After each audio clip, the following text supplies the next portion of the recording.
This is the finals.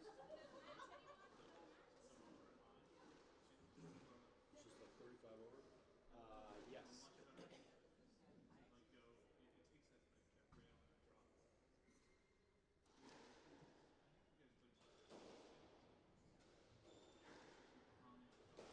So, Rosen.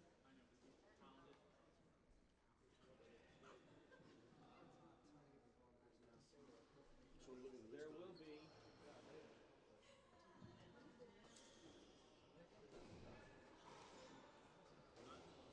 Next Open finals are after this match.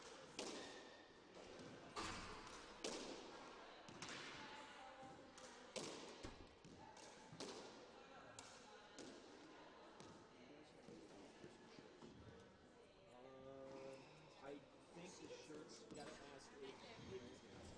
I believe the shirts were, they only have enough for players. I think. That would have been nice looking you said. Yeah, right.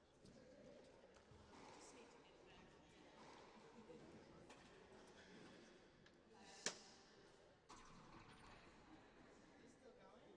Fourth game. Ready? Ready? Okay, now we have this. Happy Mother's Day. Thank you. Well, Walker's here 33 minutes.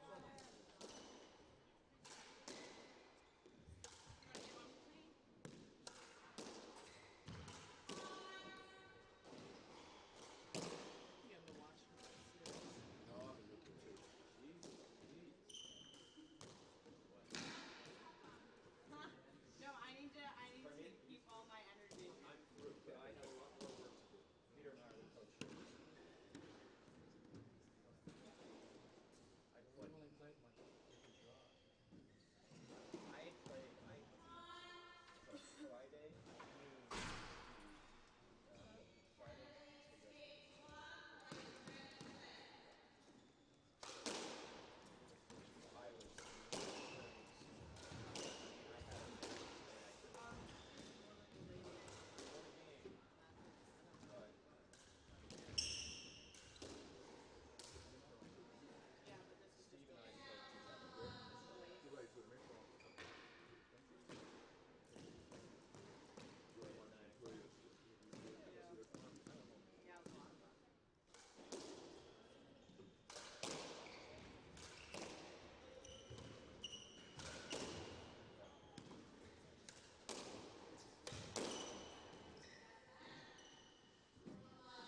Two have been frozen.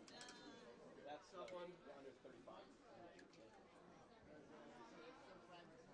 Ah, this is disappointing. Yeah, we didn't do so. We lost to Aiden Peach. Yeah. They played him the first round of Masters. Yeah, we played him for the third and fourth. Right, but that's not. That question gold, silver for the Could have kept finals. that up though. It would have been good. Bronze goes to the two semifinals that lost.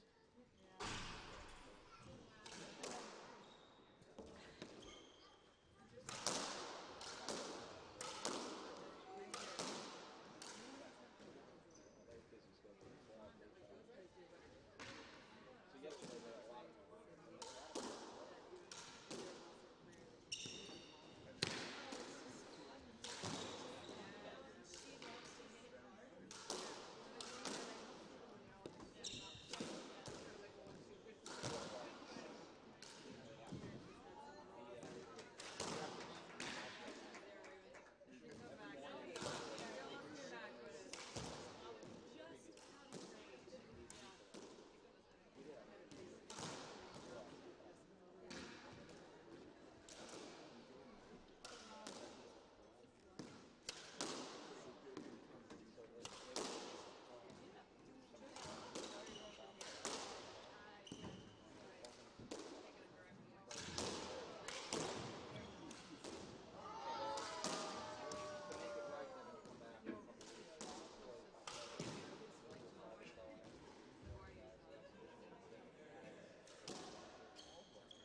the red team is the 2 seeds and the white team are the 4 seeds. The girl in white's pretty good.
All right, so welcome to the 2015 World Squash Doubles Championships. This is the Mixed Open Final. I'm Freddie Reed. I'm here with the tournament chair, Dan Dolan. Dan, I don't know if you're interested. This is going to be an awesome match. We've got Victor Berg, obviously a phenomenal player, with Stephanie Hewitt taking on Chris Callis and Amanda Sobey, the 2 young, talented players. What are your thoughts on this match? Well, I think it's going to be an awesome match. We have, Amanda, who's just had an incredible collegiate career and will have a great professional career. So, and the defending champion in the Women's Open. And I think they're off to a pretty even start. I think it's the scoreline here, 2-1.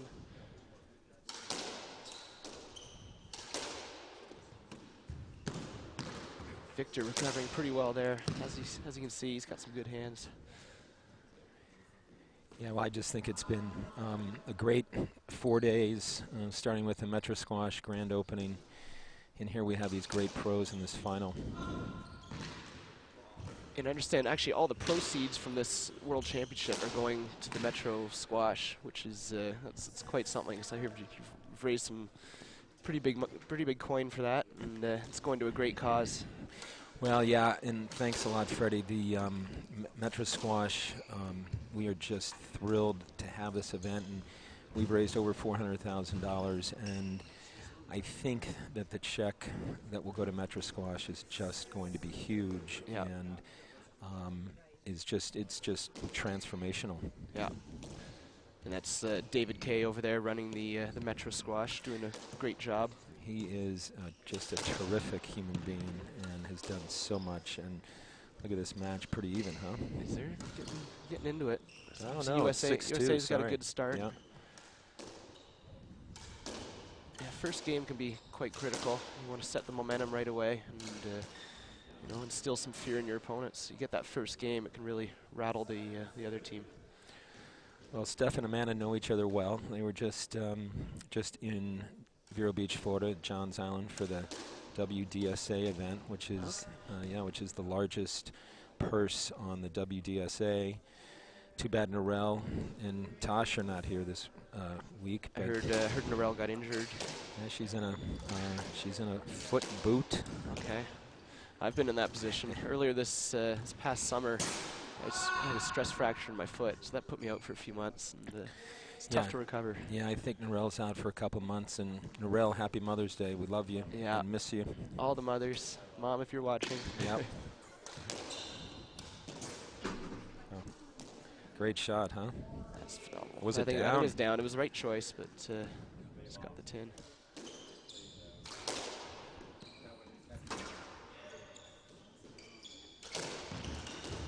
So I can only imagine Chris has got to be pretty hungry for this. It'll be his first sniff at a world title. Right. And Well, and it's so great to have two young players out there going for this world title. so I think everyone else on the court has actually achieved a world title in something. So this will be, I know Chris will want this one.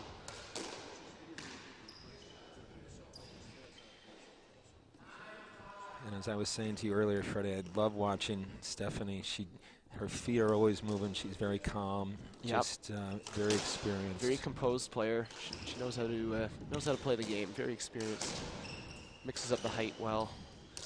Stays relaxed, as you said, and that's very important. It's so easy to get your nerves up, and it's such a fast ball that if you get nervous and you hesitate, you're gonna mishit it. So you gotta stay confident.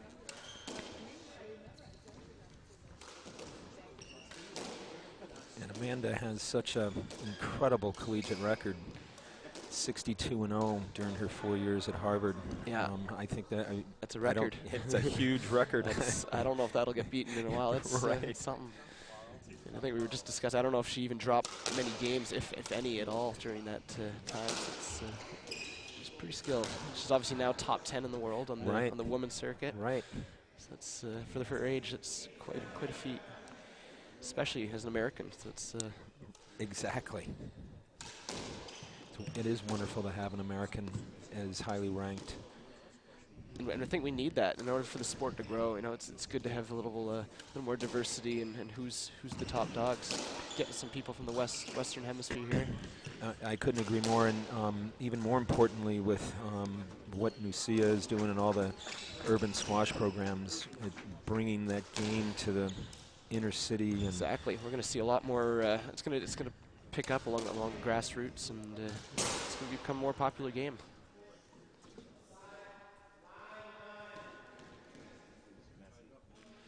We got a little score correction there, so it is 9-all.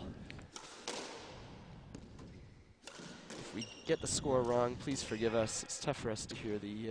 We're not close to the referees. It's commentator box. Just figuring it out as we go.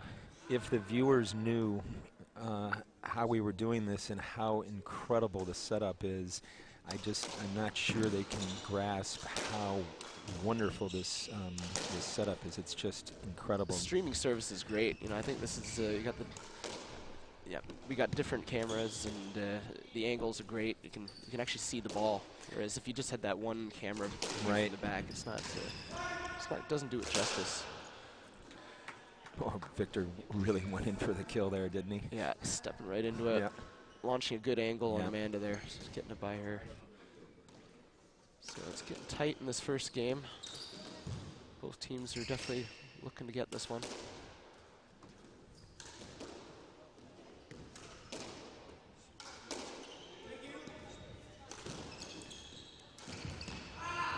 Yeah, for the viewers that play this great game, it's very interesting to watch how the players will let the ball go back, a really hard shot off the side, while they'll let their partner come and get that ball. Yeah. I think it comes down to, letting your, you just don't want to do too much work, as a team. So if you can be efficient in terms of saving your energy, let your partner take some more balls, and then you can up the pace on your opponents. I think that's what you want. Chris that reverse looked like he just buried it. And Chris is another guy with some phenomenal hands. Great racket work, very clean stroke, reads the game well. Nice So pick he's up by got a bright Steph there. future. Yeah, it Yeah. was.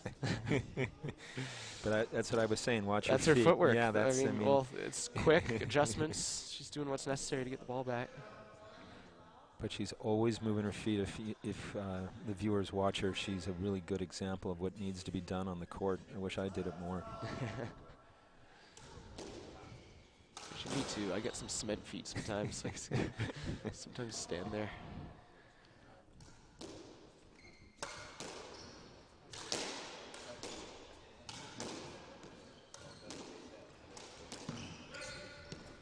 So Callis using the height there, making sure Steph plays the ball. So it looks like they're trying to keep the ball away from Victor.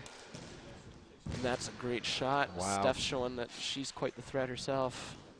Leave anything on her racket, she's got the hands to throw in that reverse. It's a good shot.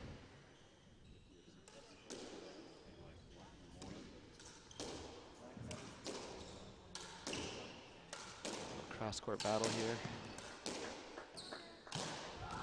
Ooh. Bose Nick to the front. Good get by Victor.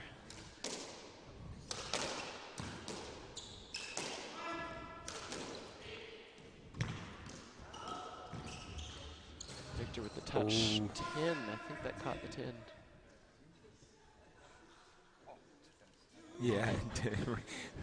Just bulldoze Stephanie there. Obviously an accident.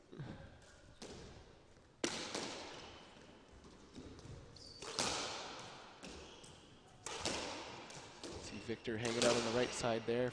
Knows how to poach.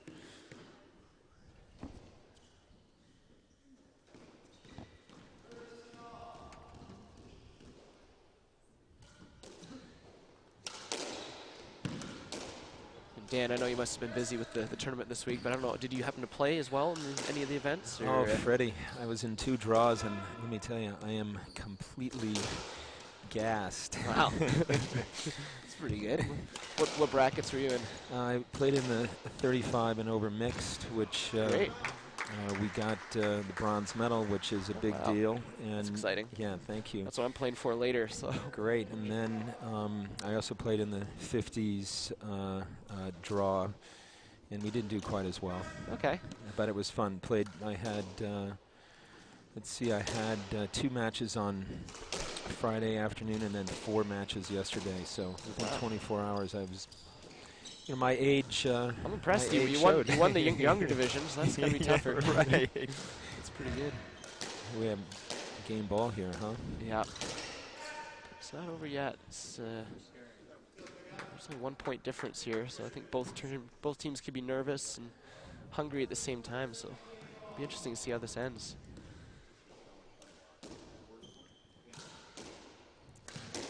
See, my guess is since Victor has an extra point to spare, he's more likely to go for it. Right.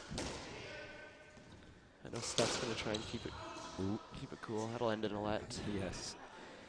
Yeah, again, I just think that you think about all these great pros and all of you who are part of the pro tour, just being here and working with all those kids at Metro Squash. It's been such a great week.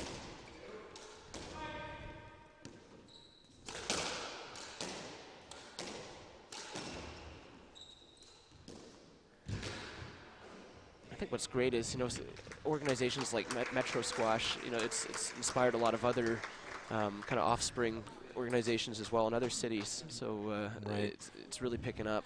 I think it's an important thing. And what's that? Game 1 to the Canadians. That is. 15-13. I think, Freddie, at this point, perhaps we ought to, talk about what a great relationship the game of squash has with J.P. Morgan. Yep.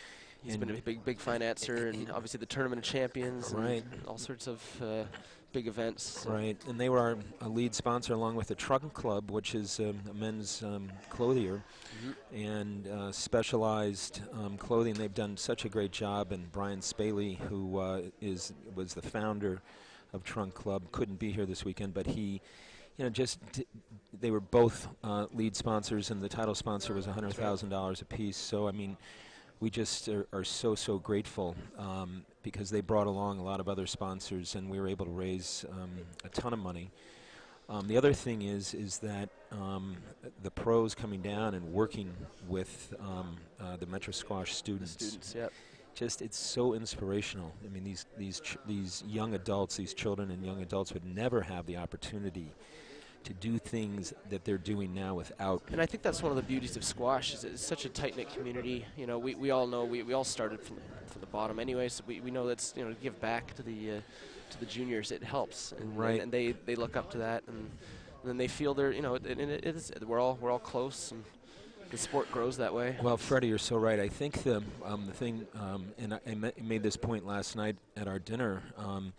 I've only been playing or involved in the game for 7 years or so, and the fact that people are so welcoming and willing to help you get better That's and right. play matches with you, and with all of us. I mean, there are 5 or 6 or 8 people this weekend who have just said, Danny, it's been so wonderful that everybody treats us so well Yeah. and tries to make us better and helps us even when we're playing a match.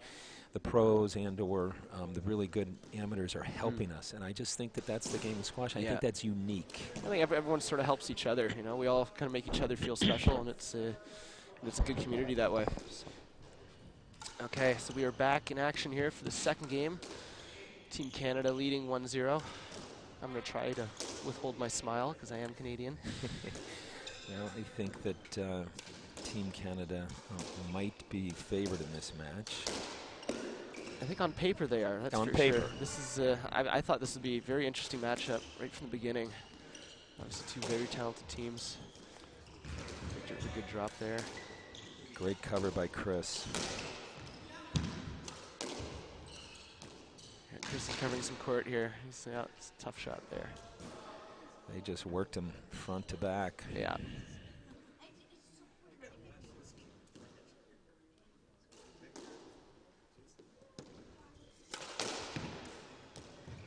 Victor with Wow. another poaching volley drop there.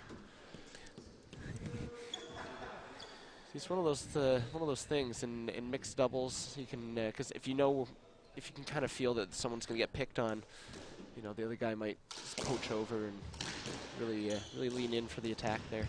Well, and I think Steph and Victor know each other so well and have played enough together that they're very comfortable, and Steph knows that Victor's going to be over there. Yeah, they know when to leave balls for each other. It's good chemistry.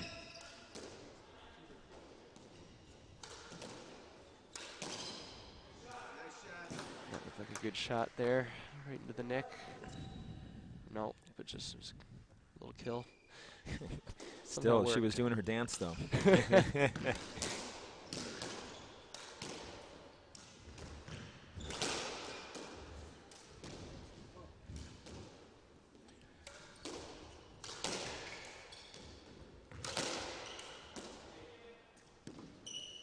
Good use of the height there. Oh. Good point here. Everybody's being patient. Yeah. Trying to make sure they have position before Yeah. they attack.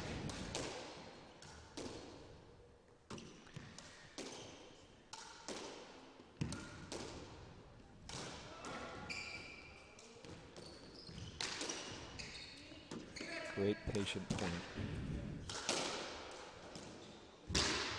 Oh, that was a good shot by Victor, and I think it might have been a good get by Amanda. We'll see. I thought she might have got it. I think she gets it. I think she gets it. I think. What'd they call it? They got the point. Yeah, I think it's called good. It looked good. Yeah. Tough to tell though.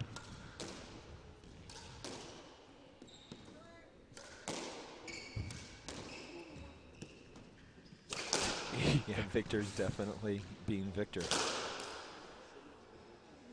And I know Victor spent most of his career on the right wall, so he is naturally a right wall player. Although he uses his talents on the left wall. He is, and he also uses that left arm during his backhand there. Yep. He brings that in for support Yeah. or added deception. Yeah. Bit of both. I think the other thing that might be nice to talk about at some point is they're bringing the age brackets back to Worlds. I think it's That's right. yeah, and I That was a think big step forward, in my opinion. You know, bring everyone together. So it's not just a pro event. You know, it's Right. not just an amateur event. It's a community event. It's the World Doubles Championships. We're all here. and we're all watching each other and supporting each other. It's good. Right, did that hit the 10?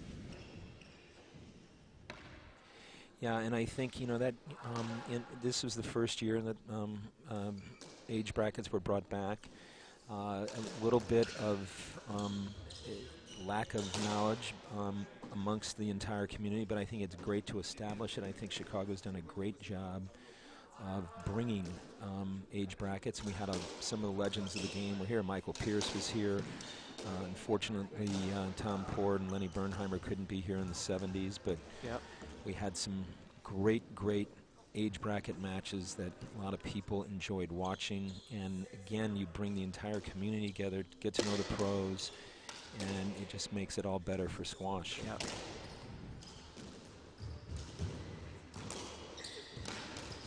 Partners are covering for each other like what crazy a point. here. Rallies back to neutral.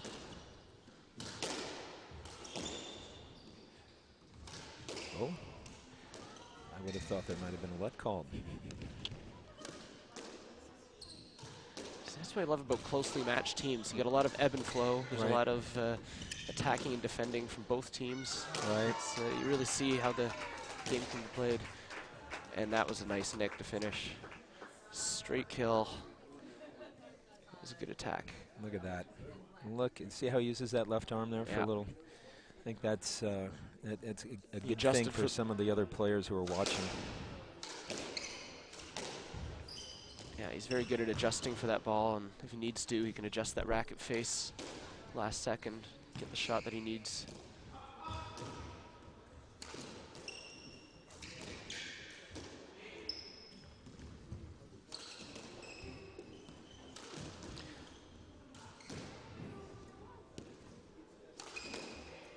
Another long, patient point.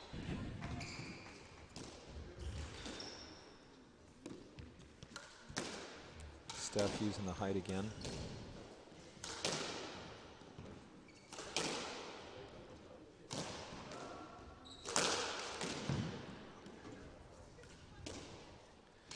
The pace is quite strong from the guys. It's relentless, isn't it? Yeah, They it just- really is. They're always looking to get involved. Right, and I think for keep the pace high. right, and the way they use the angles, these great players, just their minds are so imaginative.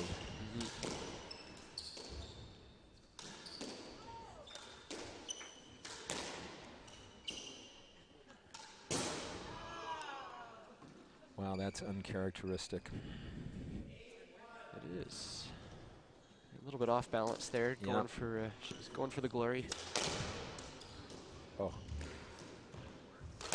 Yeah, right. That's a good shot by Amanda, Yeah. stretching Victor out. That was a good reverse. Right in Amanda's wheelhouse. So Amanda showing some dominance that rally. Absolutely. Very well constructed, and then found the opening and attacked. Happened to be on Victor's side. It was good. Another three-wall bow snick by Amanda. So she's getting her confidence back. She could be quite dangerous if she gets confident. Yes, She's a she very good can. volleyer. Not many balls get by her, so she plays at a very good pace as it is. So the last thing you need is her touch to start coming in. There's Victor playing the right side again. Yep. Yeah, I was played a practice match with Amanda on Wednesday, and she hit about 10 of those three-wall bow nicks. I hear that's her go-to shot. Yeah. She's got that dialed in. 1-800-BOW SNIC, Yes. please.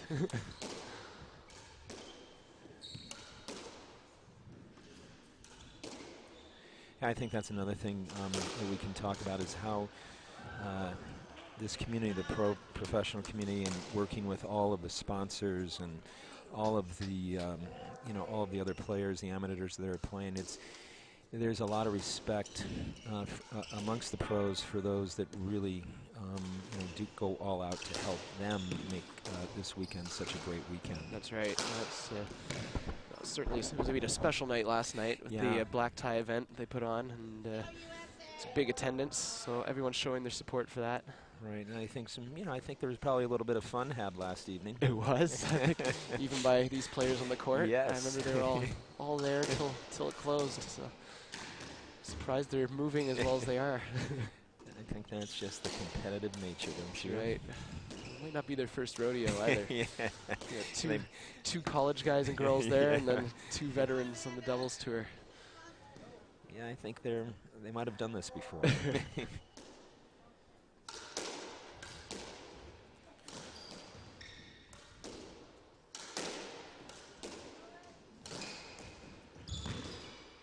Somewhat surprising that Canadians are having a little easier time of it this game. Another reverse buried by Steph. Was that good? That was nice. That was a front neck. Oh, That was a front great neck. shot. Wow. She just puts it into that angle, just right into the corner, very comfortably.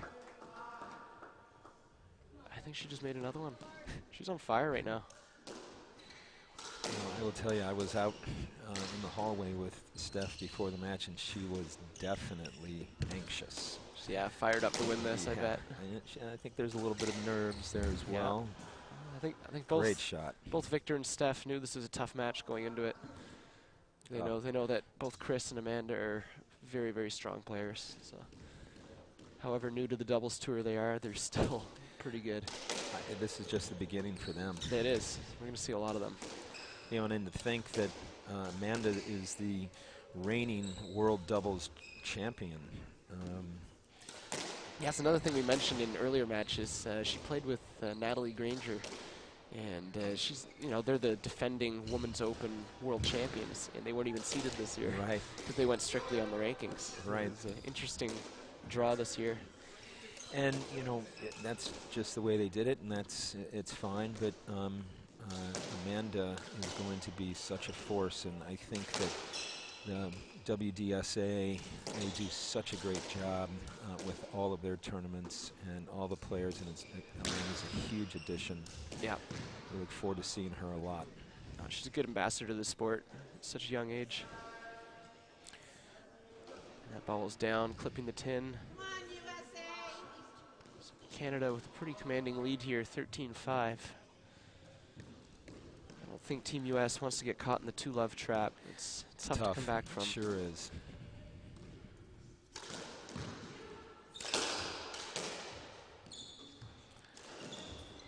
I think both teams here thrive on confidence. So whoever gets off to a 2-love lead, that's a big hole for the other team to come out of.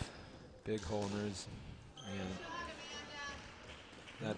Amanda finding a good reverse opportunity there. Yeah, Steph tried to hit an angle there and was a little short.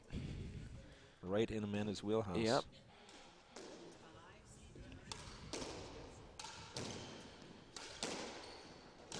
There's that 3-wall boast. She didn't get the neck this Almost. time. And that's going to be the drop mover around. Callis with the cover. Steph in the back left.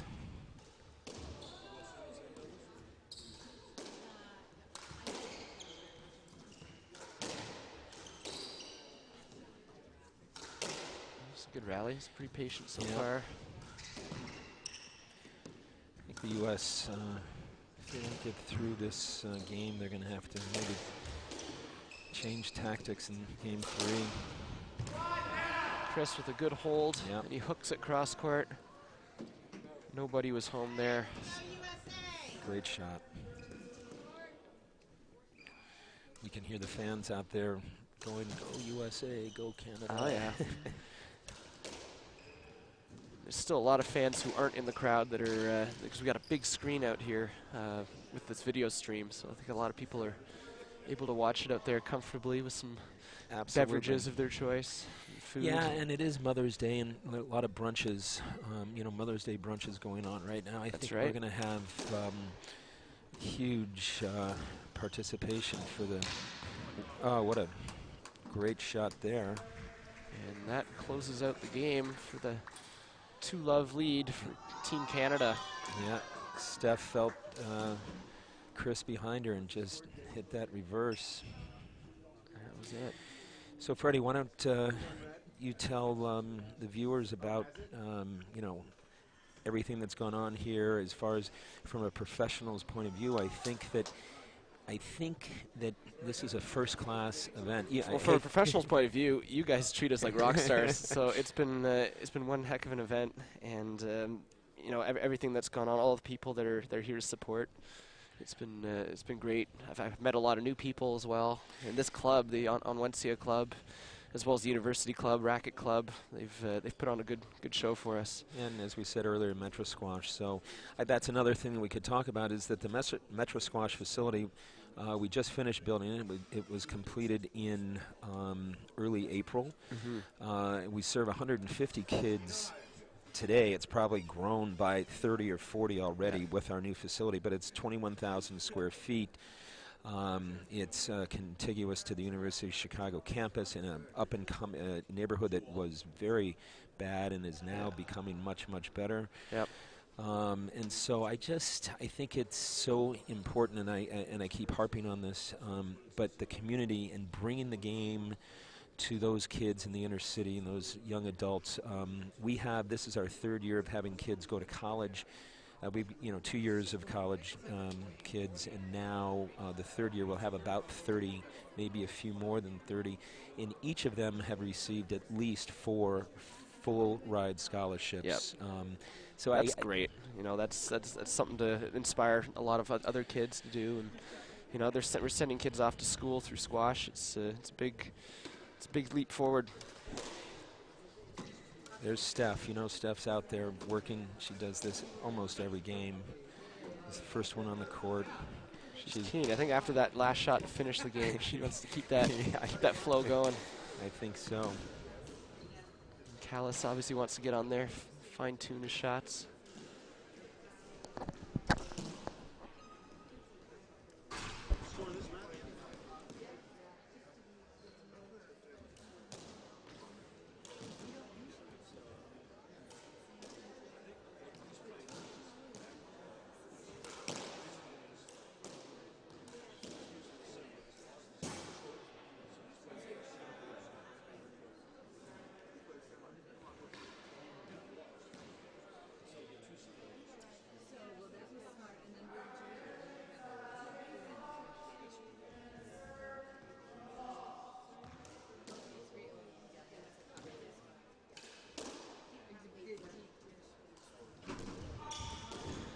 Okay, and we are back here for the third game. Canada leading 2-0. So I think Amanda and Chris will be looking to get off to a good strong start here and show they're not going to go down without a fight. Tough bounce off the back wall there. Yeah, I think I caught a little bit of a weird one for her. Freddie, what do you think USA has to do here? You know, I think they need to extend the rallies. Obviously, Canada is off to a strong start, so they're probably going to be looking to attack. But having said that, you know, this is a big court, so if you can push up, you can almost read those attacks and you can counterattack off of it. You just got to play patient and extend the rallies. I think Amanda and Chris have the fitness factor on their side. They're both still maybe younger and fresh off the singles tours, so very good shape. Not that Victor and Steph aren't. They're in pretty fine shape themselves. They are indeed. Seasoned players. Seasoned players, but you know, 20 years is 20 years. It's experience versus youth here. This is the battle.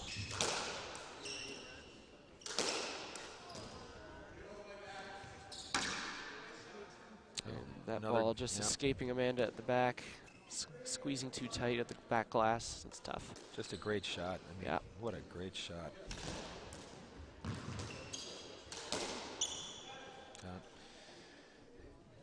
Victor appealing for a let on Chris, who's in the way.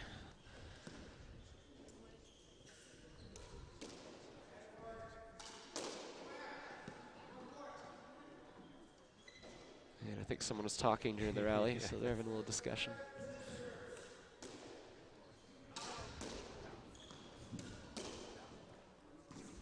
Dan, what's your take on crowds? Would you like to have a nice noisy crowd, or do you like it when it's silent, almost like a golf match? I personally, I like a nice noisy crowd to get into it. But yeah, I don't know, what do you feel? Yeah, I think that as long as you know, the fans, the crowds during the point are respectful. Yeah.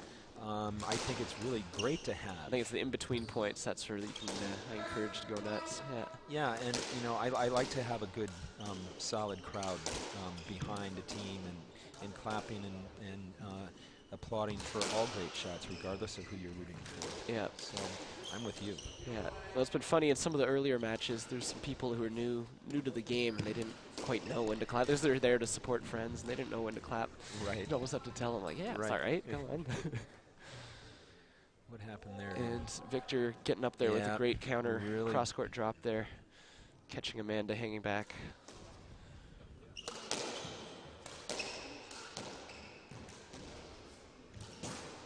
Amanda trying the trickle boast there, but I don't know if that's the right choice. Victor was already kind of there. Not very characteristic of Amanda to hit the tin as she has been in this match. I mean, I can understand. She's trying to get creative, you know, trying to figure out new ways to work her opponents. She's always thinking. Right, yeah. And it's not being critical, it's just, you're right, she's trying to work hard, they're down, Yeah. and they need to do something to get Just back trying in the to match. adapt. Right. Yeah, I was thinking they might try to just keep the ball deep on Steph's side for a little while. And I mean, it comes down to, I think, just court and player sense, just awareness where the players are. I think they should be conscious of when Victor's poaching. Sometimes he's creeping over on that right side pretty heavily, so that's the time to cross-court it. It's a fine line, though. You don't want to put it on the racket, either Chris or Victor. was that ball up? That ball was Yeah. down. I thought it was down.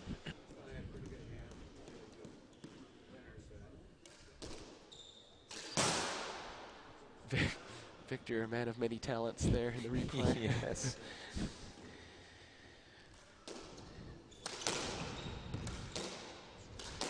For those of you that haven't met any of these players, I can tell you that they are, all four players here, just wonderful to be with. Love the game, willing to help all of us, and boy, can they play the game. Yeah, actually, both on and off court, Right. all these players are they're great. They're pleasant to be around. A lot of fun.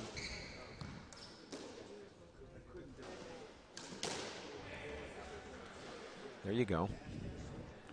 Great shot by Amanda here. Slow motion is great to watch how she just But you can whips see the that. biomechanics of Yeah. the swing, right? Yeah. It breaks down. It's fun to watch. See everyone's contact point.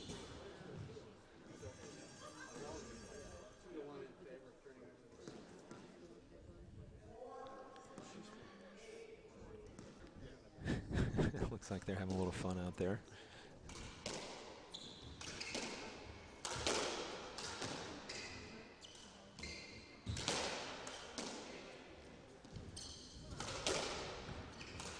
And I know Victor's got another match with me later at 2 o'clock. We're playing in our 3-4 playoff against Team US. So Victor's having another long day today. Yes, and who are your opponents? We're playing Preston Quick and Greg Park. Ah, that'll be Two very seasoned doubles players as well.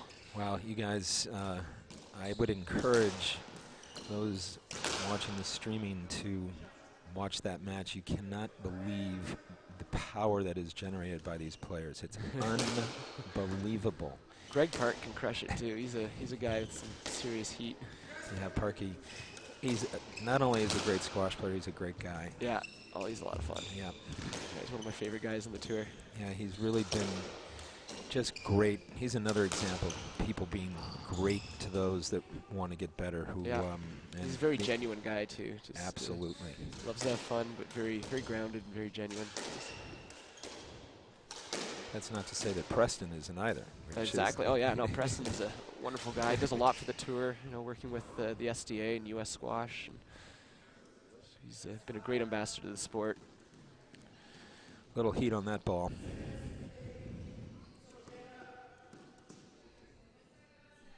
Actually, I had a chance to play with Preston in Denver. It was a couple months ago. That Oh, was the great. first time playing with him. So now we're playing against each other. First time seeing each other since. And how was that? How was that tournament? That was good. That was just an invitational event. So Uh-huh. There's no ranking points involved. Okay. But we went to the final. Great, And, good for you. And were amateurs involved? There was pro-ams, so Okay. and that's another great thing about these doubles tournaments. You have these pro-am events where patrons and sponsors can get on court with the pros in separate draws, and it gets very competitive. And, Right. And you learn a lot from the game, just trial by fire. You get in there with the pros. And Absolutely. Did Peter McGlynn play? Peter, he was my partner. Oh, great. And did you guys win? We made the finals in the pro-am. We lost the final. And did Susie play? Susie played. Great. I don't know how she did. No, there was a bunch of us out there. Great. Yeah, the Denver community's really done a great job. Yeah, they're big fans of the game, and they do a lot for. They have their Mile High Squash, Right. which is their Metro Squash equivalent. Right. Another great shot by, good cross there by Amanda. Just got by Steph. Yeah. Just ticked Steph's racket, so I think Victor was ready to get it. Then he saw that it hit Steph's racket, so that's the end of the point. Yeah, I see a bit of a pattern here. Amanda's going more to Steph when she has the opportunity.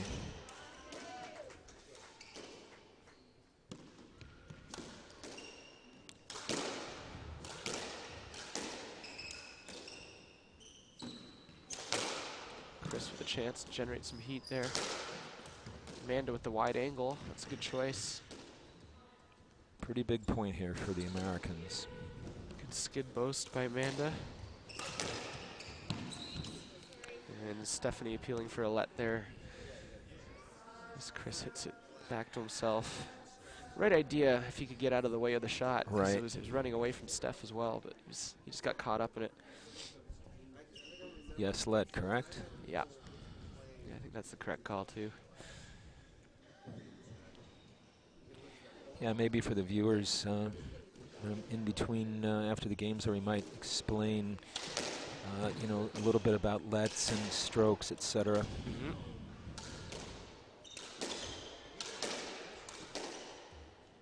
I can probably explain that now. So obviously a let is if your opponent's in the way and you want to get to the shot, you would appeal for a let, and depending on the degree of how much they're in the way, if they're right in your stroke and they hit it back to themselves, you're going to get what's called a stroke, and you get the point. Whereas if they hit a shot and there's a bit of interference and you go around to get it, you can probably just get a let. But if they hit a really good shot and that you probably wouldn't have got, and you ask for the let, then the ref might opt to give you a no let, meaning they would get the point. So it's a fine line.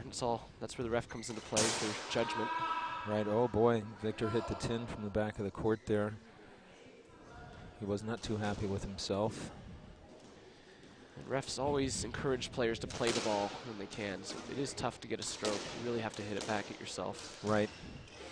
And I think that there are a number of amateur players that pick up the game and really are not taught the Not taught when rules. the stroke is applied. I know. I know at my club, some people don't even know that there are strokes in Right. doubles.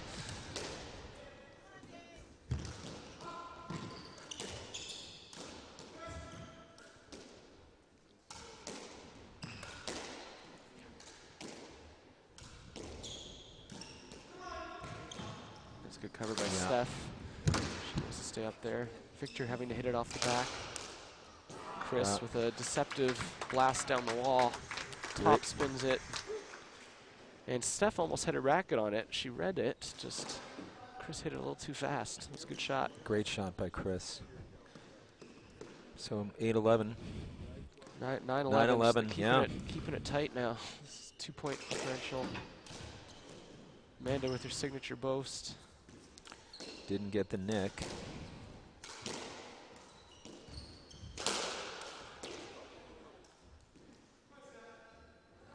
What happened there? Just trying to see. Oh, I think must she have hit been it out of court. Yeah.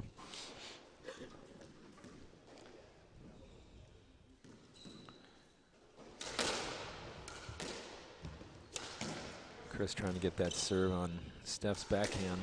Yeah, Chris playing some fast-paced shots. Steph there. Good dig out of the corner.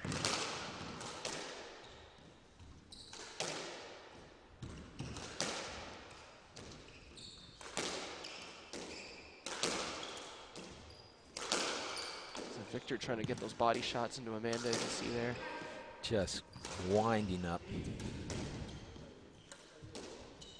See, I think for singles players who watch doubles for the first time, they might think that a lot of these shots are loose or, you know, but a lot of them are hit on purpose. We're hitting these wide angles to get into your body and maybe get it onto your backhand side down the middle of the court. And then they'll mix it up and hit tight again. So it's because it's a big court, you can do a lot with these angles. It's a Skillman's game. That was just clipped the tin. So Amanda's shot just went off the top of the tin there. Yeah. So Oh, it did hit Victor? Okay.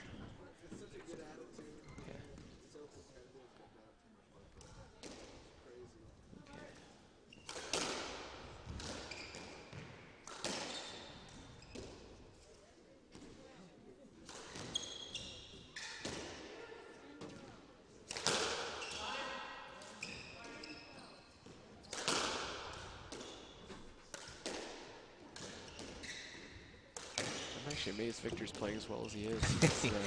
He was telling me he was seeing stars this morning. Yeah, I think he had a, we'll just call it an early morning.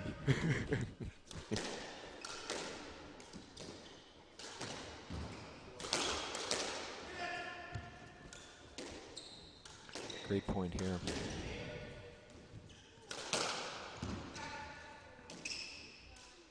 I think that ball's going to end in a let, as Victor asked for it on Amanda. Right there. Oh, they gave Victor the let.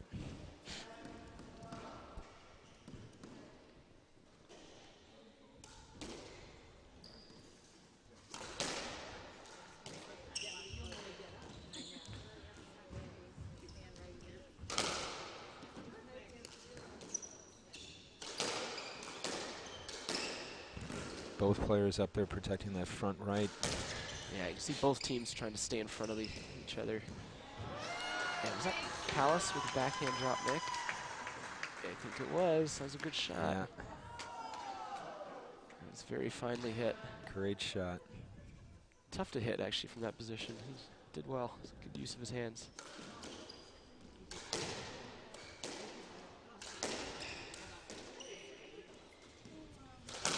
Getting towards the business end of this game here. Pretty tight, 12 all. And you can see Steph, the Canadians got just a little tight the last 3 or 4 points.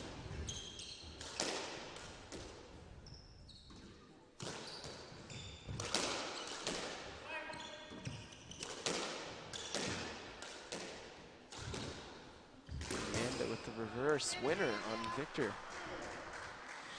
She's not afraid to take the shot, even though she knows it's a risk on Victor's side. She knows there's an opening. You got to go for it. Big point, and she caught Victor behind her. Yeah. I think that's what makes her a good top singles player. She's still got the aggressive nature. And she's fearless. She's confident. But live by the sword, die by the sword. Got the tin there. That was a costly one, bringing him 13 all. Big difference, 14-12 to 13 all. Big difference. Michael Pierce always tells me, Danny, make sure you know where you are in the match and don't hit a 10 at 13-12 or hit it out of the court, which I tend to do. It's easier said than done. With the jitters. That's true. It's very difficult to learning this game. You know, where, you know, you really have to know where you are in the game, especially for younger. Someone's messing with our cameras.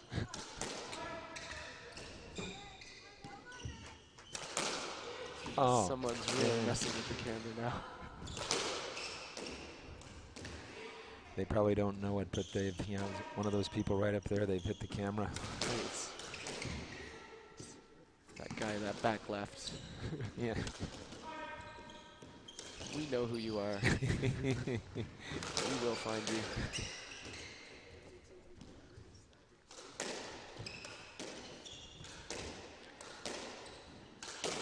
Big point here. Everybody's being patient.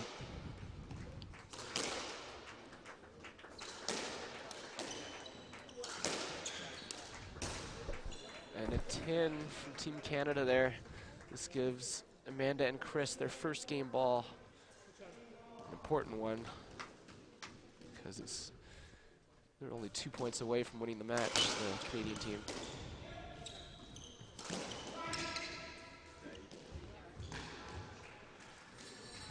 Did Wow. Victor make a winner there? Wow, He did. looks like he did. Yeah. This is it. That's Sudden death. This decides it. If we're going to go to another game, or if it's going to be a 3-love victory for Canada. Match ball, game ball at 14-all here. Big point.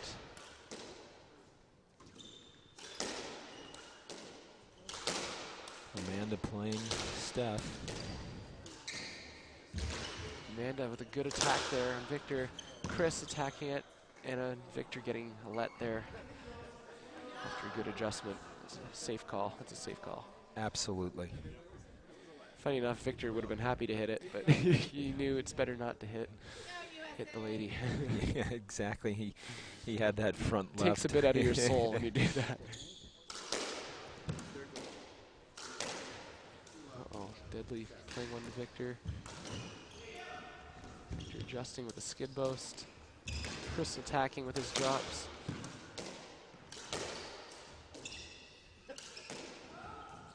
Oh, Victor really wanting to play it, but Chris just in the way. So another let. Yeah. This is getting entertaining. Yeah, another Victor poaching again.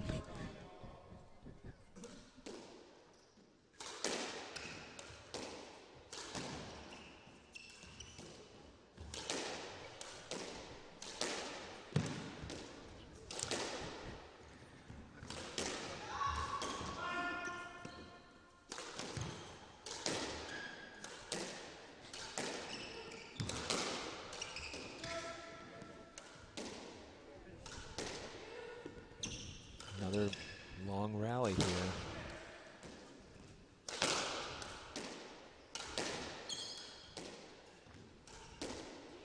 I'm actually nervous just watching it. Same Sweaty here, palms yeah, here. same here. Tight. Just hammering one to Steph. Good down the line by Victor. Amanda gets it back. Good trickle boast by Amanda. Oh. And that's the 10, giving Wow. Amanda and Chris their game there, 15-14. Well, here we go. All right. Game We've got 4. a match on our hands now. And we're going to cut to commercials now for title sponsors. See you in a few minutes. This is Trunk Club, a men's clothing service headquartered in Chicago. This is a Trunk Club trunk. It isn't just a box of clothes. It represents a relationship between you and one of our personal stylists. A stylist committed to the idea that looking great shouldn't be inconvenient. And that convenience shouldn't come at the expense of personalized service.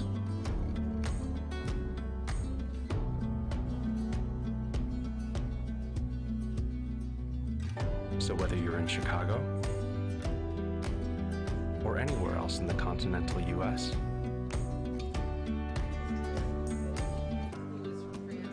welcome to the club. I can only see difference. Terry was probably the best mover. He would hit that ball. He was always down. Freddie, I mean, it wasn't the Trunk Club is a really great concept in men's clothing, and the commercial that just played. I hope people watch these commercials. They're really quite good. Very well done, aren't they? Very professional. It's the Trunk Club was very nice. They gave us all the players, not just the pros, but everyone gift certificates. And, Yeah, and some socks. very and generous. Yeah, and they did a great job. They've done a fantastic job, and we're just thrilled yeah. that they could be part of what we're doing here. And also, again, to have 2 title sponsors is, I think, we're beside ourselves. Yeah. I mean, Yeah, JP Morgan, obviously they've done a lot, and then Trunk Club, this is a new one on the doubles tour for us. We hope to keep them happy, and 'cause they're certainly doing a lot for us here. Right, and the other thing is that this event, you know, J.P. Morgan, as I mentioned last night, I've been working with them for 8 months to secure this sponsorship, and the great thing that happened was many of the people who are responsible for the making sure we got the sponsorship, they were down for the grand opening at Metro Squash, and they were blown away. Yeah. And so Laura Anderson, who is our main, she and Jack Connery are our main contacts there. They both were so blown away that they want to get 25 or 30 people from the main office in Chicago to go down to Metro Squash and just see how the kids, when they get out of school, they come and they play squash for an hour and a half or an hour and 40 minutes, and they clean up, and then they have nutrition, and then they, you know, have tutors and studying for the next couple of hours. Yeah. But the fact that they made the donation and are even more eager to come back and do more is exactly, it's exactly what we're looking to do for this game of squash. So we're just thrilled, but Trunk Club, and we'll have a few more commercials from the Trunk Club and J.P. Morgan, but they're all quite good. Okay, so it looks like players are ready here. USA spared themselves from going down 3-love, so they won that 15-14. That's a barn burner there. And kicking off the 4th game here. So US certainly fighting back to look to get the strong start in this game.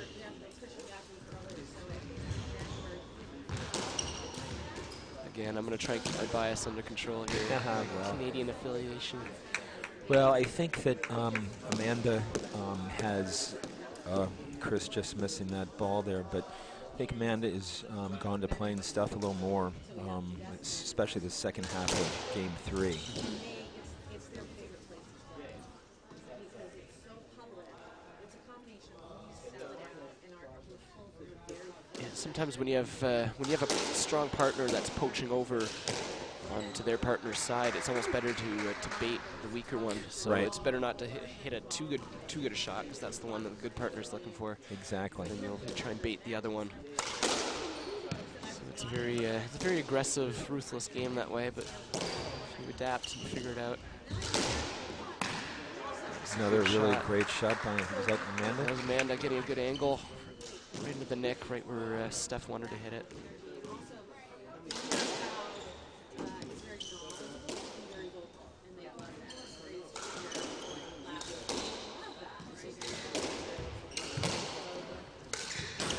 Racket error from Chris. He's chasing the ball still. Wasn't really set to hit that ball. No, and I always compare doubles. It's a game of momentum, both physically and mentally. Obviously, you have the mental aspect, keep your head on straight. But, like, physically, you need to be getting your momentum to the shot, have your weight planted. Because if you're running off, if you're falling off your shot, it's very easy to make racket errors with the hard ball, especially. And it's a bigger court, so it's tougher to hit these shots. Yeah, that's the other thing I wanted to mention about the courts here. They have as high of ceilings as most of any of the courts that you guys probably play, except for the R&T. Yep. But Gordy Anderson's done a great job with these courts here, and he built the Metro Squash courts, and they're just such a pleasure to have the height and be able to hit the angles and the lobs. Certainly difference from the, because at the Racket Club we had some narrow courts, and the ceilings were basically right at the cut line. So right. To lob it, we had to really get out our 6-irons and chip. Yeah, right. Well, and it just goes to show how the players can adapt to the different courts, which is, you have to do it. Yeah.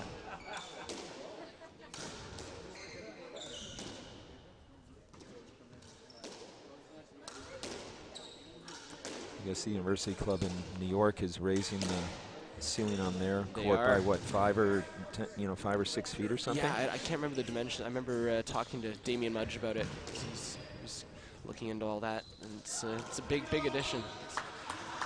Building in New York, and landmark buildings is always a tricky thing to accomplish. So. Was that ball up? I think so. Yeah, great shot by Chris. It's good. Yep. Good backhand drop. Yep.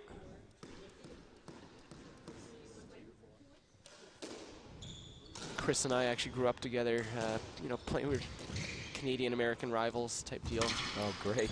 I probably shouldn't even say that. He would always beat me, but we're very, very close in age and level. And so he always did very well as a junior and went on to Princeton University and became a very good Princeton Tiger. Played number 2 on the team there. And how about you? Where did you go to school? So I went to University of Rochester, did the varsity squash thing for 2 years, and it was around that time I wanted to give the pro tour a shot on the singles tour. Figured you can only do it once. Right. So moved back to Toronto, did a little studying part-time at Ryerson University, and continue with the singles squash, and then now I'm playing doubles as well. So it's taking me all over. That's great. Here we go, USA.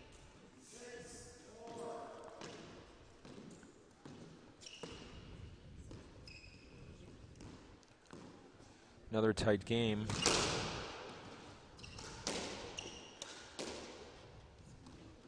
It's always good to keep it close within the first few points of each game, because you don't want any team running away with a lead, getting confident, and then they will really storm off with it. And Amanda hit another over 3 walls, and Steph was able to get up there and get it, keep the point going. Remember yesterday, Victor and I, in our semifinal, got off to a pretty nasty start against the number 1s. We went down 7-love and then 14-love really quick, and we were thinking bagel, and we got really lucky. Ben Gould pumped one into the tin. Give us our only point for that game. Well, thank goodness you got a point. You don't want that bagel, right? No. Victor and I still think the bagel-S is impossible. Couldn't be done.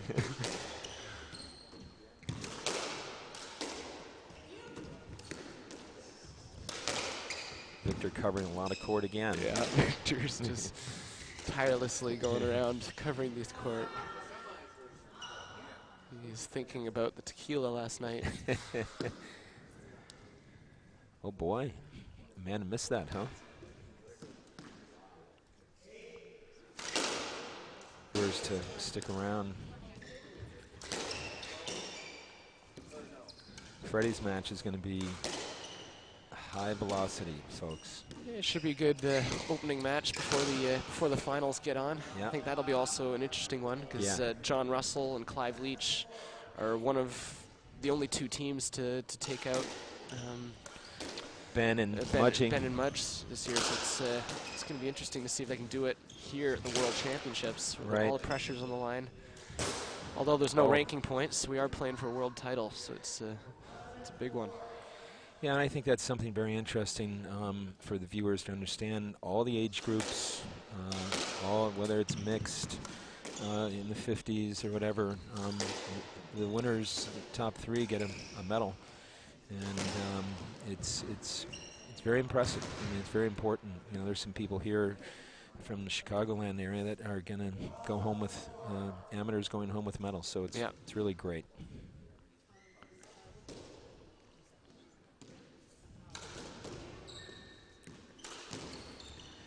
Canadians, and Freddie's being very kind. The Canadians are off to a pretty solid start here.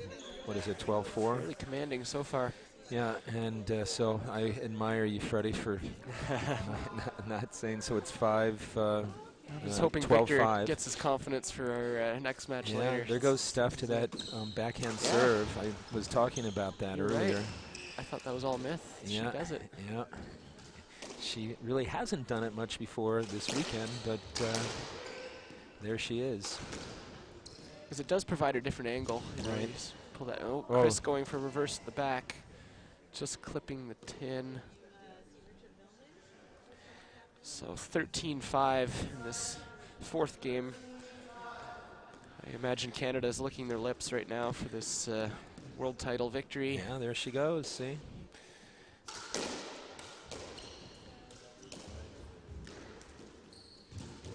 Trickle boast by Amanda. Victor covering it, I think, with a drop tin. So that gives USA another point. Victor a little off balance there.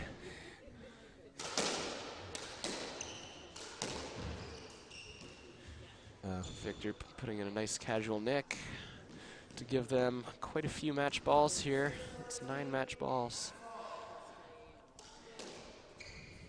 Not impossible, but unlikely. And after that, Nick, And that that's seals it. the deal. Team Canada with the world title there. Still a very impressive performance by Chris Callis and Amanda Sobey this weekend. Making it to their first world final together. Great match, great for the game of squash, but the Canadians go off with a world title. I wonder how many world titles Steph has. That's a good question. Yeah. I'd have to ask her that. Yeah. I think she's got a couple. She's probably on both the women's circuit and the mixed. Right. And, I know she's played the mixed with her husband James Hewitt, who's also a very, very good doubles player. So. Right. And James is here as well. He is. Actually, he's in the they were- final of his age group, isn't he? Yep. So that's coming on soon. Okay, so we're going to wrap up here. Freddie, thank you very much. Dan, Great job. it was a pleasure. Yeah, good luck Thanks for with your everything. good luck with your match. Thank you. Look forward to watching it. I'll have to get ready for that. Yeah, you bet.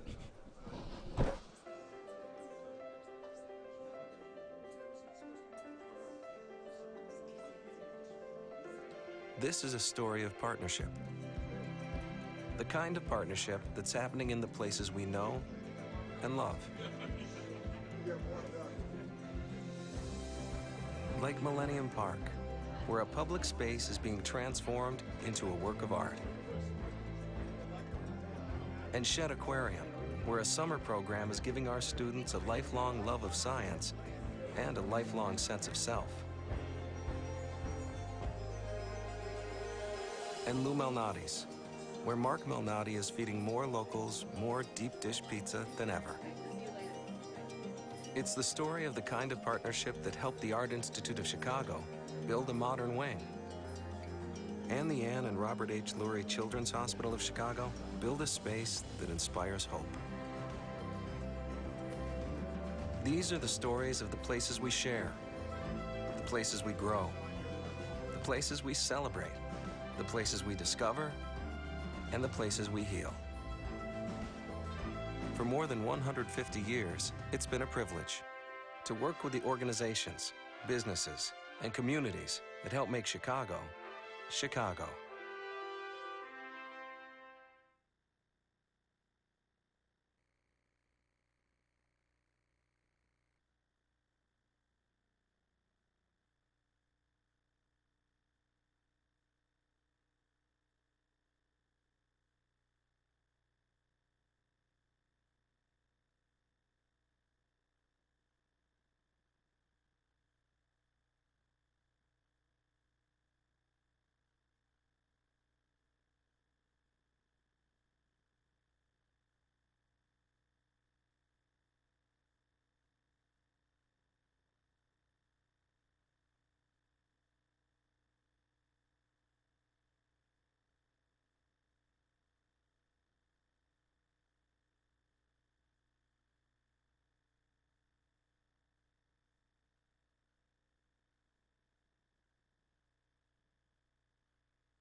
can pull them both.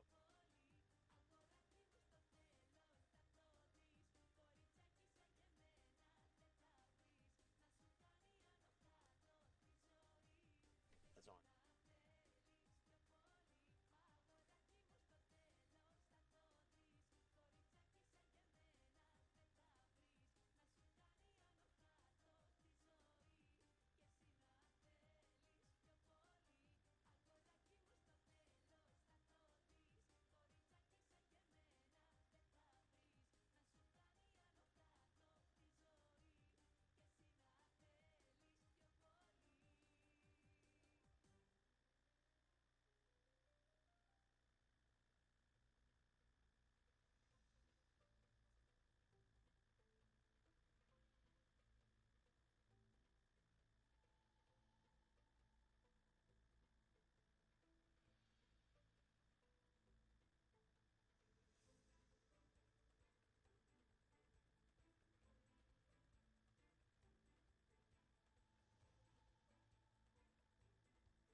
Welcome back for the third match of the afternoon here at the Onwensia Club in Chicago, brought to you by JP Morgan and Trunk Club.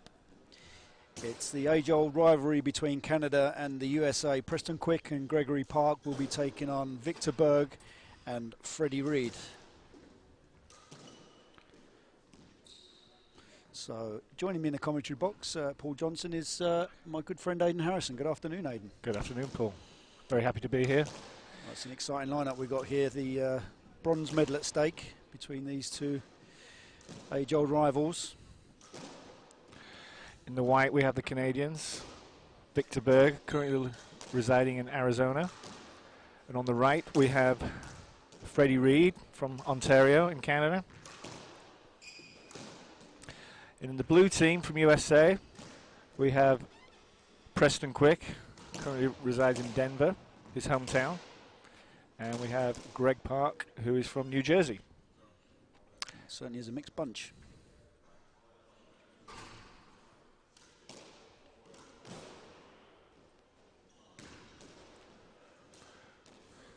This is Victor's second game in the last couple of hours, just winning the mixed doubles with Stephanie Hewitt from Canada.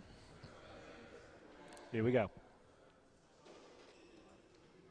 Looks like they're going to swap shirts at the end of this.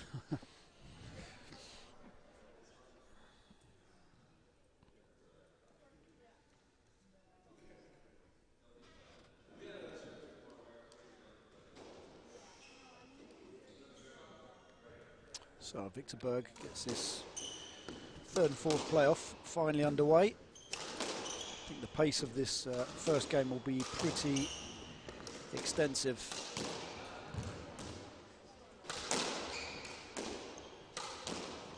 A lot of cross courts early on, feeling each other out.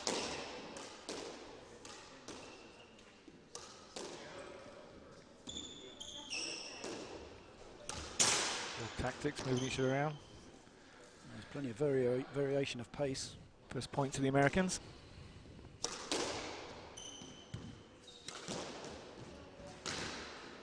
Great shot there. Yeah, there's a reverse angle into the opposite neck. Very effective.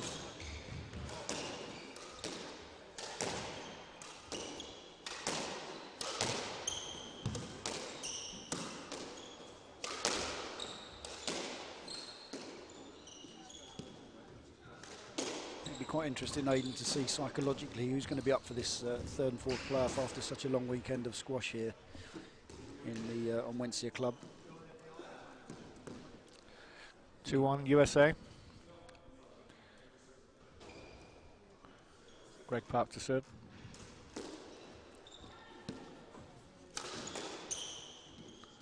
Nice, no Philadelphia there.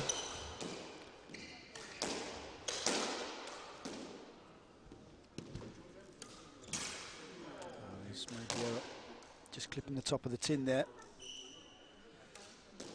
So it's a steady start. USA 3-1 lead. Crucial first game. Set the pace up early. A couple of traffic issues through the middle of the court there. Let ball being played. Nice shot by Victor. Very skillful, Victor Berg on the left-hand side wall. Very creative. And also a very experienced campaigner.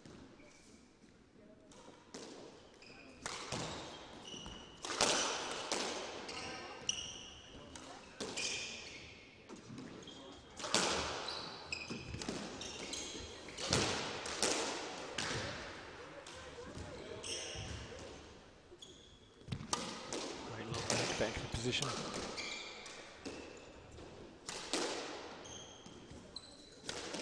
Interesting player is Preston Quick. He likes to set up on his forehand a lot on the left wall. Look at that for a winner. Yeah, that's a good leap there from Gregory. Oh, nice finish, Victor. Good hands here again from the Canadian. Just drops the racket below the height of the ball.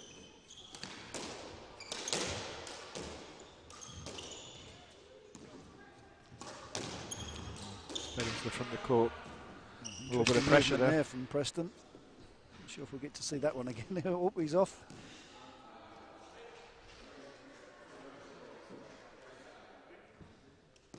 For all, it's all tied up now. Lost the lead, the Americans. It's good skill again from Freddie Reed. Pretty flat-footed, but found the cross-court nick.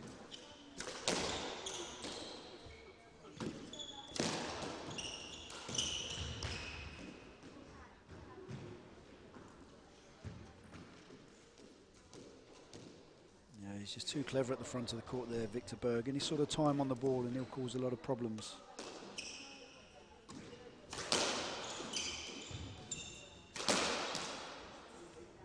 Between the legs there. Could have been dangerous, this one.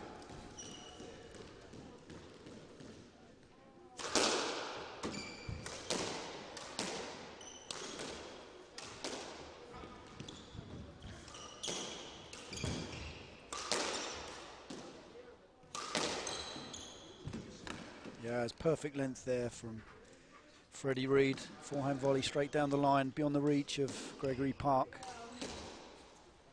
Interesting last two rallies there, PJ. Every ball's going to Freddie from the Americans. Possible tactic for the Americans, feeling that this right-hand side wall is a lot weaker.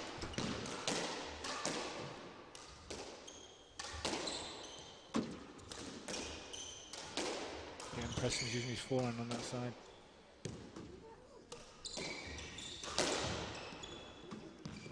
Opted for the behind the back there, Freddie. Rather ambitious, really, from the Canadian. Clever use of the angle from Preston Quick.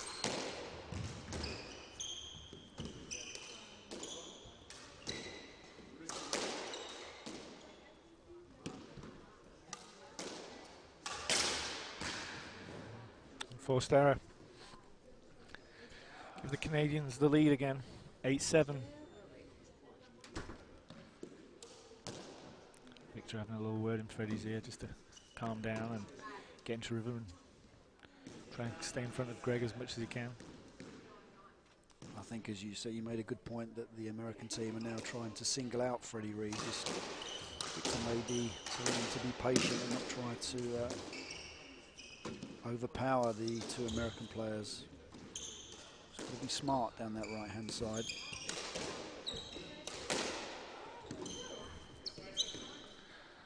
Obviously, Freddie is a weaker player, less experience on the tour than the other 3 players.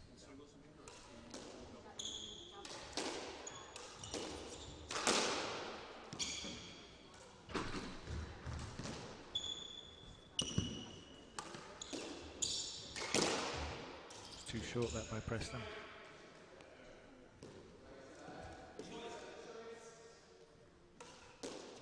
slightly heavy drop shot there from Berg.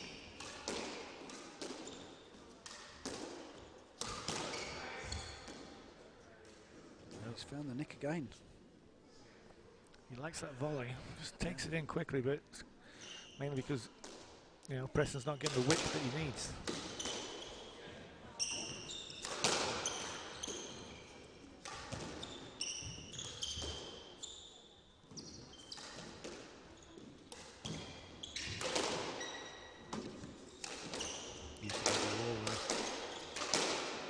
Change it up a bit with the slugging. They're trying to put pressure again onto Freddie Reid on that right-hand side. Yeah, it's good use of the angle there. Reverse angle here from Preston Quick. Delayed till the last second. Well, there's a reverse when he's using his forehand on the left wall. Reminds me of Steffi Graf, actually. She's a Finland tennis player back in the day. Yep. Again, the feet of Freddie. That's about the 3rd or 4th shot in this game where they've gone towards his feet or used his try to hit him behind the back.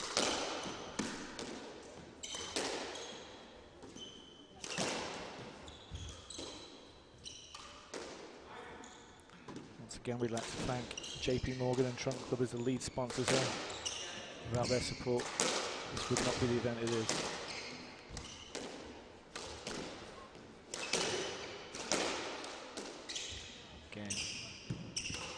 Said earlier, still trying to track Freddie on that right wall. All the pressure is on the right.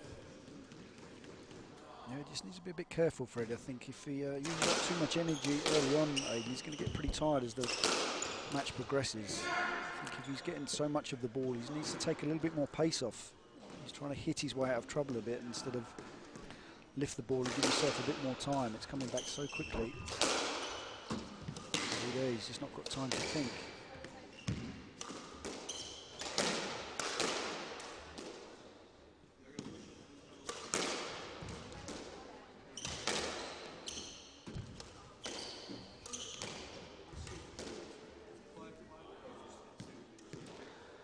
Said that pressure's on that right wall is coming, but interesting tactic by the Americans, seeing that Victor just had a tough match.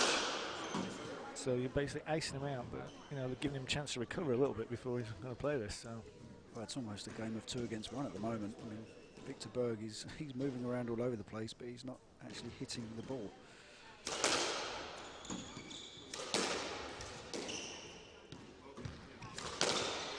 Oh, nice finish by Freddie Reid there. He's holding his own. I don't think Greg was expecting that. Got a little flat-footed.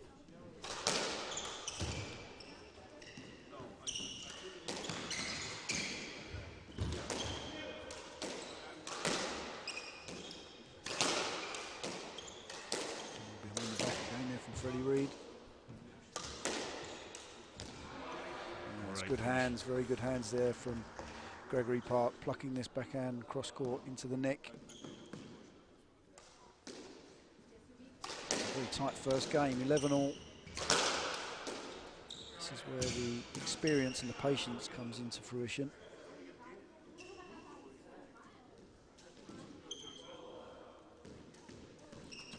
Canada.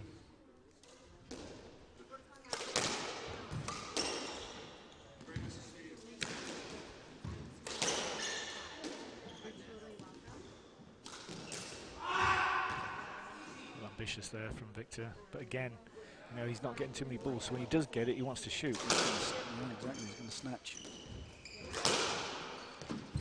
It's clever. Good angle there down the middle from Preston Quick. Just caught in no man's land. Again, the old body shot towards the feet.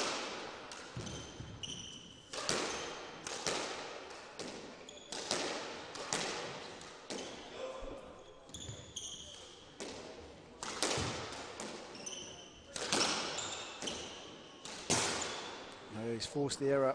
Just too much pressure again on Freddie Reed, so the tactics paying off for the Americans. 14-12 game ball in the first.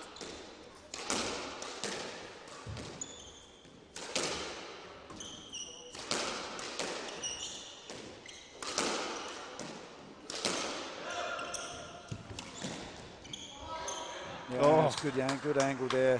Very wide boast from Gregory Park, finding the opposite nick. Nobody expecting that one.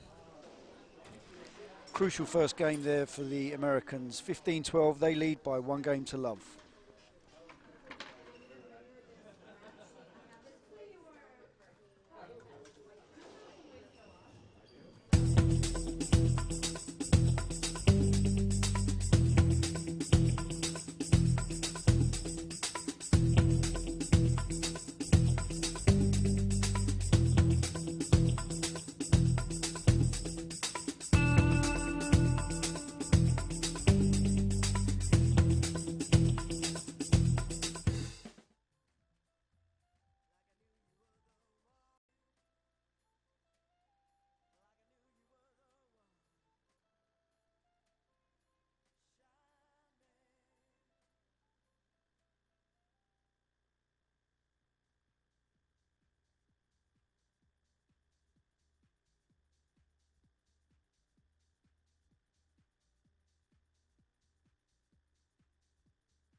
Welcome back for the second game of this third and fourth playoff at the Onwensia Club in Chicago.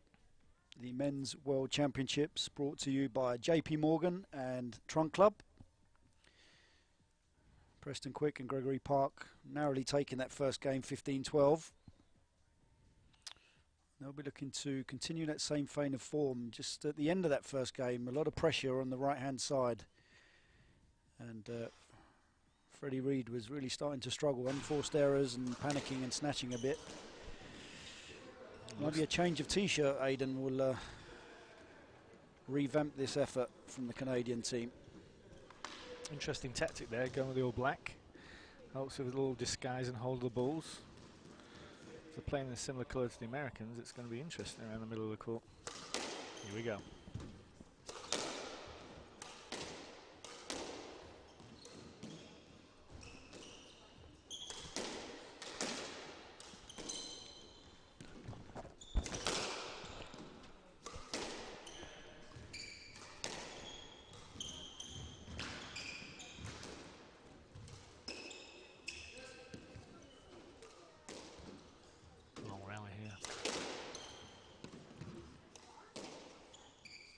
Game we see Victor Berg scurrying around at the back of the court. Really hasn't been brought into action much at all in that first game. Very unique movement there from Victor Berg.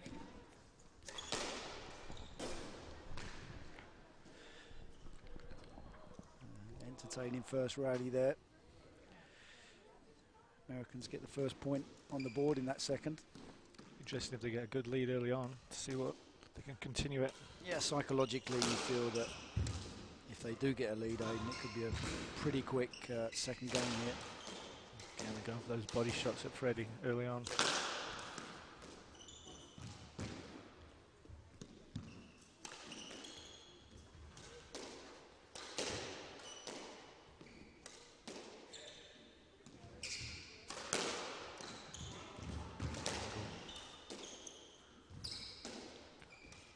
Back to Freddie again.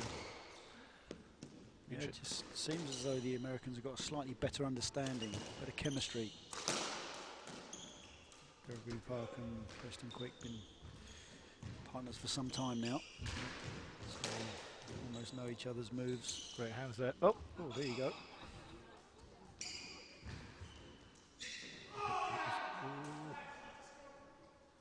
Interesting. Did you call that or did you try playing it? Well, he did call that before he made contact.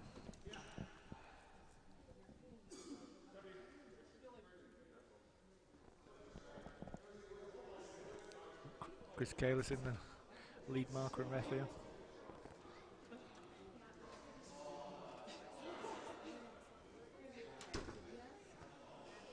Plenty of discussion going on about this decision. It looked fairly straightforward, really. Victor was trying his best to play the ball. He should stay as a let ball, really. Yep, you were right, PJ. Once again.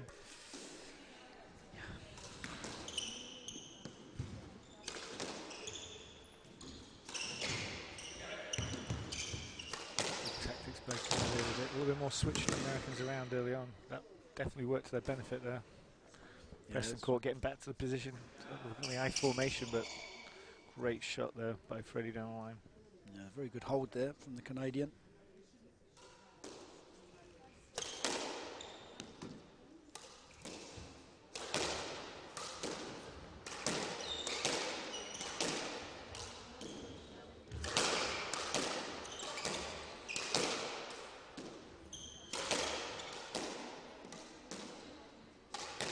Preston really does like his forehand on that side.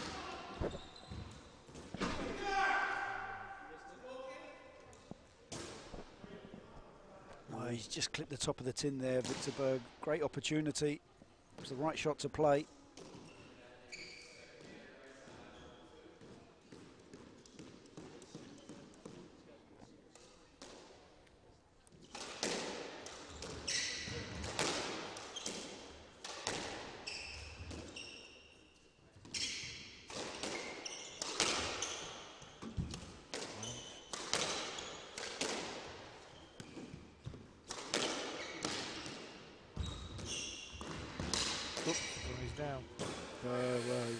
I think he would have got this. He recovered after the slip here. He's up pretty quickly there. A little twist of the ankle there. Yeah. Oh, Victor snatched a little bit there.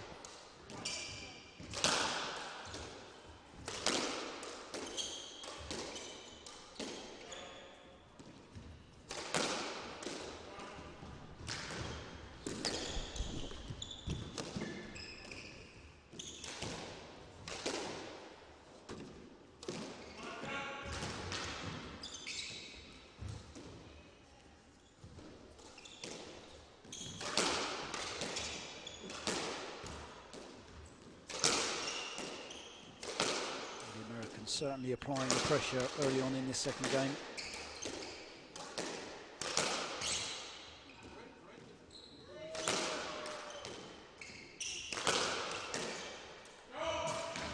Yeah, it's just another unforced error from Victor Berg, so frustration starting to creep in to Team Canada. Great start in the second from America.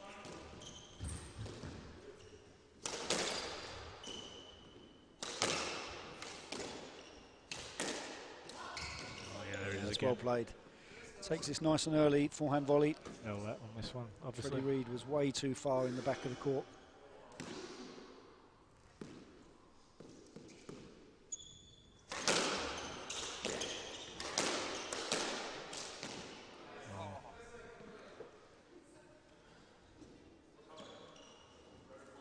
He's having one of those days, Preston Quick, you just can't miss. Somebody out in the crowd there, probably that little young girl there. See this again. Oh dear, oh dear. Oh, she was quick. She saw it coming. Didn't flinch.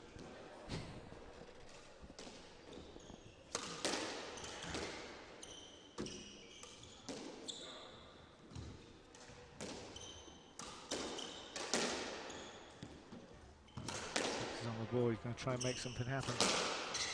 Oh, again, going for those feet of Freddie. Well, it's never coming in the same place twice, is it, for Freddie Reed? Americans doing a very good job of keeping the Canadian thinking all the time. And that ball is coming back so quickly. We see there, so quick, it went straight into his partner.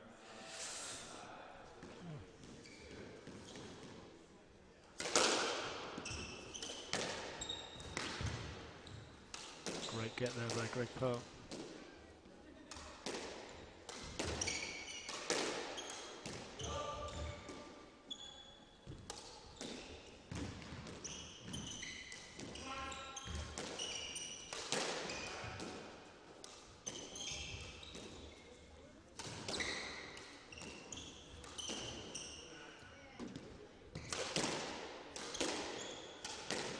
He's done it again. I mean, that's twice in this second game. Good use of the racket angle there. Just finding that straight forehand volley into the neck. Made to look quite easy.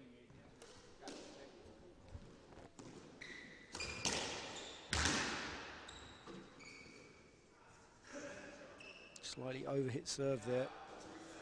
Victor's his opponent under pressure. So 3-7. What the Canadians need is a couple of points back to back. Get themselves back in a rhythm here. They cannot afford to lose this second game. That's a good angle. Slightly fortunate really from Preston Quick. Going for the reverse angle. Ball comes back straight.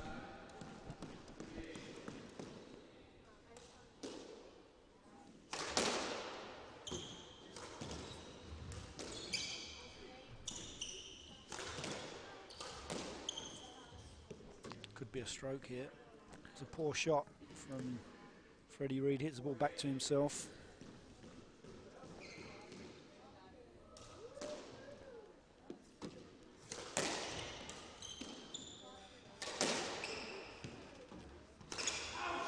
Oh dear. That's got to hurt. Oh. See how quickly he reacts there, Gregory Park. A nice little tattoo for a couple of weeks.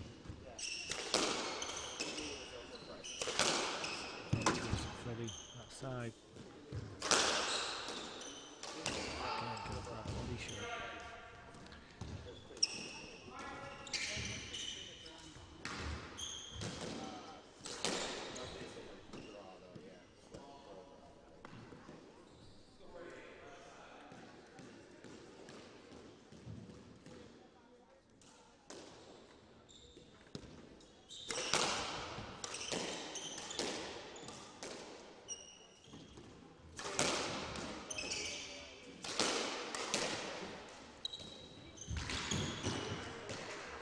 Shot there by the Americans, forcing the pressure on Victor.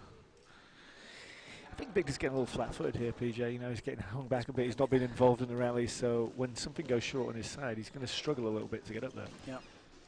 Well, I think they're doing a very good job of starving Victor of the ball, and it's then hard to keep your focus and your concentration, but there was absolutely nothing wrong with that one. Watch this for a forehand volley, straight into the neck. Yeah, it's a clever tactic from the Americans. I've said that quite a few times already, but it's so obvious to see now. Certainly more the playmaker, Victor Berg, but they're just not allowing him to get involved in the game. Yeah. 6-9, Victor serving from the right.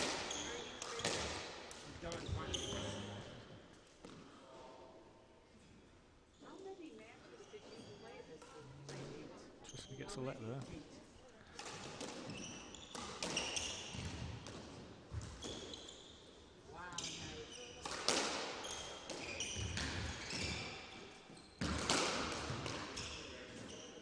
Well, it just shows you how dangerous Victor Berg is, really. At the moment it's a little bit loose. There's the narrow angle through the middle of the court. And doing a fine job of getting back into this second game, Aidan. Just 7-9 now, when it looked all Americans' way.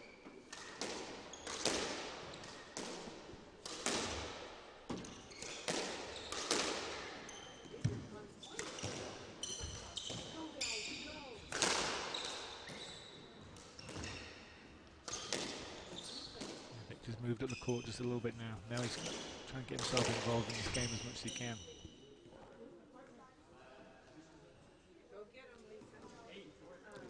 That ball there just changed the angle ever so slightly, moved out of the way pretty quickly. Gregory Park, he saw the danger coming. This is a real lapse of concentration in the late stage of this second game. We've started to flip the ball more towards Gregory Park. You know, Preston had a hot hand early on in this game, and now they've switched it up, and it's paying off for the Canadians.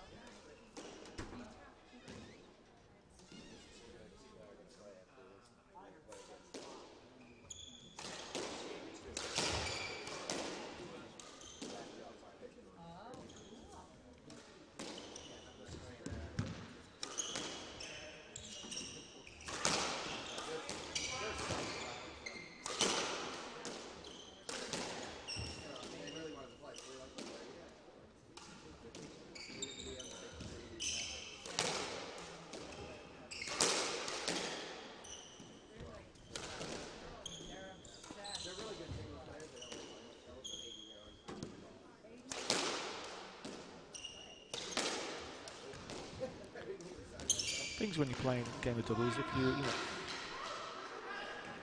obviously trying to manufacture that here a little bit. Oh, what happened there? Looks like he needs to get a new grip contract. Interesting though, when you play one side of the court, suddenly that player is going to get hot eventually because he's seen so many balls. And when he gets into groove and gets in some streaks, that's when you got to change it up a little bit.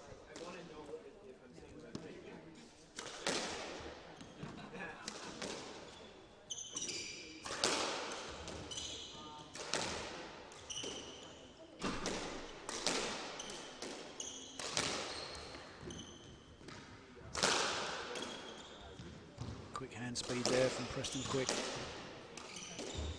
Pace has gone up. Oh. Well, you said players go through hot streaks, Aidan. I think certainly Preston Quick has been the dominant force in this second game. 11-7.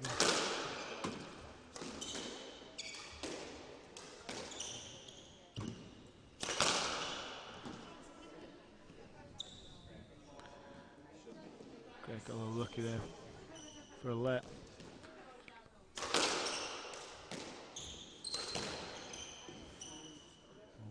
Tough, interesting call here. Like he played the man there and not the ball.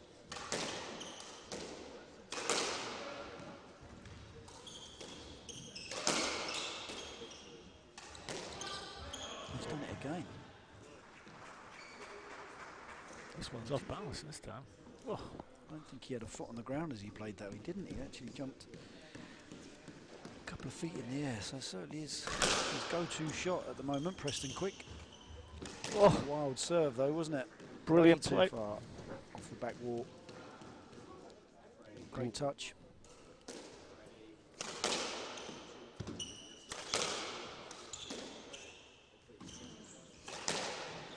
Seem to have regained their composure now, the Americans. Down to just a 2-point deficit, and now that lead's extended 12-8 in the second.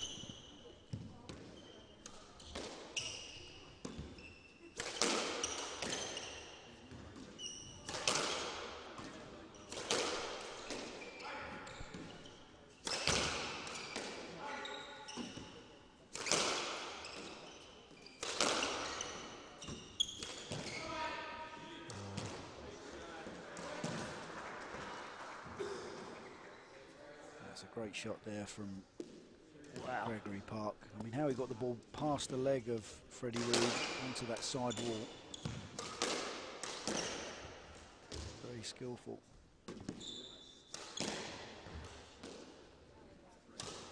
Probably start getting a little longer now, PJ. Well, that's a crucial stage of the match, Aidan, isn't it? I mean, psychologically, you certainly don't want to be 2-love down.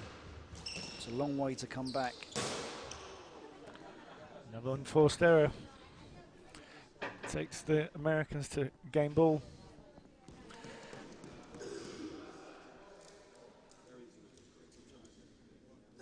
Checking the ball. Little delay tactic there by Victor.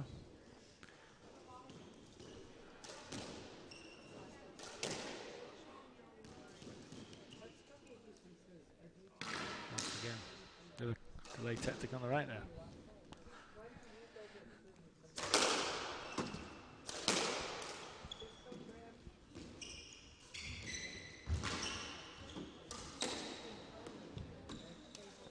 There you see the understanding of the American team. Just as soon as their partner's in trouble, they're very quick to recover. It's not an unforced error by Preston, but yeah, it's because he's has to hit a backhand. Yeah. You know, he always his Exactly. forehands that way. Precisely. American team still serving 14-9. Oh, That's clever. Great shot again from Victor Berg. Reverse angle.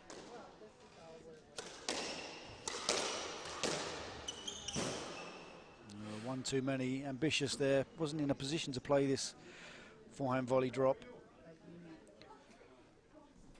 So second game to the Americans, 15-10. They now lead by 2 games to love.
Well, welcome back for Game 3 at the 2015 World Squash Doubles Championships, brought to you by JP Morgan and Trunk Club.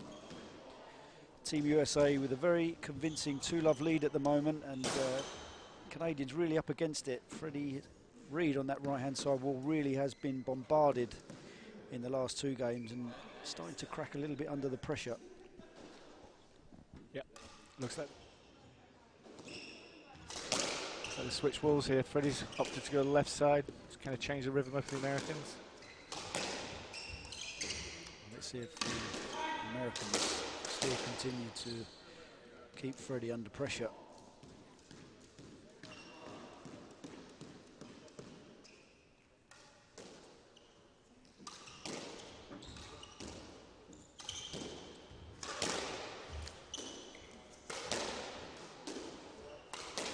Well, again, the tactic is very, very obvious.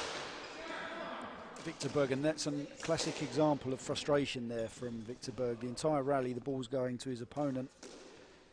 And as soon as he does get half a chance, he's just snatching. Be interesting to see the stats here, PJ, of how many balls Victor has hit, other than Freddie. I'd say a good 80% of the shots going to Freddie, and there again another unforced error. So mentally starting to struggle a little bit now, the Canadians. As we said, it's a 2-love lead and it's a very, very long way back.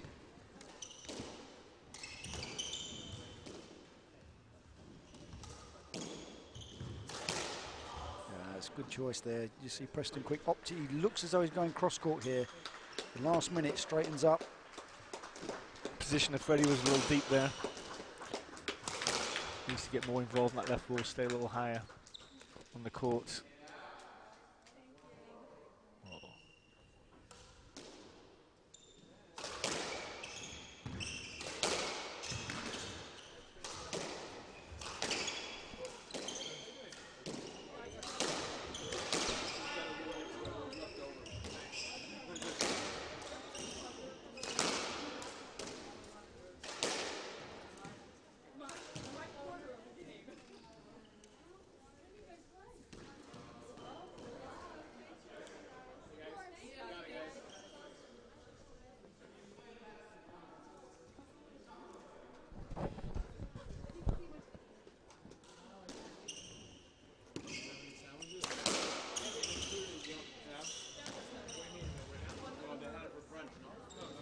Good use of height there from Victor Berg, under pressure in that front right corner.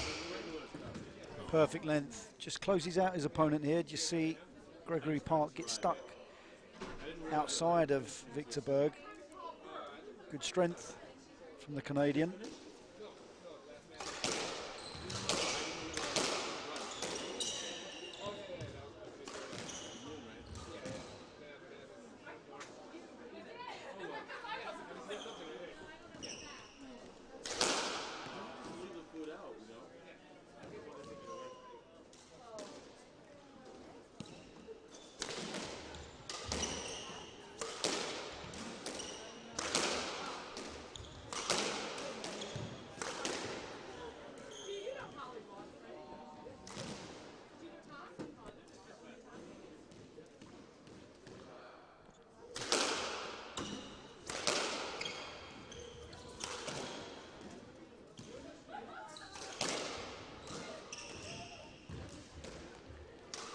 Definitely the use of Freddie on that left wall.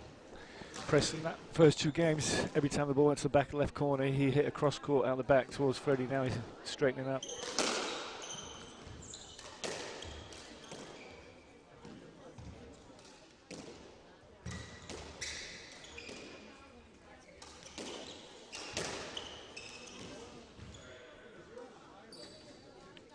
This is a good response from the Canadians. Freddie Reed starting to settle down a bit now in this third. 3 outright winners in a row.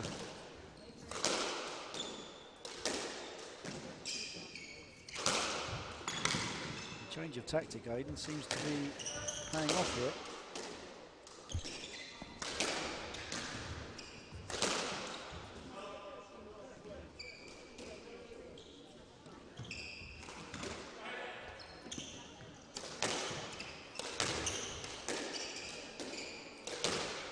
Middle here.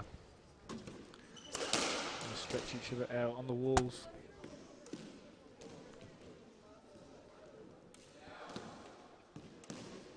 Now just overhit cross court lob there from Freddie Reed.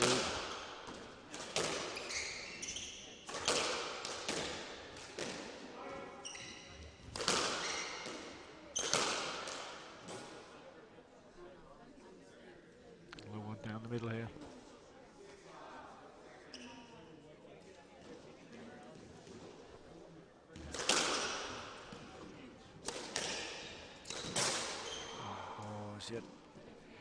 Whole of the front of the court open there. Gregory Park just switched off a bit now, the American team.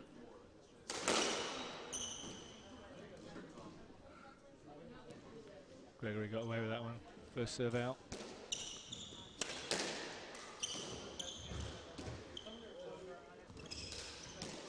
Oh, he's rolled his wrist across the top of this one. He looks at his racket here. Slight mishit possibly. They'll take it. Got themselves in the lead for the first time in this third game.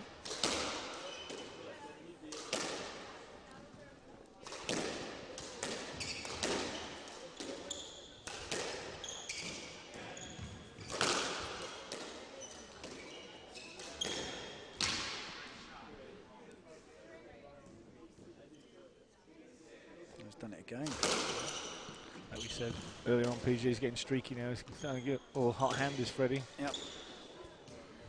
You know, it's good response, as he said. You know, switch walls, and now he's able to hit a couple of winners. His confidence will be grown, taking away the pressure off Victor. Yeah, I mean, it's just winner after winner from the racket of Freddie Reed.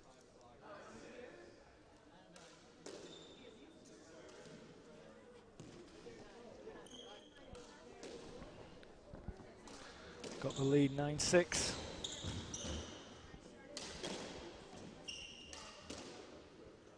Slow it down, Preston. Take away the momentum.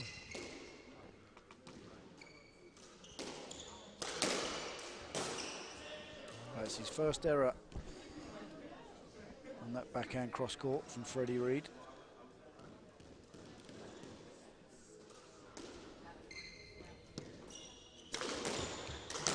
You've got the game of doubles, PJ. You know, it's a pacey game low down, but as soon as you take out the pace and you start chipping away using a bit of height, the rhythm breaks down on the players. Sure, yeah. Simple tactics, probably sometimes the best. Subtle.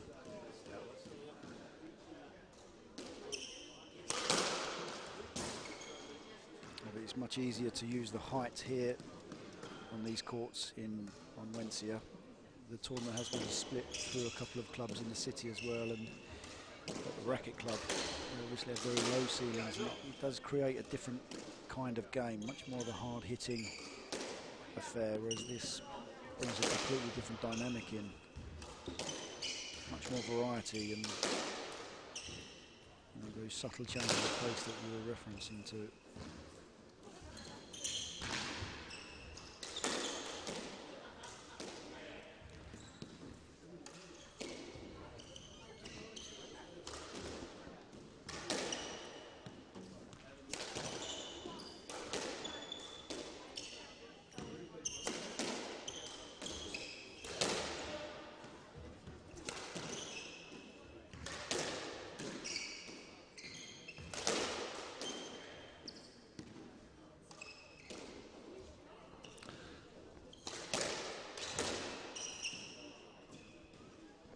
Wants to hit that one, Victor Berg.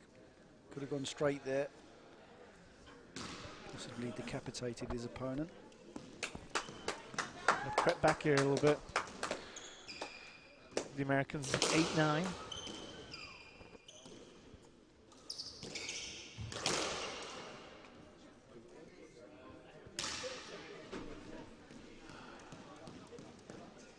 Interesting that call there.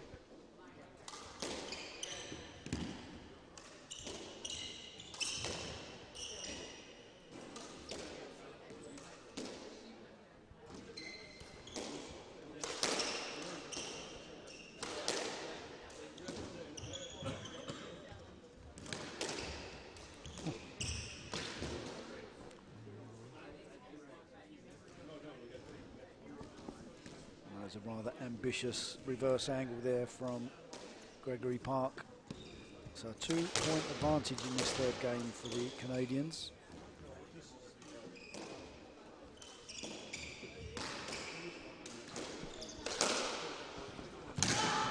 Yeah, it's clever. Good use of the angle there. Slightly loose from Freddie. Ball finding the back wall neck. So Americans with serve, 9-10 down, but a 2-love lead. Oh, he took one in the face there. Just watch here as he backs out of the shot, Freddie Reed. Oh. Preston takes one to the face. Oof, that could be potentially very nasty. Good job he's got his eyewear on, nice and tight. That might be able to take the Canadians, you know, advantage here, because the Americans will start to creep back and get in a rhythm, but, you know, that little break might help them out. Victor's got that intensity in him, you can see he is ready to go. How will he respond?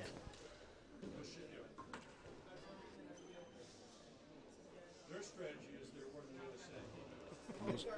I didn't know you were going to go on to... They might have a crowd on Everybody seems fit and well. Gregory Park with serve, 9-10. The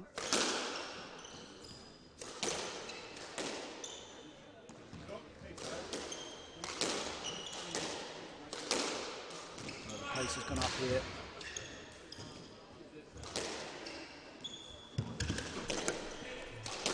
Interesting follow through there from Victor Berg. He's all arms and legs at the moment.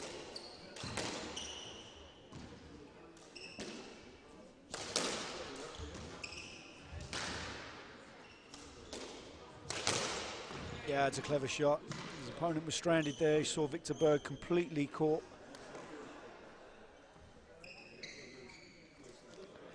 10-10 now. Canadians need to respond. This is their last chance.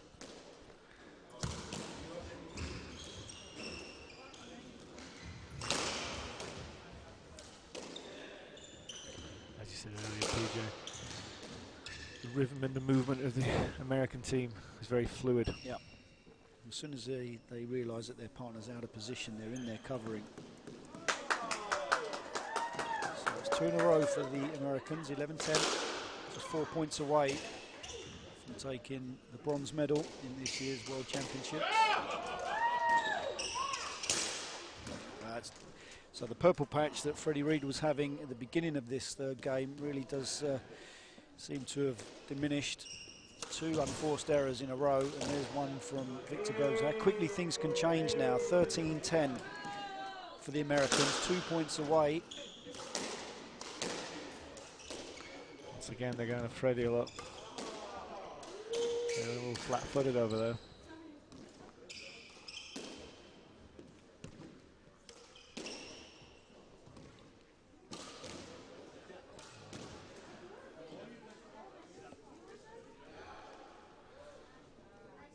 Great shot there by Freddie.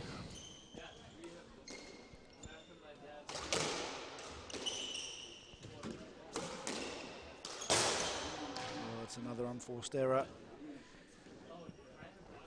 Well, they've got match ball now, PJ, and they've got here the last 4 points. Just having one winner, the Americans. All the other 3 have been tins.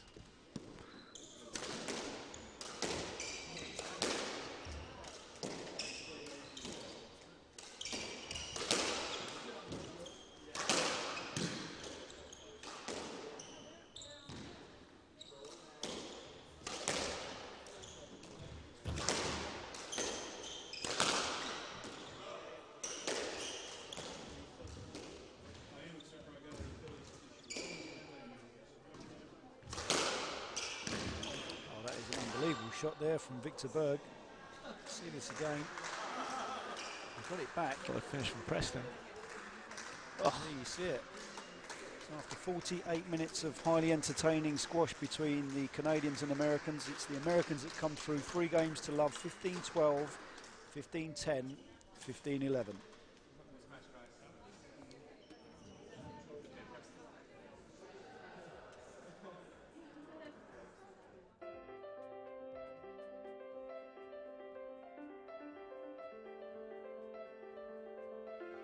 This is a story of partnership. The kind of partnership that's happening in the places we know and love. Like Millennium Park, where a public space is being transformed into a work of art. And Shedd Aquarium, where a summer program is giving our students love of science and a lifelong self. And Lou Malnati, where Mark Malnati is more locals, more dish pizza than ever. It's the story of the kind of partnership that helped the Art Institute of Chicago build a modern wing, and the Robert H. Lurie Children's Hospital of Chicago build a place that inspires hope. These are the stories of the places we share, the places we grow, the places we celebrate, discover, and the places we... For more than 150 years, it's been a privilege to work with organizations, businesses, and communities that help make Chicago, Chicago.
Laura says she's English.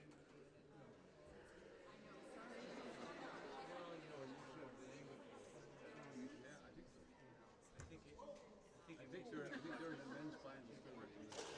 There's 27 of them. I felt like you have that.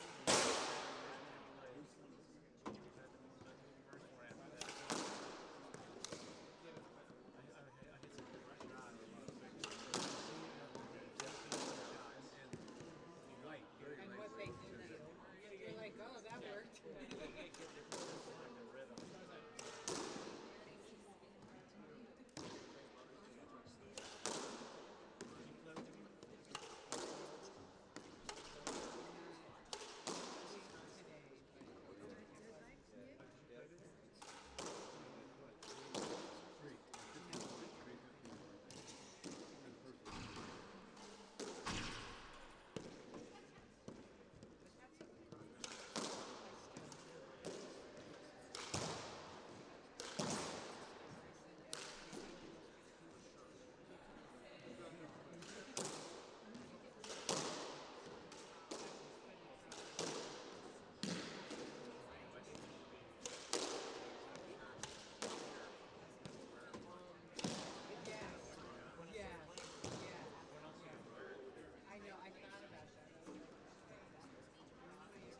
who was it? The woman, American woman comedian, B something. I can't remember her name, but she's famous for being drunk.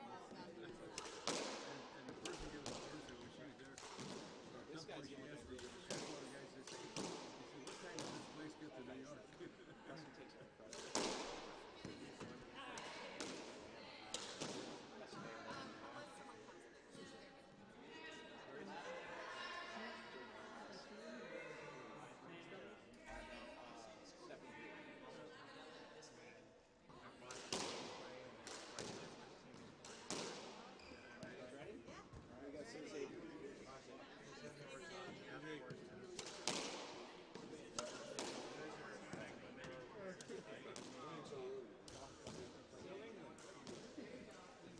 No, no.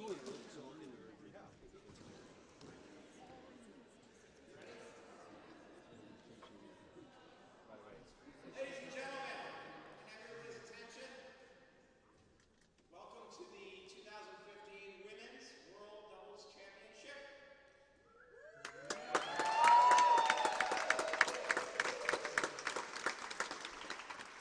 This is an all-English final. Go Canada! Okay, welcome everyone. We are live from the Onwensia Club here in Lake Forest, Illinois for the World's Double Squash Championships. This is the women's professional final between Susie Pierpont and Carrie Hastings of England and Georgina Stoker and Victoria Simmons of England. I think this could be a very interesting match. Susie being she's been a dominant top player herself, and Carrie's very, very handy with the racket. Those two are definitely favored on the seeding side of things, but Georgina and Victoria, you know, they're the underdogs, and they ended up taking out the former world champions earlier in the last round. So I'm here. I'm Freddie Reed, commentating with Danny Dolan, the tournament chair, and yeah, I think we're looking forward to an excellent match here. Should be a great match, and looks like Susie and Carrie won the spin, so they'll start, and Susie's going to serve to Victoria. Kicks it off with a hard serve. Susie's known to play around with her first serves, which is good. Oh, there's a tin there. It's always good to play around with that first serve because you want to use the serve as an attack or as a weapon. Absolutely. And, you can try getting an advantage right away.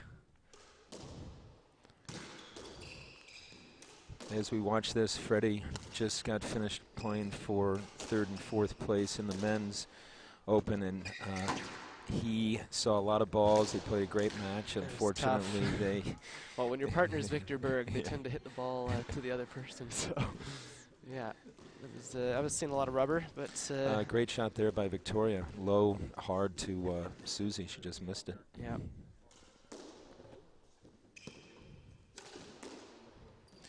And again, while we're watching, just want to thank all of our sponsors and thank these great pros. They've done a great job this week, and especially with the Metro Squash kids. So all the proceeds will be going to Metro Squash. And as we've said earlier, we raised over $400,000 for this event, and it's just great for what it's going to do for those young men and women. Yeah. That's the thing about squash. It opens up so many doors and different avenues, and so it's great to see this tight community get together and get behind foundations like this and programs that kind of build the grassroots and also, you know, send inner city kids to schools, and so it's doing a lot of good just for just all around.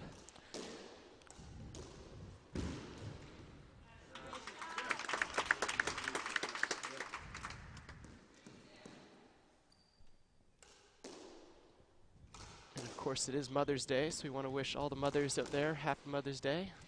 Any mothers of the players there watching, well, best of luck. Yeah, what a great day to have this final, and happy Mother's Day to everybody. Norel and Tosh, happy Mother's Day to both of you. Mm-hmm. We wish you were here. Yeah, no, Norel was injured. I heard her foot's in a boot. I don't know foot is in the what boot. happened. But I think she heard it in St. Louis, and she's a lot of fun to watch. She's a great person, and she's an awesome player. Just really knows how the doubles game's played. Very skilled.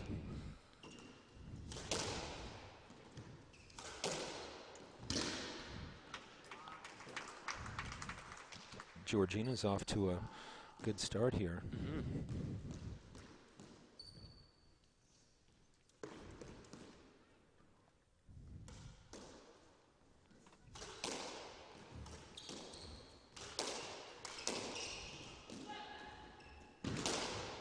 This is my first time watching Georgina. She looks pretty relaxed, actually, just in her style of play, which is a good thing. I think it's a good thing to be kind of comfortable and at ease out there. Yeah, I agree with you. She played very well down at the WDSA event in Vero Beach at Johns Island, and so I think a little confidence coming into this. And her and her partner Victoria, they obviously came off a great win against Amanda Sobey and Natalie Granger 2 years ago. They won this event, and so they must have had a tough run-in with these two. From what I heard, I didn't get to watch any of the match. From what I heard, Victoria was laying in some pretty good cross-court nicks, so if she can find that today on her forehand. Yeah, great shot there by Suze, but yeah, Victoria played great. I think it was, I talked to Vic last evening and said it was the greatest victory of her doubles career, obviously. But I guess a good commentator always states the obvious, right?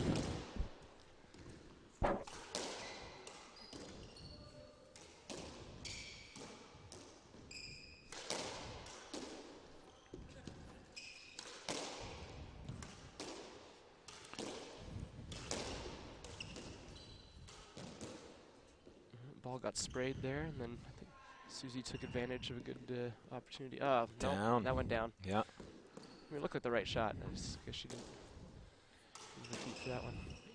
Yeah, and while we're watching, all the viewers should know that all 4 of these players play in the WDSA, the Women's Double Squash Association, and they do a lot for the community as well, and all their tournaments throughout the year raising money for places like Metro Squash or Squash Busters or others. So great shot there. Victoria is the professional at the Jonathan Club in Los Angeles, and just a beautiful place, and she's done a great job of really energizing the amount of squash that's being played there. So hats off to Victoria.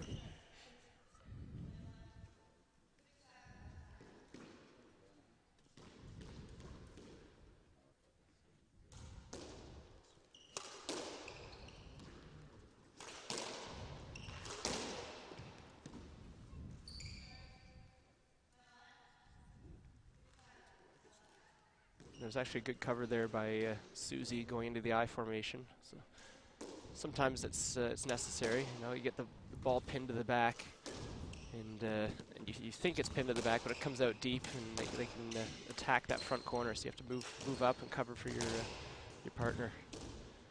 So the I formation comes into play.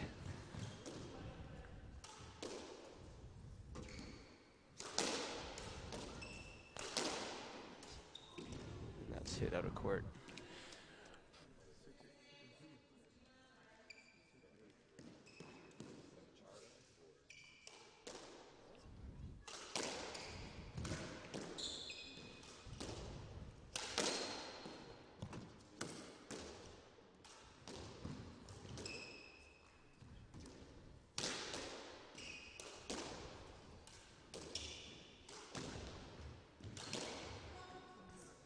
That ball's hit back at herself for a quick stroke.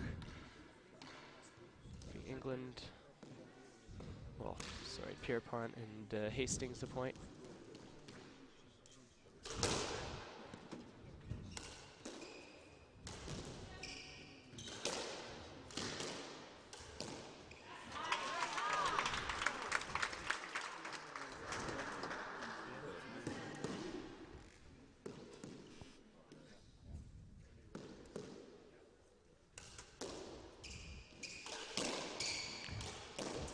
Susie and Carey leading 9-7. Both teams are sort of feeling each other out. They're moving the ball around confidently. There's still, that was a good angle there. Pretty smart doubles so far.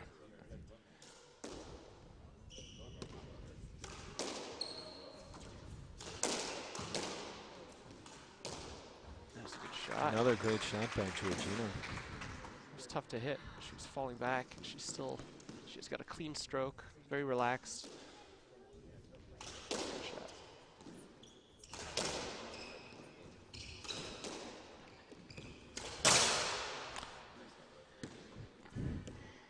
Victoria had to go back and then just hit the tin.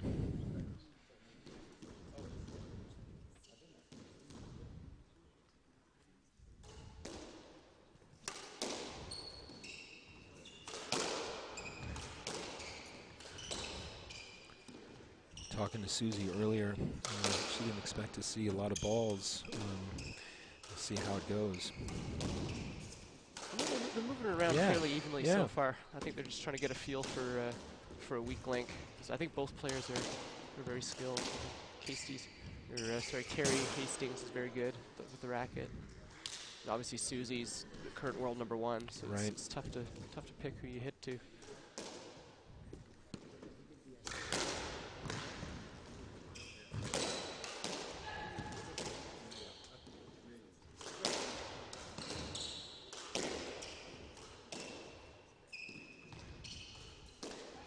The height there. Yep. Broke that nicely. Shot by Victoria. Great length by Victoria there. And finished by Carrie with a very tough hit. That was nice. That was a tough shot. Just strikes it into that roll corner reverse. Love the view right there. You can see our two main sponsors, JP Morgan and the Trunk Club, both contributing to those young people down at Metro Squash, helping transform their lives.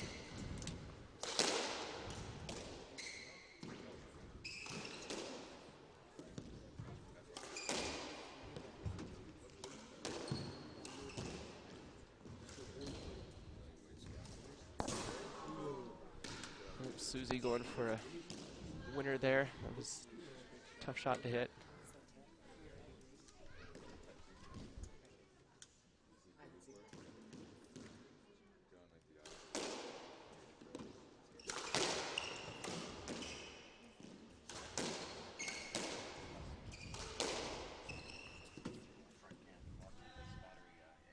Oh, we're back.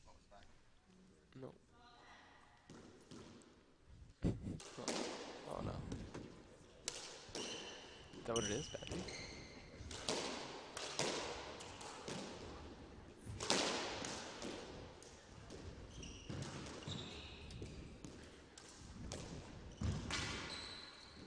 Great get by Vic. That's an awesome shot. Great shot by Susie. Took that nice and early. She knew where she had to hit it. She put it right in the neck. Boy, did she. Stuffed it in there.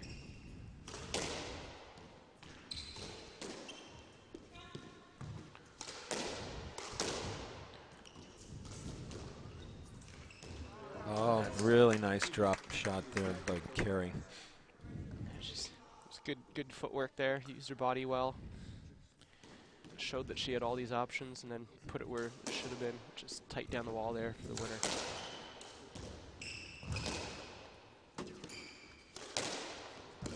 Oh, great length there by Carrie.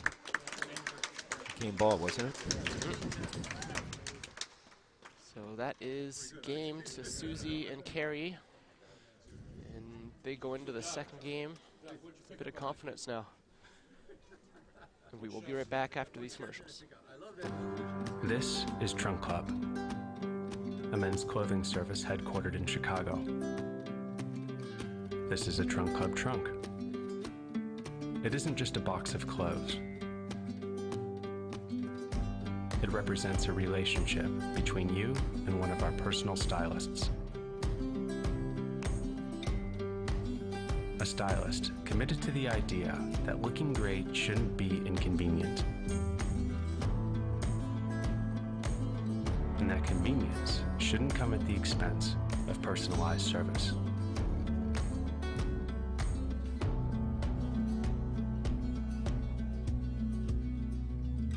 So whether you're in Chicago or anywhere else in the continental U.S.,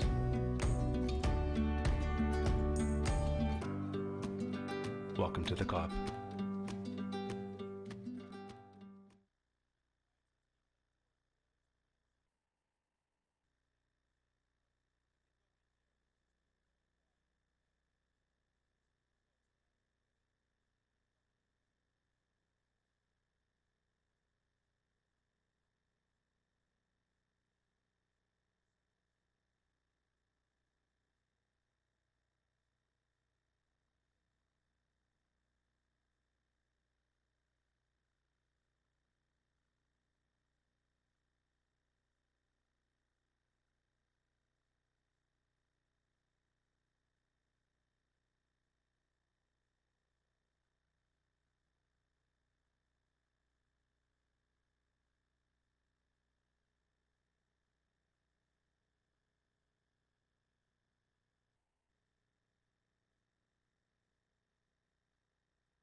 Okay, and we are back here for the second game. Pierpont and Hastings lead 1-0. 15-10 victory. Freddie Reed doing the commentary here. I'm just going to fill in and try to continue to promote how great of a tournament this has been, and the fact that Chicago squash community raised a lot of money to really benefit Metro Squash, and couldn't do it without all these great pros and all of our sponsors. I think that the staff as well, you know, the clubs have put on a great event. It's been very successfully run at 3 different venues. You know, the Onwencia Club here, and we got the Racket Club and the University Club downtown in Chicago. So it's been quite awesome to see a bit of the city and the different communities all coming together. And yeah, Freddie, I think you're right about that. The clubs and their staff should be, you know, just kudos to them. Great work, hard work, lots of hours, and we just can't thank them enough. Great length there. Oh, must have been a let. Sorry, folks.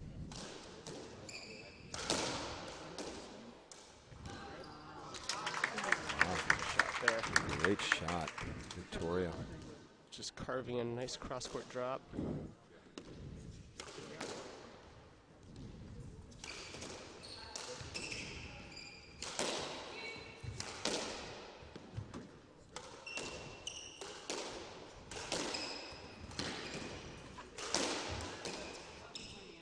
Freddie, you're right. Georgina looks really relaxed, doesn't she?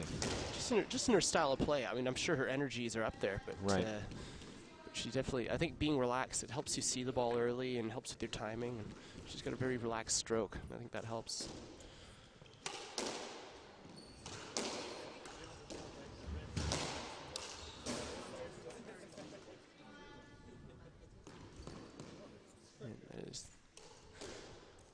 So Georgina and Victoria coming off to a better start here.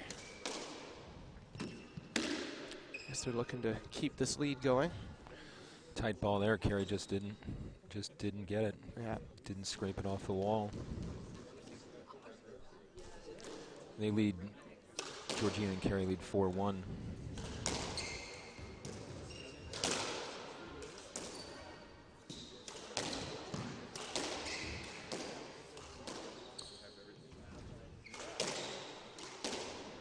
Sue's with a good cross-court now.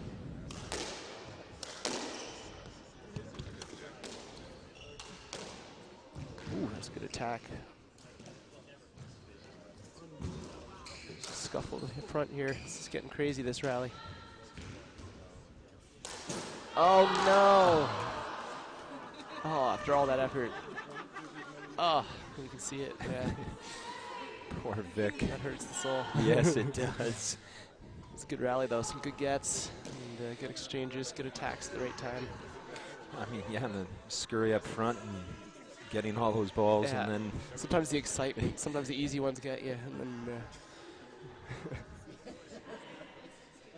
Yeah, well, having a good, there's our sponsors again, JP Morgan and Trunk Club. Yeah, and JP Morgan, always been a big supporter of squash. And Trunk Club has done a lot for us this week. So we're very grateful to have these two as our supporters and sponsors. Yeah, Trunk Club has really been great. They, when we found out that they were going to sponsor us, they're very kind, and we cut a little deal that I would wear Trunk Club clothes all weekend. And didn't you help seal the deal with these sponsors? Well, yeah, I would say Jackie Moss from the Metro Squash Board is really responsible. Yeah, I'm great friends with her, Canadian friend of mine. Yeah, oh, we grew great! Up in, yeah, juniors together. Yeah, and she really helped us secure the Trunk Club, and here we are at 5-3. Georgina and Victoria head. Yeah, but the sponsorship. Good shot there. Yeah, just ball escaped her. Yeah, both Trunk Club and JP Morgan. I feel after this weekend or the last 5 days, they've just had a great experience, and I feel they'll be involved in squash for a while they'll now. Come back. Absolutely. And that's what we want. We want them to feel like it's been a success, and it has been a success. It's good that's coming out that way. And as we watch these finalists here, I want to remember for all the viewers that in 2 years, Toronto will host World Squash Doubles. And we want everybody to remember about the age brackets. It's really a great opportunity for a lot of amateurs or former pros or the great players in our game to come back and play and win a world title. That's right.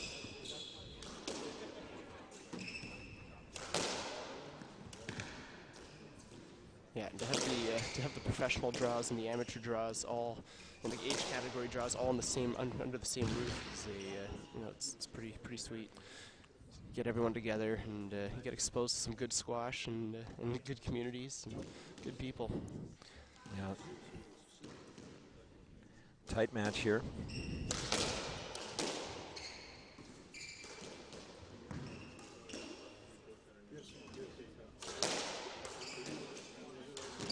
That's a great attack. Great shot. There's Georgina, relaxed as ever, knowing when to attack. She saw the opening, took in that reverse there.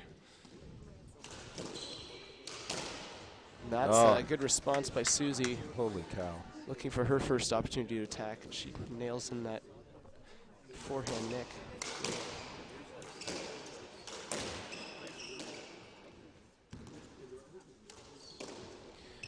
Freddie, what do you think?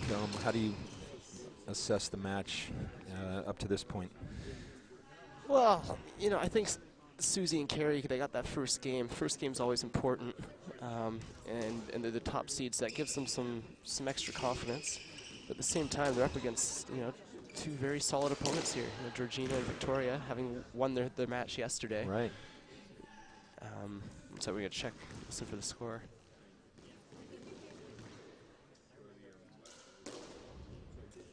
But yeah, so having come off that win yesterday, Georgina and Victoria have to have some confidence as well. So I think this is going to be a seesaw battle of, momentum. They just put that ball right in Carrie's power spot there, and she just nailed that.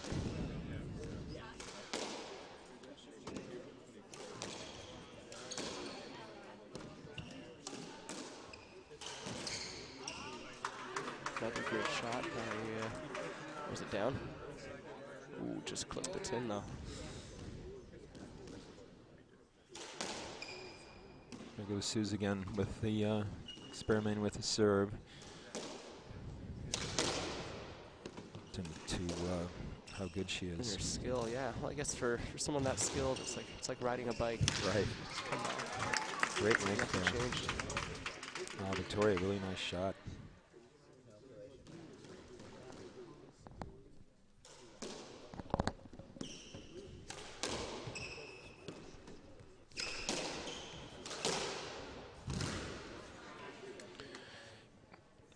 Georgina just couldn't get that, so, I mean...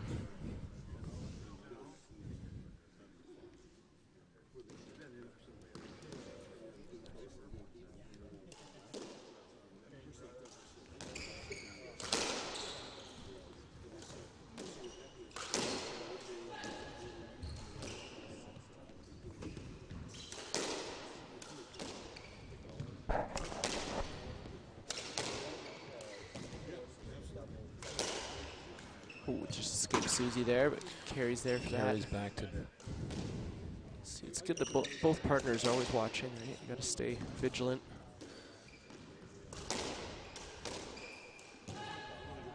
That's a good attack by Carrie. Great shot. Wide angle.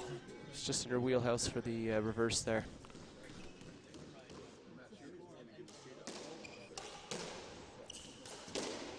We're having a little trouble hearing Amanda Sobey give us the score, so we'll try to update it at the end of this point here.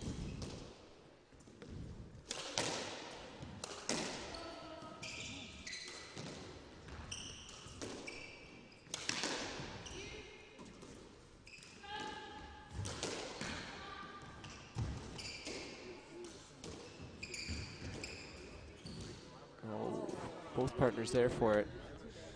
Georgina just missing it.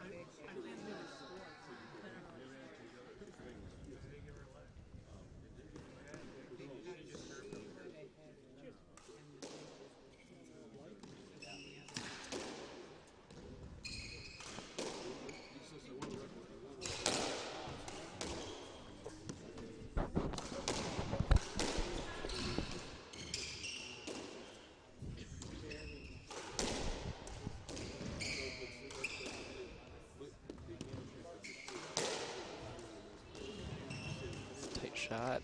It's a good lob. Neutralize it. It's a good rally here. Yeah, Carrie covered that front right well.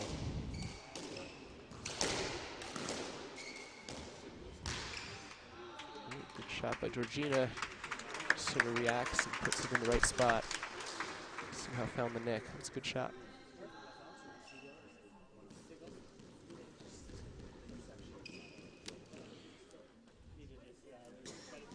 Victoria serving at 12-11.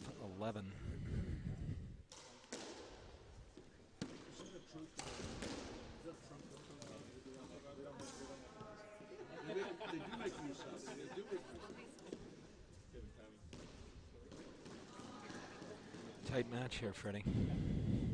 That's what you want in the final. You want it to get interesting and tight. It's no fun when it's a blowout. Great get by Victoria. Oh, it's too tight to volley.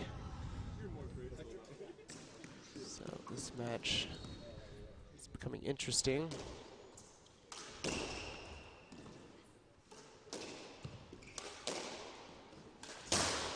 Ouch. Not a good time for that tin. It's even a little nervous in here watching this. Really, Georgina and Victoria won't want to get caught into the two-love trap. Absolutely. It's always tough to come back, especially when you're playing a higher-seeded team who's already got their own confidence to draw from. Sue's really played a couple of great shots there from the middle of the court.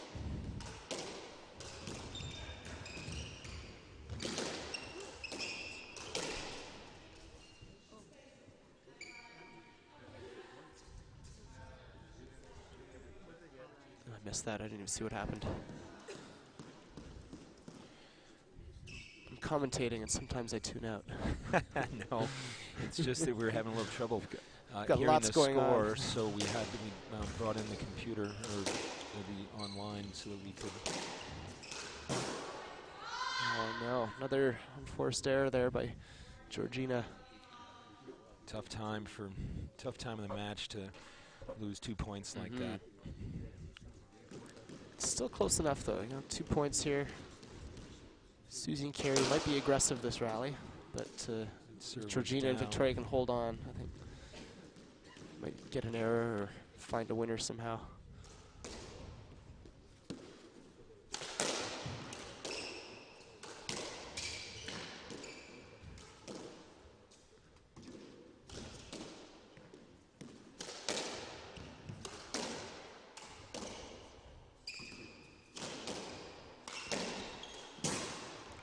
There's the error from Susie. So drawing that gap a little bit closer, but they still have one more game ball. Great call there, Freddie. Yeah, it would be a shame to see an error from the blue team. I just want to see them hang in there, you know, play the right shots, but leave room for error. Just try and fight out the rally. Maybe squeeze an error from the white Good team. patient point here. There, that's the shot.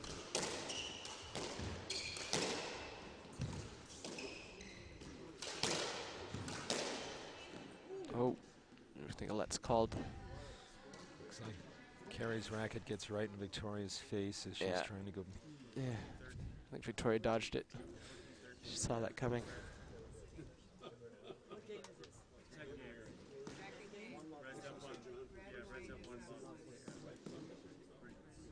For those watching now, be sure to stay tuned, because right after we have the men's final. The world number ones, Damien Mudge, Ben Gould from Australia. They'll be taking on John Russell and Clive Leach, two very talented veterans of the tour from England. So that'll be a very interesting match. Number 1 and number 2 seeds of the draw squaring off. Should be, it has all the makings to be just a great final. JR and... They called a stroke on that. Oh, wow. You get a replay. Yeah, let's see the replay.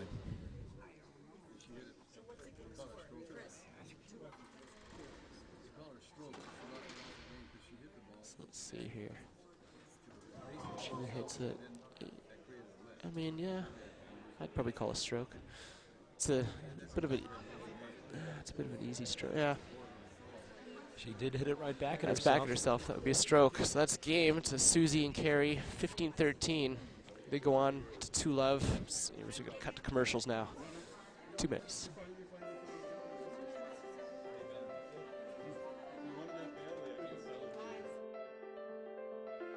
This is a story of partnership. The kind of partnership that's happening in the places we know and love. Like Millennium Park, where a public space is being transformed into a work of art. And Shed Aquarium, where a summer program is giving our students a lifelong love of science and a lifelong sense of self. And Lou Malnati's, where Mark Malnati is feeding more locals more deep dish pizza than ever. It's the story of the kind of partnership that helped the Art Institute of Chicago build a modern wing. And the Anne and Robert H. Lurie Children's Hospital of Chicago build a space that inspires hope. These are the stories of the places we share, the places we grow, the places we celebrate, the places we discover, and the places we heal.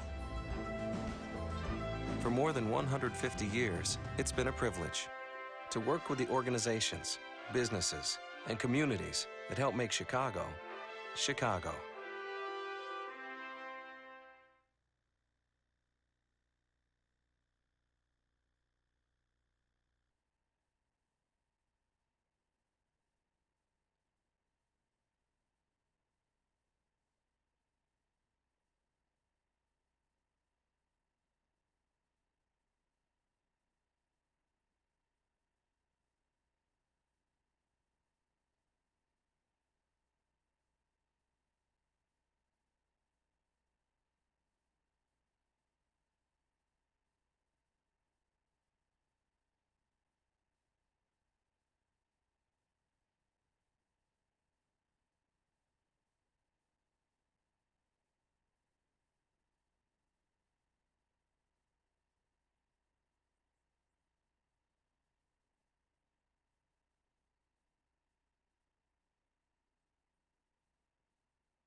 Okay, we are back here for the third game. Susie and Carrie are leading 2 games to love. That last game was definitely pretty close. A couple errors there late. A little bit of an error at the end. Which was too bad for Georgina and Victoria, Yeah, but that perhaps stroke at the end yeah. wasn't the way he wanted to end it.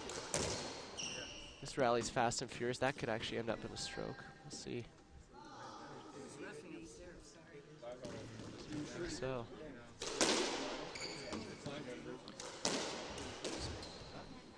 We just had to go fix one of the cameras, so we're back to you again while waiting for post the score and get the cameras fixed. Just want to. There we go. Yeah. So the crowd's starting to fill out. That's why the cameras are getting knocked around. And the, I think, Freddie, we can mention there's been a lot of people that have just worked so hard. And a lot of them have been instrumental to this being a success. I think that goes to like Aiden Harrison of this on Wensia Club. We got John Cashman of the Racket Club. And John Flanagan of the University Club. They've all come together and put on a wonderful event for us. Yeah, and Aiden was the assistant. He and Preston were the tournament directors. Peter Dunn and myself as the co-chairs. Peter really did a great job logistically. Peter and I have done this before, and we'll do it again. And I focus on the fundraising, and Peter focuses on the logistics. And it's a good team, and along with Aiden's just he's a great guy, and he's done a great job here at the N1C. But and you yourself, Dan. I mean, I'm going to thank you again off air, but I should thank you now too on air. Where you've done so much for this event and in the sport of double squash. So it's good to see you on board here, and we appreciate all your efforts. So. Well, I really thank you, but it's been we've just had a great time doing it, and it's as we keep saying, we don't want to be too repetitive.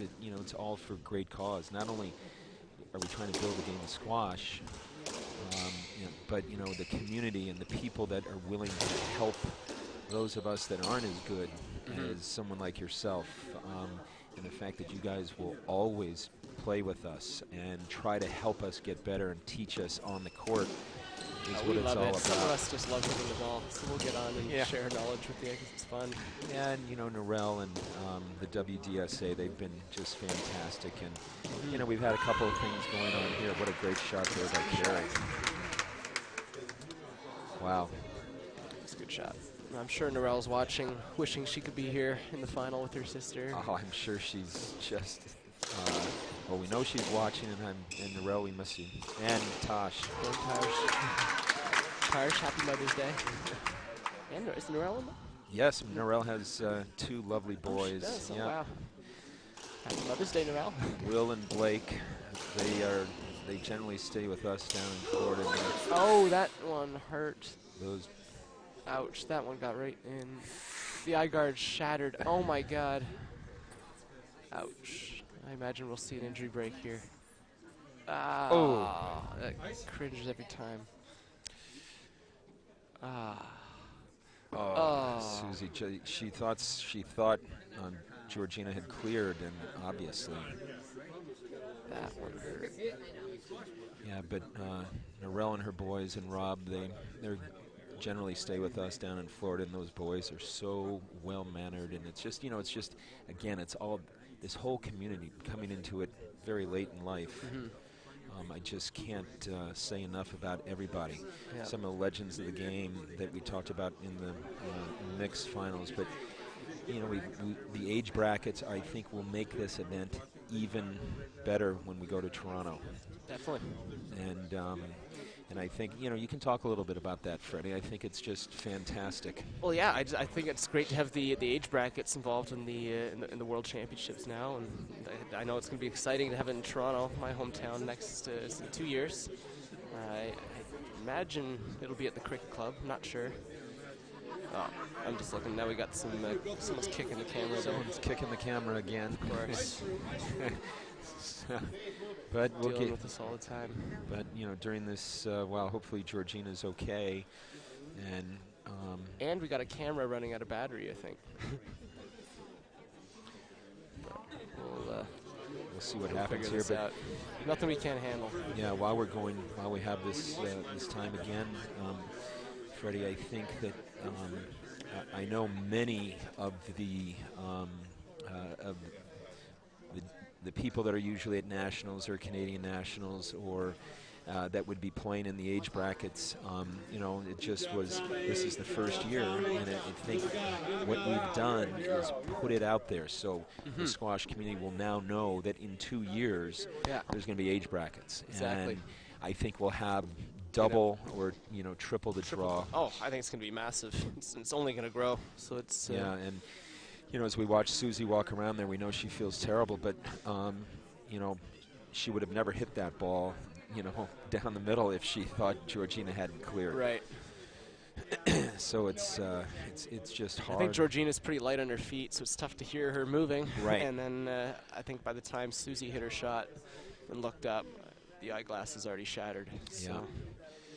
Yeah. And it's just, look at her. I mean, and I hope she's all right. I hope that didn't. Oh, she's coming back on. She's a trooper. Yeah, the crowd showing their support, cheering her back on. Susie apologizing. It's just beside herself. Oh, that looks tender. Yeah.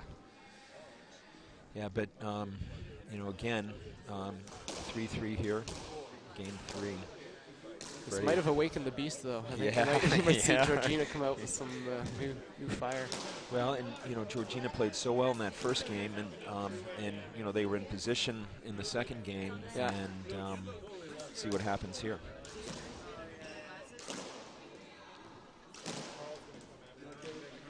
Yeah, we were talking earlier about you all, the men pros were all out in Denver earlier, and they had a great invitational. That's right. Well, there was an SDA event earlier in the year, which I missed out on. I had a stress fracture in my foot.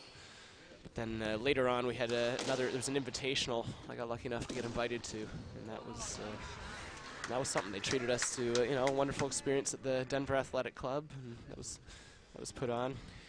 Yeah, with. I have a wonderful billet out there. Her name's Laura Studo. She helps out with the tournament. Yeah, Laura was just. We were just with Laura in London, Ontario for the Lapham Cup. Okay. Yeah, she's a great lady. Yeah.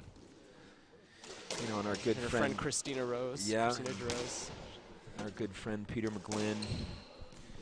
I'm sure he's watching as well. He and Susie are great friends. He's been my pro-am partner a few times, once in Greenwich and then once again out there in Denver, so he's a fun guy to hang with. Again, it's just all the people brought together by this game. It's amazing, and if we can, continue to build the urban squash programs, which is what this tournament's all about. That's what it became all about, I should say, and I think it's just wonderful. And I think we're going to see a lot more of these urban squash programs, grow into different other cities. So this is going to be a widespread movement, I think. It's going to be good for the sport of squash, and it's going to be good for all the youth around, around the world where this spreads. So. Right, and we should say that this weekend the urban squash program in Philadelphia had their big gala and their big weekend, and so unfortunately that Philadelphia crowd was unable to be here, and because they're so committed to the great cover by Georgina there. Great cover by Georgina. Yeah. So we miss Molly Pierce and the Grants and all the great players from Philadelphia that are involved in. There's a big active Philly crowd that we're definitely missing here. Great get off the back wall.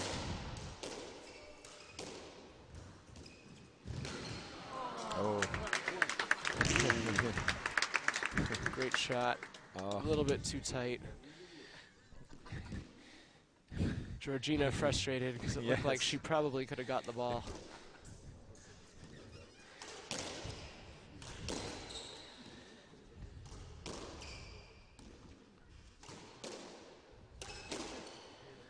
And I think those are the same eye guards Georgina is wearing. I think she just pieced together the lenses. I think the lenses just popped off and then just put it back together again. Oh, that's a great shot. Great. comfortable, going for the opening. Great shot, 6-5. Critical, sort of a critical time of the game It is. for Georgina and Victoria. Yeah, they're getting towards the middle of the game now. And, looks like they're still feeling confident, so that's good.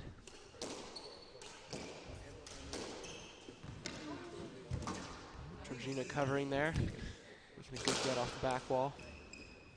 Both of them scrambling right now. Nice credit to Susie, moving the ball around beautifully. That was a great straight drop there. Just kept it tight. Great shot by Susie, absolutely. I think that's Susie's go-to shot with her straight drop. She's got very good straight lines. Keeps it very accurate. And Susie's, she's quite confident and quite relaxed on the court as well. I mean, obviously there's a lot of intensity within her, but she moves around the court just beautifully and knows. Very graceful. Yeah. And as those of us that know Suze, what a lovely, lovely human being.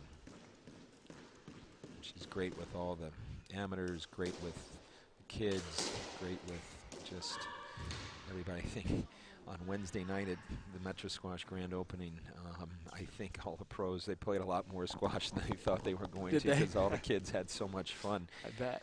Again, it's 9-5 here, and I think critical. Susie on the attack there.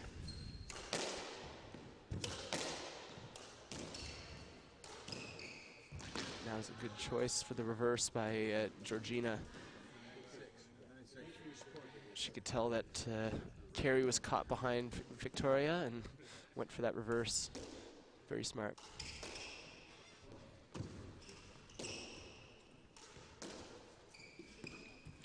Oh, swing and a miss. Swing and a miss. It's tough. Harry Carey would say that as well as anybody that announced baseball. Great Chicago and Chicago legend. That's right.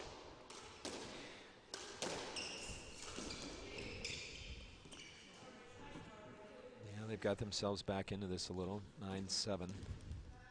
So Susie asking for the let there. She clips Victoria.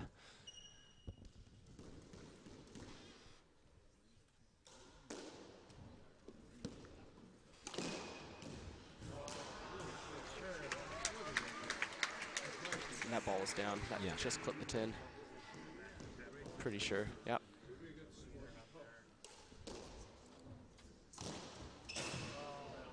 We're at 10-7. 10-7. Critical. Critical. Yeah, the other thing, Freddie, is that as we were talking about in the earlier match, it's just been great for all the pros to have a little chance to be around Chicago, see the city a little bit. That's right. So you got to change up the scene from. 'Cause I know there's a lot of doubles in Toronto, a lot of doubles in Philly, a lot of doubles in New York, but people don't know there's a lot of doubles here in Chicago, and it's a good place to kind of hold the World Championships. And brought people out to see a bit of Chi-Town. It's nice. Yeah, and Chicago's such an easy place to get to. You can get to Chicago from anywhere. Sometimes O'Hare is somewhat of a pain, especially if the weather gets bad. But I think I did it all wrong. I drove down here, and I was driving around in the traffic, and I think it would have been a lot easier taking the public transit. We've got a better public transit system here. Yeah, it really is. It's quite good. Looks like we've had a couple of lets here. Yeah. 10-9. Teams are getting scrambled up and bunched together, so there's a lot of lets being called. And that somehow found the nick. I want to watch that again. That's amazing. Wow, it just teleports into the nick.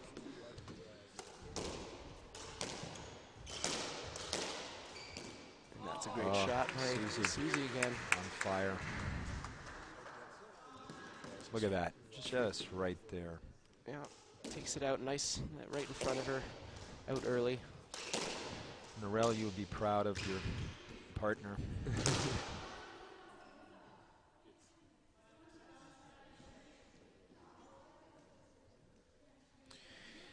And while we have a minute, just talk about what a great job David Kay has done at Metro Squash. That's right. David from Toronto, so he grew up with so many of people that are here, but he's taken an organization along with his board and just done a great job. I recently joined the board 2 or 3, maybe 4 years ago, but David, Jackie Moss, both Jackie Mosses, very just wonderful job. Good shot there. Georgina just hits it. Got the body shot on Yeah. Susie. Yep. That's what you want to do. Kind of mix up the angles, sometimes down the middle, sometimes at their body. That was a critical point. Yep. 13-10. So closing the gap a little bit. Yeah, it was good seeing David Kay last night. He's a fun guy. He's a phenomenal player to watch. I don't know if you ever got to see him play. Even now, he's still got the hands of God. Oh my goodness, where do those hands That'd be my come nickname from? for him. Yeah. Hog. Hands of God. Well, great shot by Susie. We have match ball here. Susie just put it in perfect spot. She knew Georgina was behind her.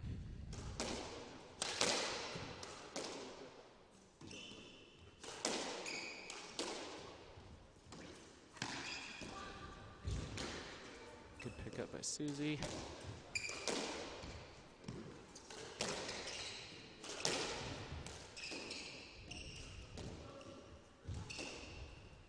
So both teams fighting for control here, trying to stay in front of one another.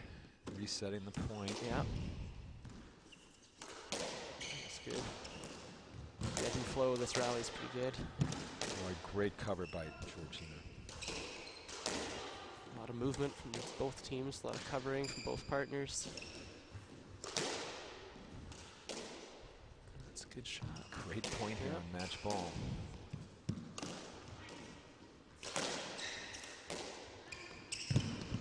Oh, and that is match for Susie Pierrepont and Carrie Hastings of England. They are the world doubles champions. That's a good match. That's a good match.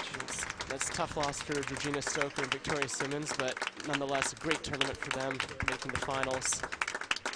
Second place isn't all that bad, but silver medal. That is a sweet victory for Pierrepont and Hastings. Another world title. And Carrie's first world title, I believe.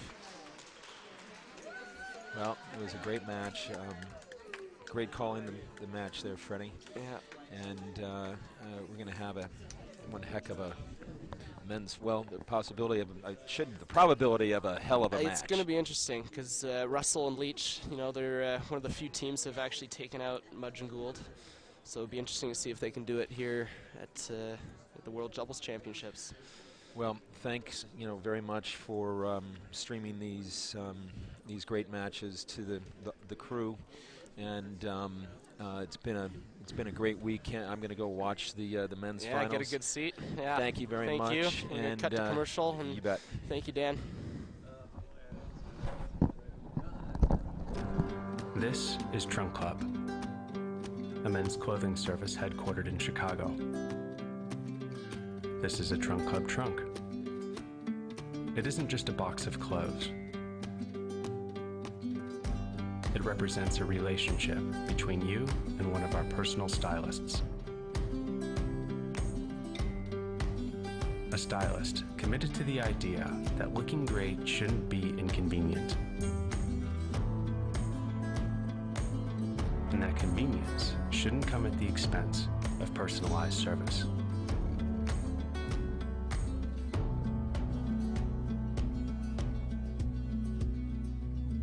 So whether you're in Chicago or anywhere else in the continental U.S.,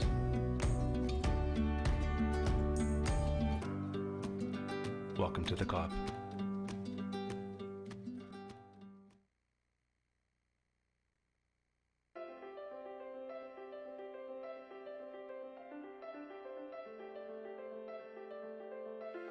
This is a story of partnership.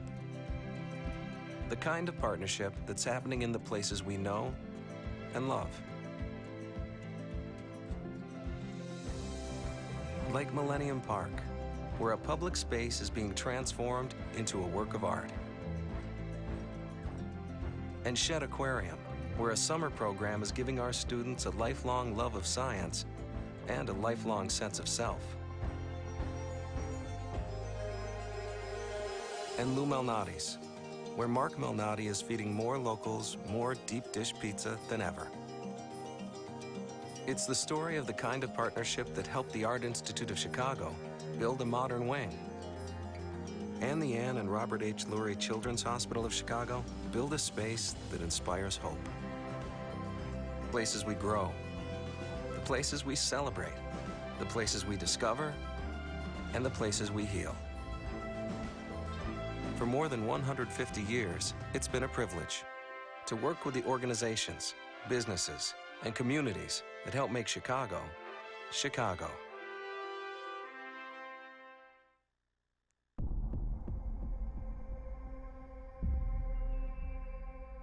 The U.S. Open means something to sporting fans worldwide. Everything from a 60-year history in the game and great champions, everyone from Amr Shabana to Nick Matthew, Nicole David, and Laura Massaro. There's just an incredible roster of champions. We also have great additional events in addition to the competition. We have a junior day, which brings in kids from all over the community in partnership with Squash Marts. We have Character in Sports Day, we have Women in Sports Day. These are ways for us to feature positive characteristics of being involved in sports, like sportsmanship and honesty and accountability. We offer full parity and prize money for men and women. To have the men's and the women's, there's so much more atmosphere, I think. And the US Open has done a fantastic job in, being the first. It happened in tennis, and I think the same thing can happen in squash. That is ridiculous. How did he get it cross court? The quality of the television output from PSA TV is incredible. So what we're able to do is feature that on site to create a great entertainment experience, yet also the rest of the world can experience that at the same time. The TV crews are fantastic. Especially in the last couple of years, they've done a fantastic job, and it's very much a sport made for TV now. In the same way that we were the first to offer full parity and prize money for women, we want to be the first to offer $1 million prize money for players. We're aspiring towards that. We want to get there as quickly as possible, and we want to put pressure on other tournaments to raise the prize fund for these athletes who are truly world-class. Equal prize money with the men and the women here has really gave us women the boost to pick our game up, and US Squash has shown that we are at par with the guys. I love this event, I think it's the fourth year it's been here at Drexel, with the sort of open plan areas around the sidewalls and the front of the court leads to a great atmosphere.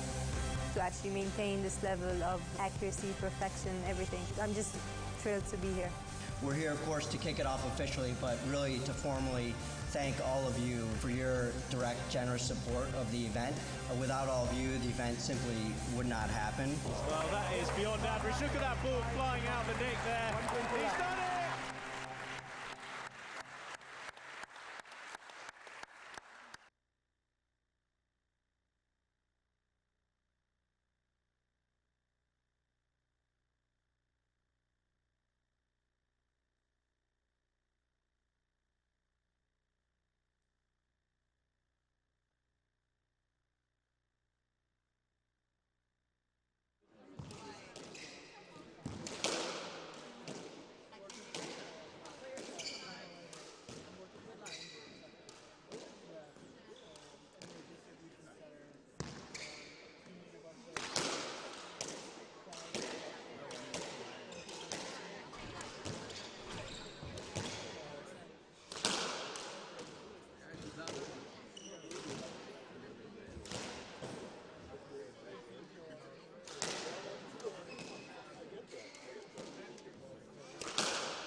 This is a story of partnership. The kind of partnership that's happening in the places we know and love. Like Millennium Park, where a public space is being transformed into a work of art that inspires hope. These are the stories of the places we share, the places we grow, the places we celebrate, the places we discover, and the places we heal. For more than 150 years, it's been a privilege to work with the organizations, businesses, and communities that help make Chicago, Chicago.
Okay, and we are live at the Onwensia Club for the men's professional finals of the World Doubles Squash Championships.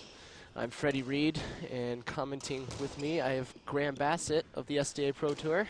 Hey, Freddie, how you doing? Good. I don't know what you think of this one, but what are your predictions? Maybe close. They've lost. Mudge and Gold haven't lost much this season, but they have lost twice, and one of those losses was to this very duo from England. That's right. I was mentioning in the match earlier, Clive Leach and John Russell of England, one of the few teams to have actually beaten Mudge Gould, and they've done it this season. So it'd be interesting to see if they can do it again here at the World Championship Final. Obviously, Damien and Ben are pretty dominant this season. I know you've played them a couple times, as have I. It was a bit up and down beginning of the season. We did lose those two tournaments back-to-back in New York and Atlanta. Atlanta being one of the bigger tournaments on tour as well. Atlanta, they lost to Manic and Swiss, Manic right? and Swiss in the final. It was a tough road there, and yeah, we'll see. I mean, I think, these guys, Leach and Russell, also played them very well 2 weeks ago at the Kellner Cup in New York. An extremely close semifinal. It was a good match. Great match. Some of the best squash I've seen all season. That's right. There's a lot of factors in play here. I like Mudge and Gould to win it, but it's going to be interesting for sure.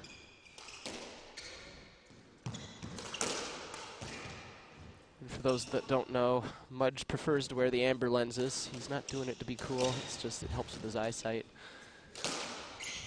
Although he does, I think he looks kind of cool. He's like got that rock star look, the bandana, and that body fake.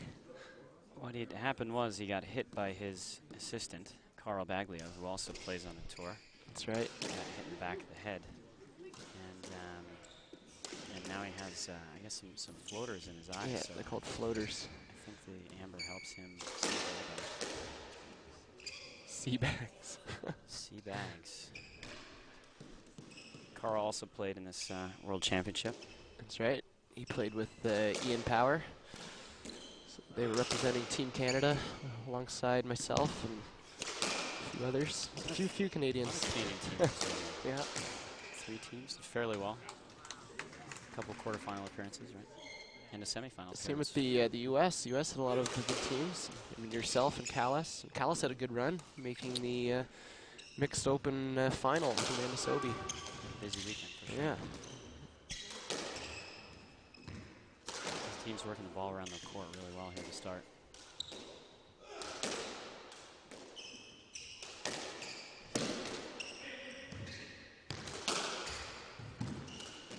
These teams are having some good rallies to start off this first game. And that's a good shot by Johnny Russell. That was very good. Ripping one down the middle there. Russell with a little topspin there. That's a good deception. Well struck ball. One of the most deceptive players and one of the strongest wrists on tour as well. He makes the game look so easy. It's really annoying. It's very annoying. At least from a player's standpoint. It's a lot of fun to watch. Yeah. It's a pretty even start using that skid boast.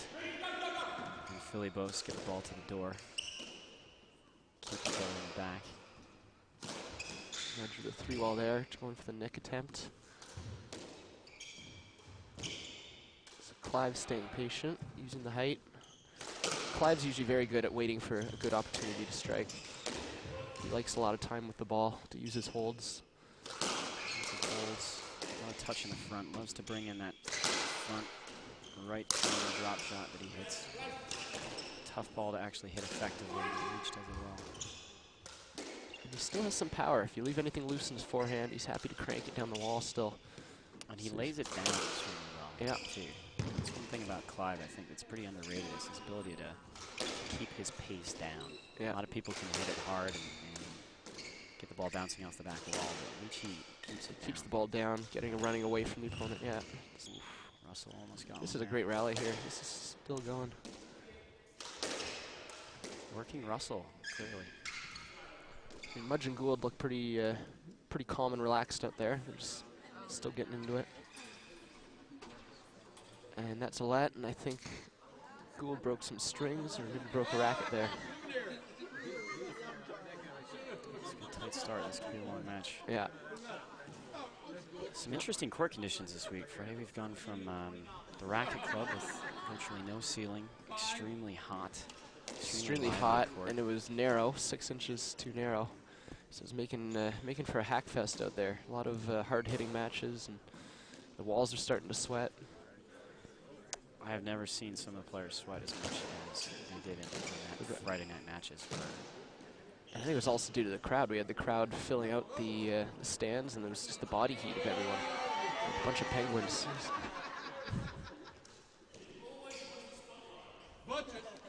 Mudging Gould with a clear height advantage here. And they're tough. It's tough to get the ball by people who are tall.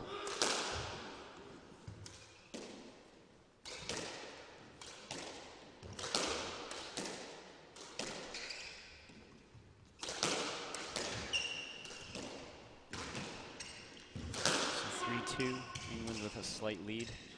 Start the first game at the World Championship.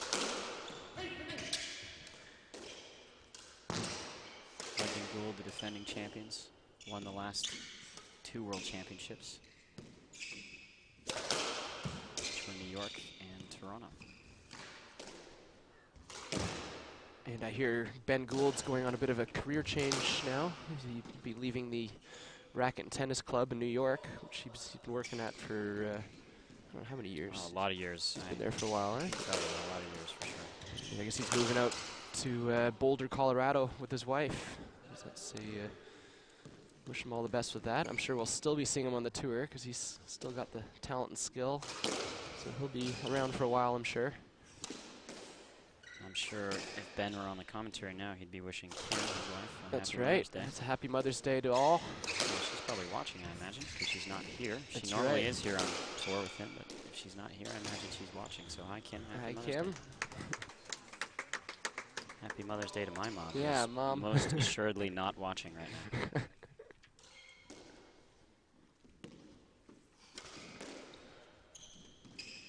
So yeah, Mudging Gould won the last 2 World Championships in 13 and 11. In 2009, Ben Gould also won, but he won with Paul Price. Before the days of Mudging Gould.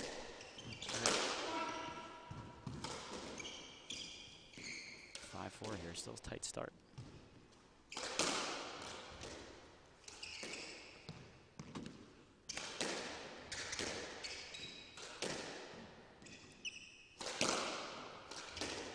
Damien's nickname for JR on the left wall is Mini-Me.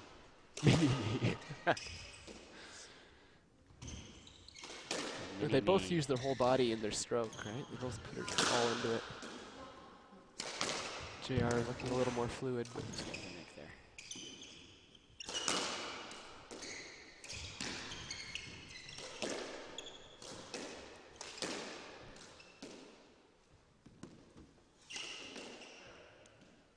So working the rallies. Normally they pick on Leach, but it seems like they're picking on Russell a little bit here.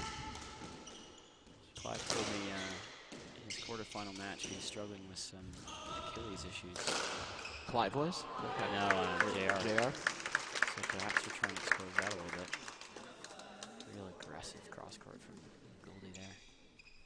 Catches JR a little flat-footed. Real aggressive swing, Ben, huh? He's good at getting the angle. He's all about the angle, and he loves to hit hard, of course. But it's one thing to hit hard. He's putting the right angle and spin on it, with a little bit of disguise as well.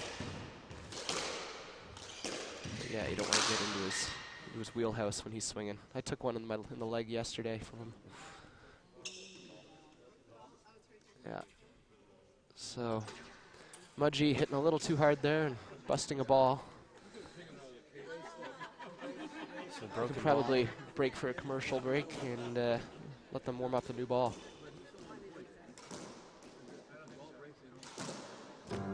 This is Trunk Club, a men's clothing service headquartered in Chicago. This is a Trunk Club trunk. It isn't just a box of clothes. It represents a relationship between you and one of our personal stylists. A stylist committed to the idea that looking great shouldn't be inconvenient. And that convenience shouldn't come at the expense of personalized service.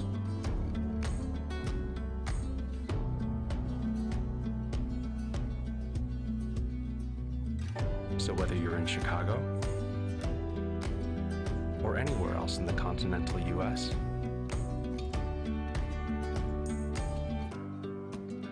welcome to the club.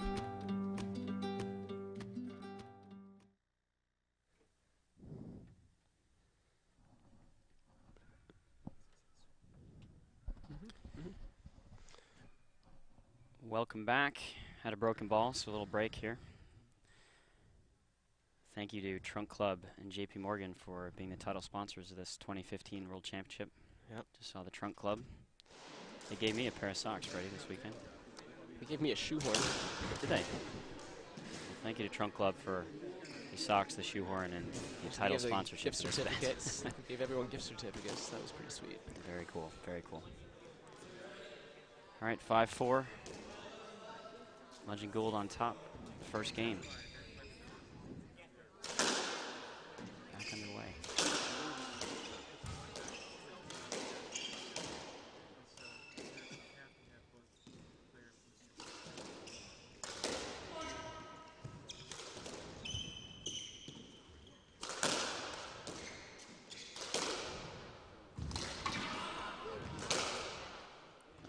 John calling his own ball down there.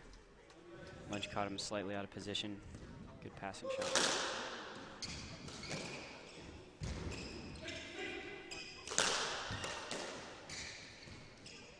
And that will end in a let. A little safety let there. Better safe than sorry when hitting Mudge. You don't want to hit him. You don't want the retaliation, no, that's for sure. Just don't want to risk it. He's strong. Oof. Clive almost getting bent. Good position though. Treat Mudge like Conan the Destroyer. Just don't piss him off. Don't mess with him.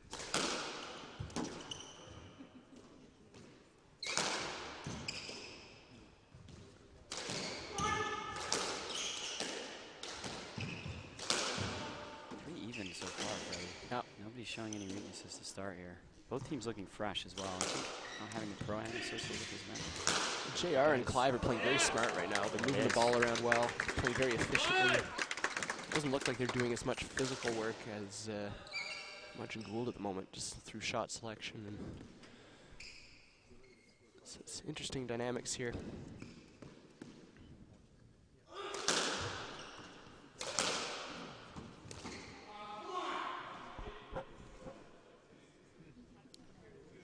So 7-5. Mudge and Gould on top slightly. Good start to this first game. Good squash.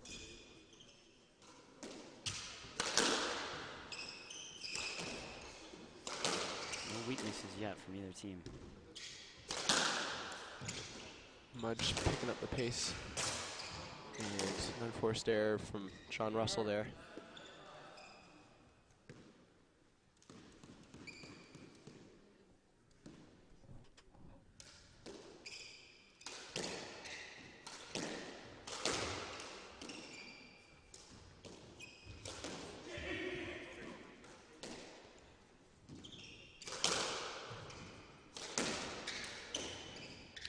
Picking on JR. Yep. At this point, I think it's pretty clear that they're expose him, and they do.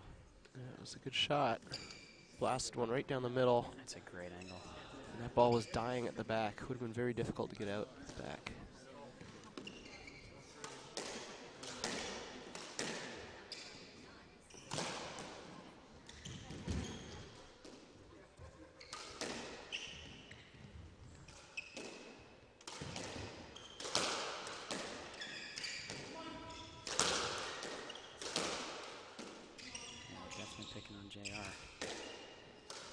Movement looks good though. Hasn't been able to hit as many winners as he's able to in the early rounds so far, but his positioning is always great. He knows where to be. Reads the game very well.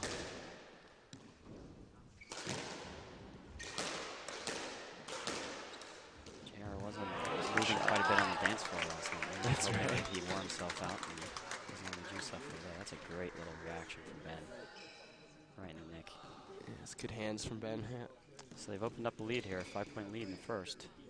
Defending champions on top.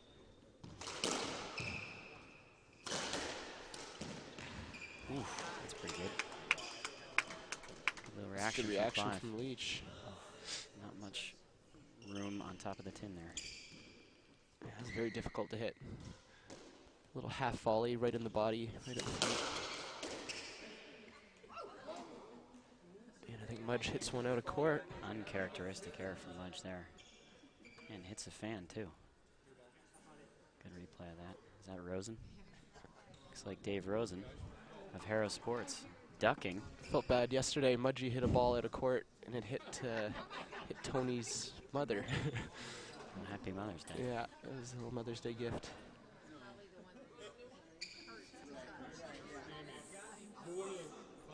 So 11-6.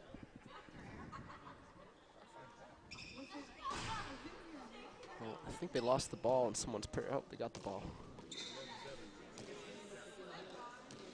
Good packed gallery here today. Not a lot of space, they're crammed in there, but they're enjoying every minute of it. Great women's final as well. I just saw Gina Stowe quite a welt. Does she? On Okay. the side of her face. You know. Yeah, that hit was pretty nasty. Courtesy of Susie Pierpont. An accident, of course. Yeah. She was in good spirits, though. Good Yeah, tournament she for... came back on right away. Yeah, very good tournament Gina. for Gina. Yeah. Being the defending national champions, or world champions, I should say, is not an easy thing to do. Terry as well. That's her first world title, right? Yeah, indeed. It could Maybe be her first title ever. I don't know. Could be one of her last doubles appearances. She's moving back to the UK. Is she? With her husband here soon. Yeah, so this could be a good way to go out. If that's the case, it's a good way to go out. Absolutely. Definitely would like to see more of her in action. She's a good player.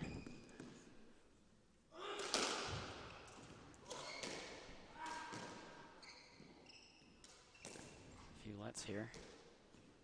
Leach with his characteristic first serve out. Watch the feet. Clive Leach celebrates probably the lowest first serve percentage on tour. He proudly owns it. Also a member of the coveted Double Fault Club.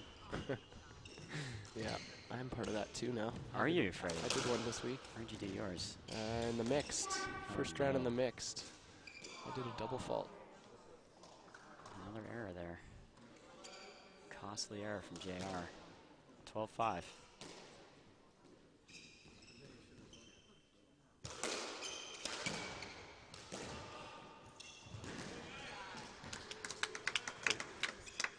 Hammering it in there.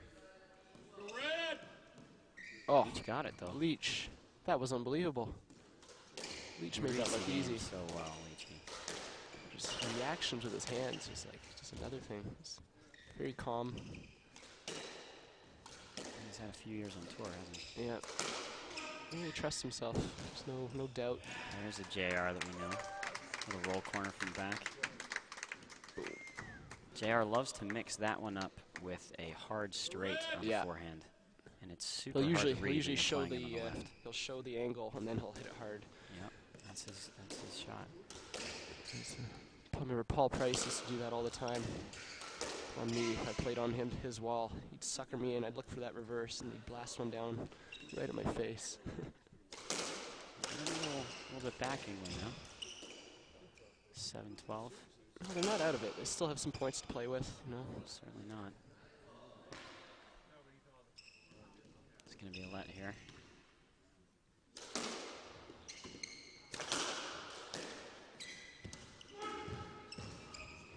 Oof, there's JR. Good little hold and counter drop. Yeah. That's wicked. Nobody in sight.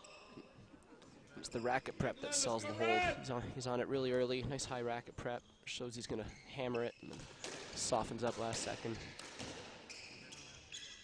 Leachy wanting a let. Actually, I think he's looking. He probably for the wants. stroke I know he wants a Not stroke, gonna get it, but though. it's a let.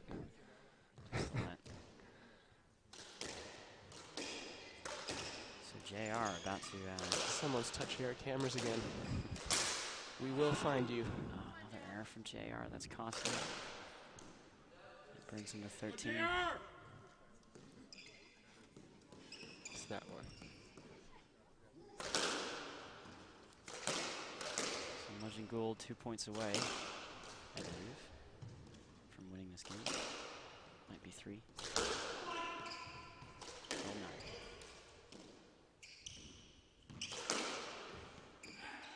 Gouldy asking for the let on the volley. Leach was in the way there. Clive didn't really make too much of an effort to clear there, did he? No. He's good at that. When he doesn't have a lot of time to clear, he's happy not to even try. Ooh. Russell going for it. Well, attempted deception there. They get the 10, huh? Caught the 10. So 14-10, game ball. Mudge and Gould to go up 1-love. You got that 4-point cushion I always talk about. You have 4 points to play with. Usually players get a bit more aggressive.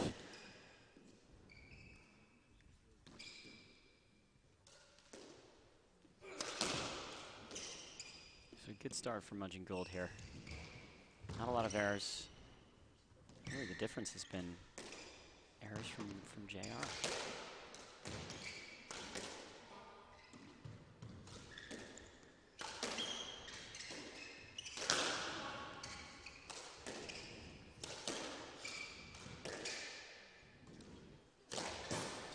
Here's a 10 from Mudge. You don't see that very often. Nope.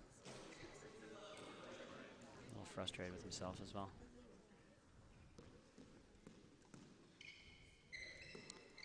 Could blame the floaters on that one. Absolutely. Last match of the season here. Comes down to this. Mudge and Gould trying to go on top. Win their 3rd World Championship.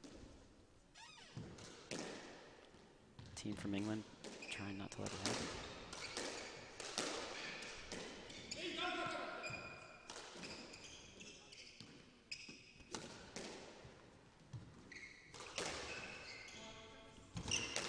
Oh, wow. Jeez.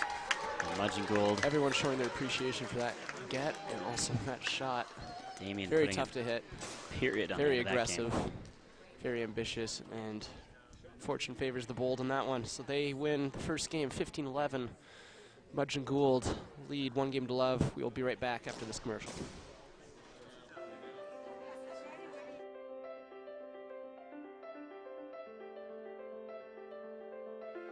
This is a story of partnership. The kind of partnership that's happening in the places we know and love. Like Millennium Park, where a public space is being transformed into a work of art. And Shed Aquarium, where a summer program is giving our students a lifelong love of science and a lifelong sense of self. And Lou Malnati's, where Mark Malnati is feeding more locals more deep dish pizza than ever. It's the story of the kind of partnership that helped the Art Institute of Chicago build a modern wing. And the Anne and Robert H. Lurie Children's Hospital of Chicago build a space that inspires hope. These are the stories of the places we share, the places we grow, the places we celebrate, the places we discover, and the places we heal. For more than 150 years, it's been a privilege to work with the organizations, businesses, and communities that help make Chicago, Chicago.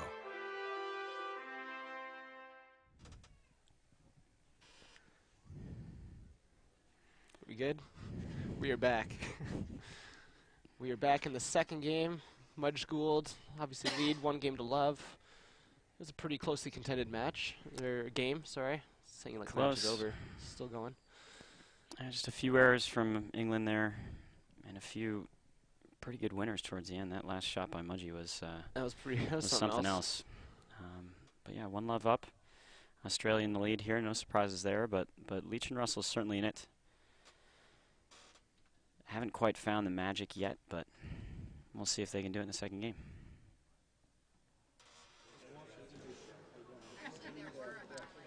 You can see the JP Morgan and Trunk Club banner there. JP Morgan and Trunk Club, title sponsors of this event, putting in a significant sum towards the Metro Squash Urban Program located here in Chicago. This tournament has raised a lot of money for urban squash, which is great. And the SDA and WDSA are thrilled to be a part of such a good cause. Leachy showing some skills there. Getting the ball warm, getting his hands warm. The gears going. So they got to kick it up another notch if they're going to take this game. They certainly don't want to get caught in the two-love trap.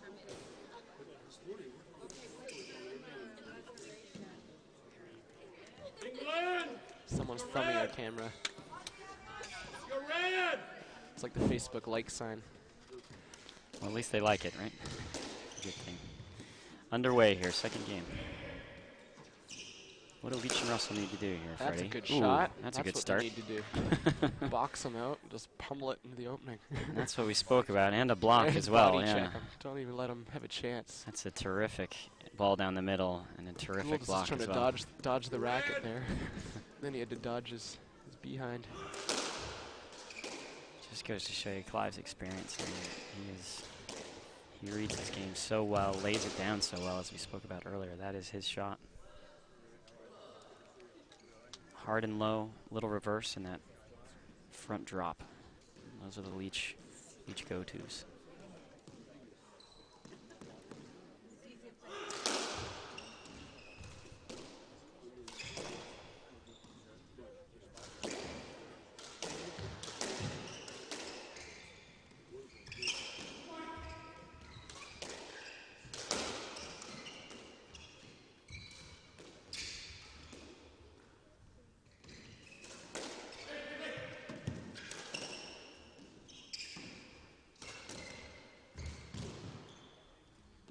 Good rally here.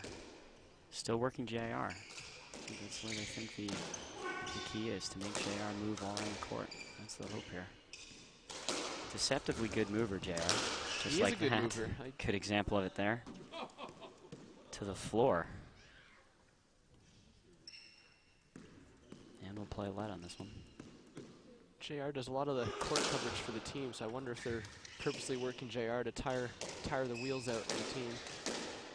Slow him down a bit and attack a bit more. He's sneaky quick, JR, though. I know. You know, you think he's not going to get to stuff in the front, and he's there early. I And know with his deception, You know, he he did a gave it lot of up. training this last summer, and he got pretty fit and pretty fast. It's a good season, He's JR. always been pretty fast. He's always been a very good junior back in the singles days. About to get married. His fiance in the crowd watching him tonight. Getting married in a That's few right. weeks. It's exciting. So congratulations, JR, if you watch the replay. Lisa's awesome. Love her. She's great.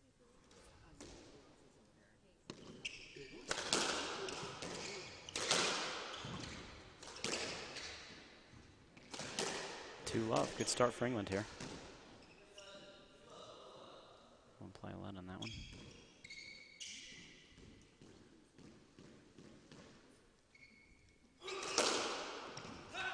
Oh, I knew it. There it I had a is. feeling there. Just couldn't get across in time. Yeah. After I saw the bounce of Accident that there. serve, I'm like, he's getting it. I don't think Gould quite gave it the beans on that one, No, though, no. fortunately for Clive. Still two love. We'll play that point over as well.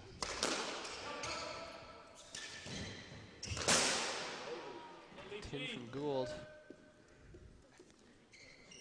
Similar one. We saw that one last night against you, Freddie. Oh, don't remind me.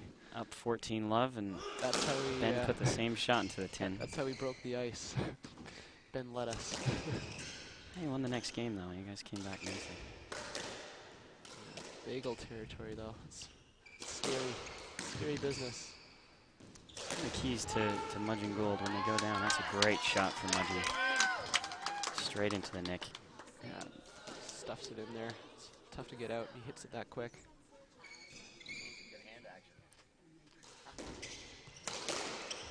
Oh, Gouldy off the serve.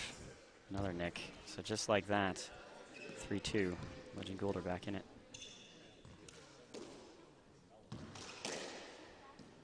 It's the deal with Ben is when they lose, Ben's making errors. And if Ben's not making errors, these guys are unbeatable. Ben's made a few today, but not many. And no surprise, Mudge and Gould on top.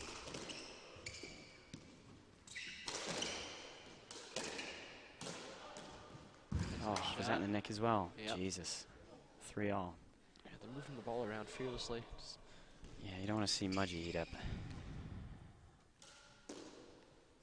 Great little 3-wall nick.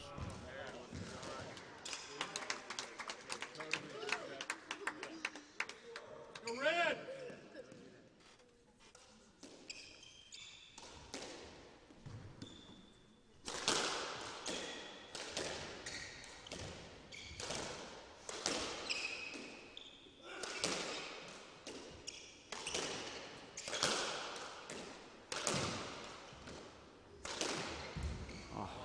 Another nick from Gould. Good string of points for Mudge and Gould here. A lot of offense. 4-all. Tied up in the second game.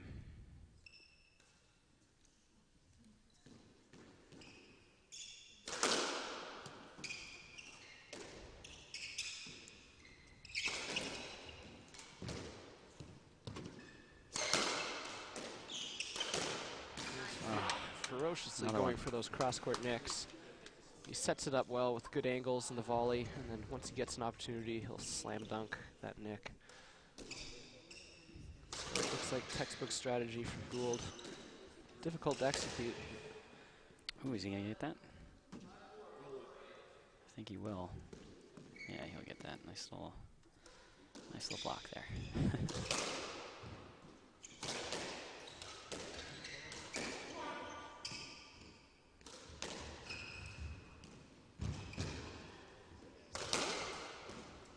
Working Russell up and back.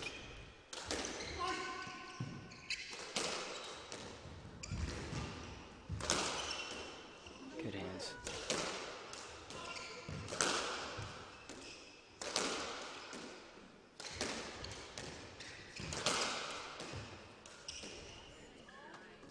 It's a good example of Russell's hands there. Oh, Great great shot. shot right there. And a fist pump as well. Yep. Just get fired up after a shot like that. It's a good one. Hit it hard, keep it straight off a tough angle. It's good. That's a good stretch from Ben there.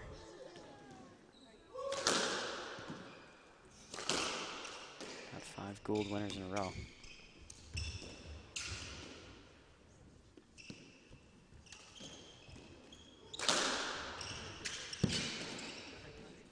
It's a great get from Leachy.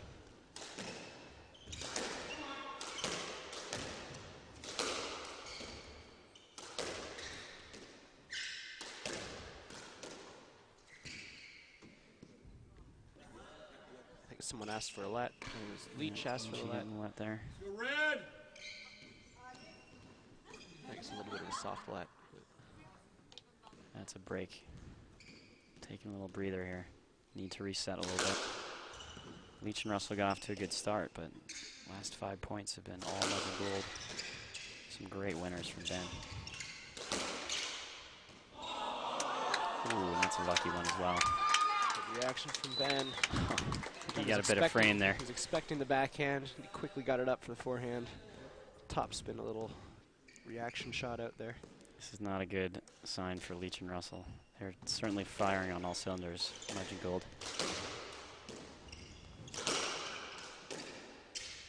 Russell turning on it.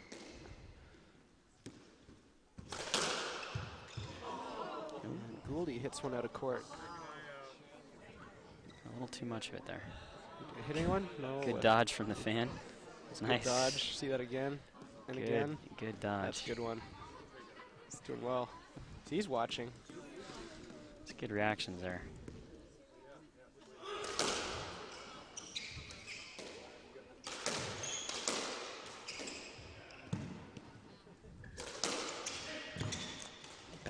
pressure on Russell here.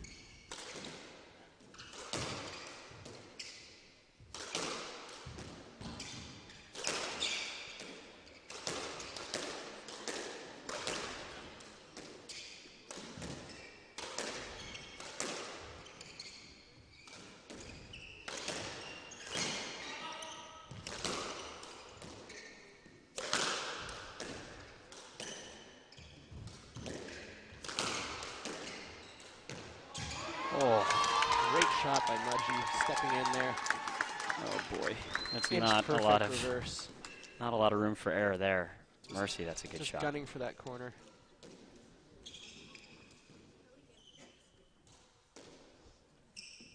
The Australian team showing a little emotion here.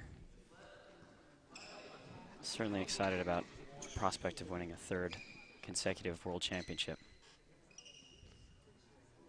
Team England having a little discussion there. England!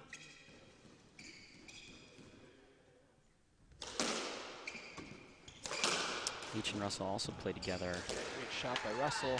Quick winner. in Toronto. That's a terrific reverse.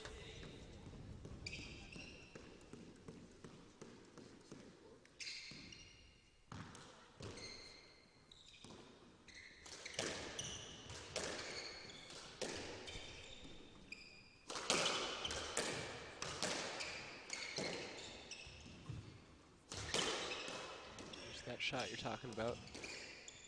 Turn around on it and hit it down the wall. March positions so well, though, that he will not be catching No. Damien off guard with that very often. No. They're very aware of those two. Pretty much anyone at this level at this point, they're all very aware of the ball, and what everyone can do.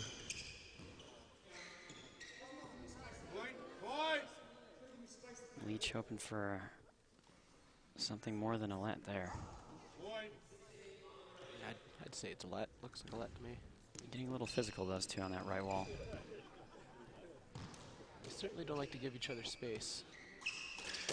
Tends to happen more on the right wall than the left, doesn't it, Freddie? Right wall, people get a little more casual. I think it's because the people on the left are expecting the action, so they're circling around a bit more. So you have to clear for your swing a little bit more. Yeah. Whereas the backhand, you can kind of play it out in front of your body. Yeah. Beforehand, you have to actually move to clear the swing a little bit. Yeah. Ooh, Mudgee Gould wondering why that's a let. Not a lot of interference there. I don't know about Looks that like one. they'll get it.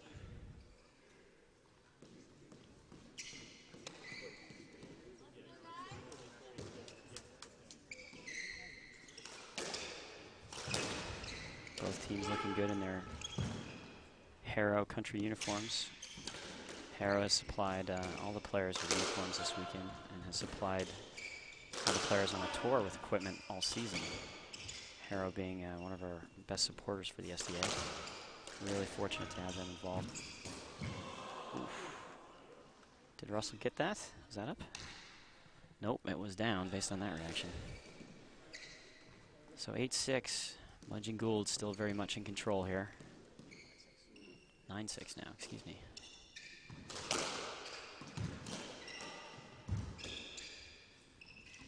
You know, Leach and Russell will be very hungry to win this match. They've both been in 3 World Championship finals each, once with each other. Was that Toronto? Twice with separate partners. Yeah, I believe so.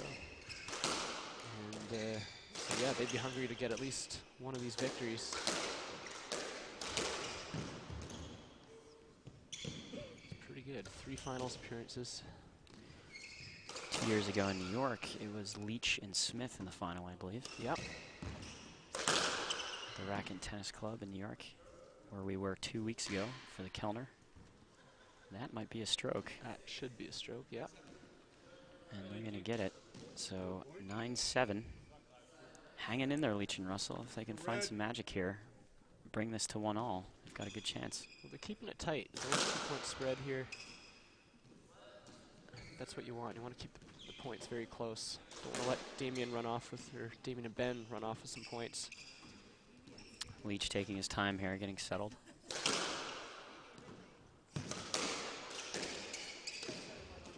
Mentioned Leach as one of the... Ooh, there's an error from Ben, or Damien rather. Tin from the front. Is that the tin? That was a tin, I believe. Look back up, I saw the ball in the high in the air, but So must 8-9. have crushed it into the tin. Leach with one of the lowest first serve percentages, and Damien Mudge with one of the highest. Mudge rarely uses that hard serve, but when he does, he gets it in very frequently. And there is the fault from Leach. No surprise there.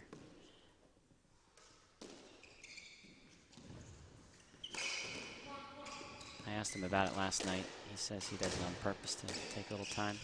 Clive? Yeah. He was laughing, though. I'm not sure if he meant that seriously. That's what he tells people. Ooh, almost the nick there for JR. Good heat Ball from just Damien. getting by Clive there. Good body shot. Broke very early, very fast. Clive just misjudging it. Damien and Ben with a big fan contingent here. Vocal fans in the crowd. And there's some frustration from JR as they... Another ball gets by them, yep. Got it close, but just not enough. That's a good kick. I'll bet you Be the new JR is handy kicker with for the the Miami soccer ball. Dolphins, Yeah. yeah. bet she's handy with the soccer ball. 11-8, defending champions on top. Here live from Chicago. Damien hoping that ball was down, but they'll play on. Ooh, and a tin from Ben. Doesn't look like they're going to appeal it. That's close.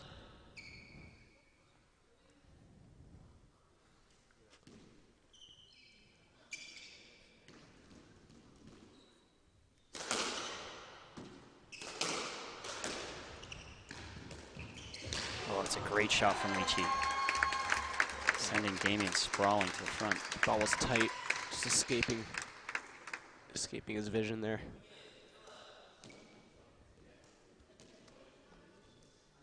Damien Mudge, a phenomenal athlete. It is extremely hard to put the ball away against Damien Mudge. He plays so far up and is so good at moving and He's defending. so tall and strong, there's nothing to get by him.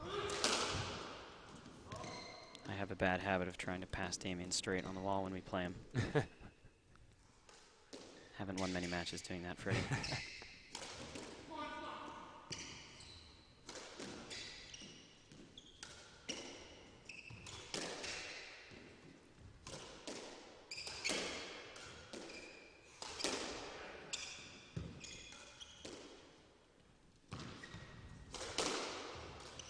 So 11-10, still tight. England trying to get a lead here. They've been knocking at the door, but haven't quite managed to take a lead.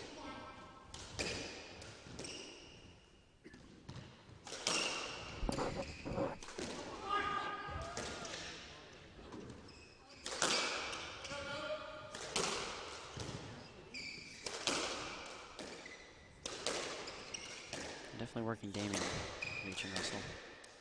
Trying to keep the ball on the left side of the court. That was a good rally, just ending in a let there. As Clive did not want to swing through on that one. Ben doesn't give you a lot of room to play on that right wall, does No. I think it's partly he wants you to feel pressured hitting certain shots. So he does it for strategy. Certainly it's tough to play against. He's tall enough as it is.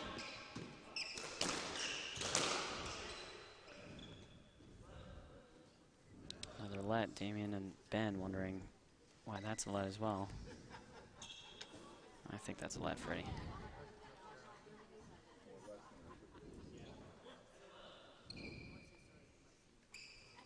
Packed crowd there. Loving the squash here in Chicago this weekend. Great fans.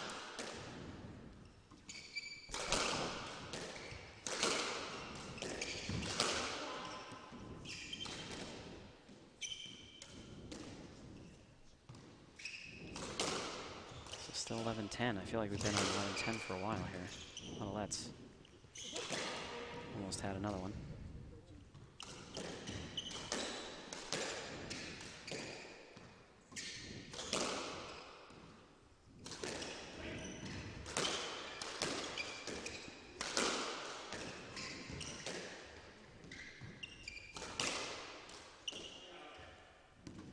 long rally. This.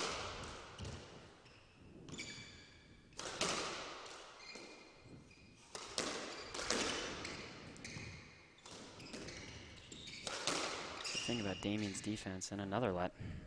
Play this one again. Damien will defend all day and won't even show you a chink in the armor, right, Freddie? No, doesn't give you an inch. Incredibly good at absorbing the pace and lifting the ball back over. And then can obviously generate his own when he's given time. Very disciplined player.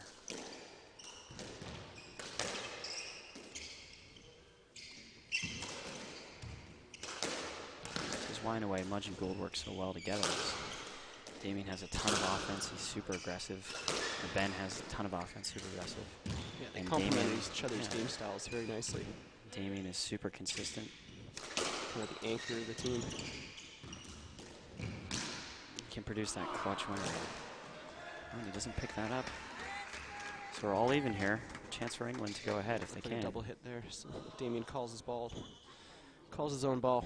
Very clean player, Damien, as well. He is. I'll never see him pick up a double or anything like that. He's a very true gentleman. Oof. As Victor would say, ouch. Yeah. Yeah. He loves to scream that, doesn't he? Just before Great you final. get hit. Victor, bronze medalist. Nope, not No. bronze medalist. Don't Almost rub bronze that in. medalist. Sorry, Oh. Freddie. We lost. In the bronze medal match. Yeah. And took down the gold medal with Stephanie Hewitt. So Canada and England are two champion countries. Might add a third with Australia here. Damien Ben can keep it going. Oh, and that'll help. Costly error.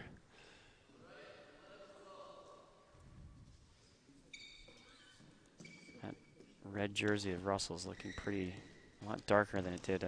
Looking a little moist. Beginning, yeah. He's doing a lot of work, JR. Hanging in there well, though. I think they've attempts to wear JR out. It doesn't seem to be hurting him yet. Certainly doing a lot of work, though.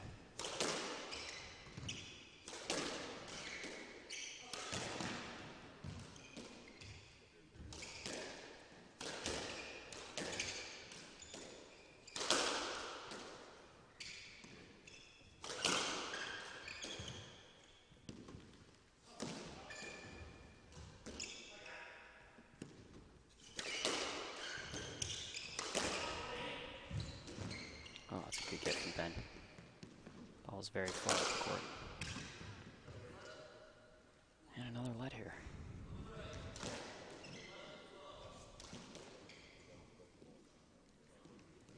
Looking a little tired there, Leach and Russell? It's hard to tell. You know, they go through their little spurts and spells, but I think they can shake it off and fight through this. We've seen it before. It's just a matter of whether they actually do it. They're seasoned veterans, just like Mudge and Gould.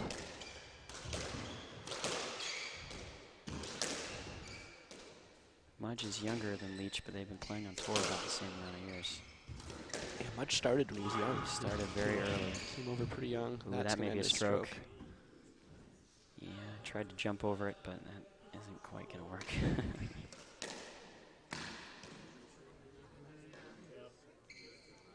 So 12-11, Leach and Russell still unable to catch a break and get a lead here.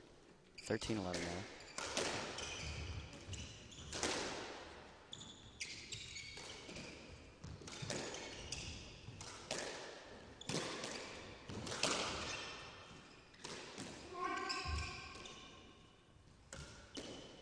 Use of the lob there by Gould. Get position back. They can start enforcing some pace. Both teams slowed it down in the last couple of rallies. Both teams are great at neutralizing the rally, stay in position. Oh, that's an error. Yeah. Damien felt like he had to force it there. 13-12.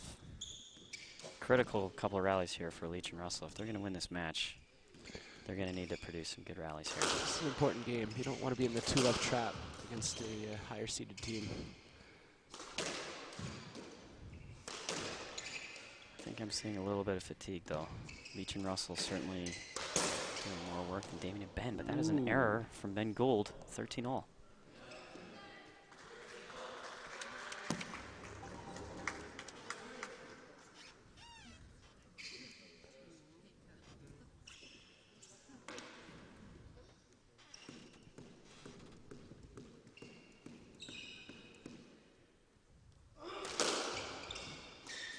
Nice serve there.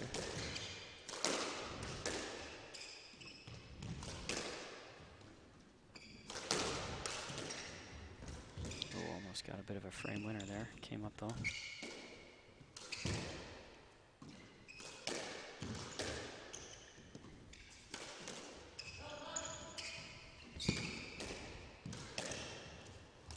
Oh, shot.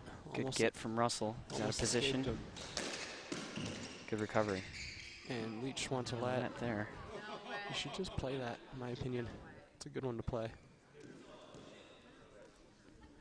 Yeah, we've seen a couple of those, haven't we? Try and hammer it down the wall, maybe back at his body, get Ben to react at it, or maybe miss. It's so hard to find an opening against this team, though. Yep. That's why they're world number 1. That looked down.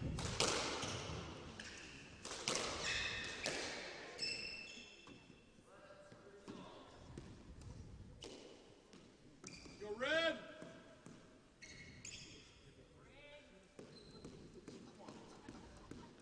So 13-all in the second game of the World Championship. Here live from the Valencia Club in Chicago. Thanks to everyone for tuning in.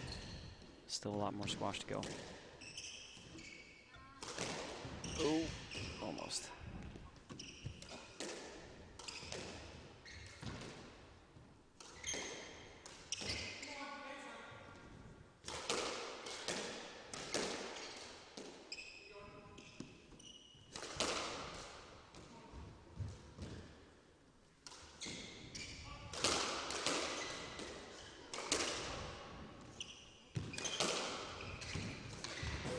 Oh, wow, almost.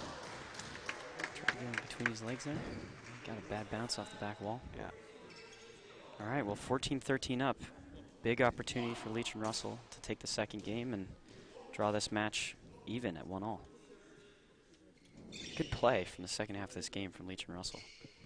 They're playing smart, you know, they're moving the ball around and using the height really well to get themselves out of trouble. And no errors as well. They've eliminated the errors, and they've caught Damien Amen making a few. I think Gouldy thought that was down.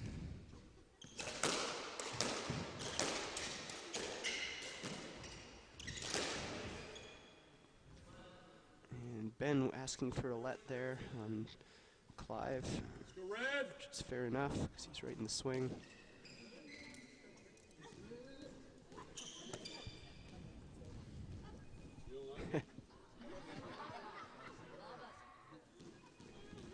Is that you ringing? No.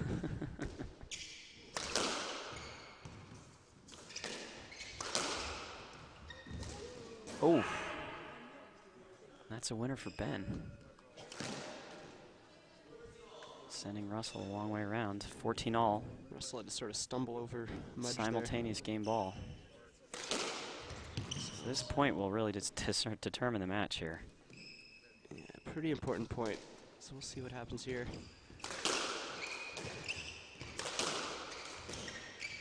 I'm sure their energy levels are high for this one. Good get from Russell. Yeah, The good ball get. is far up. Ben hoping for a little room there. Leach doesn't give it to him. He reached a little late to get to the sidewall.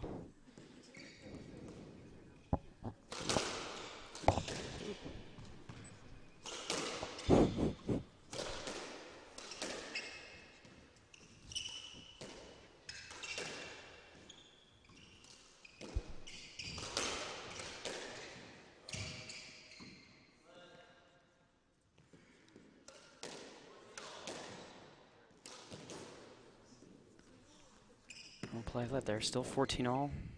1 love to Bunge and Gould.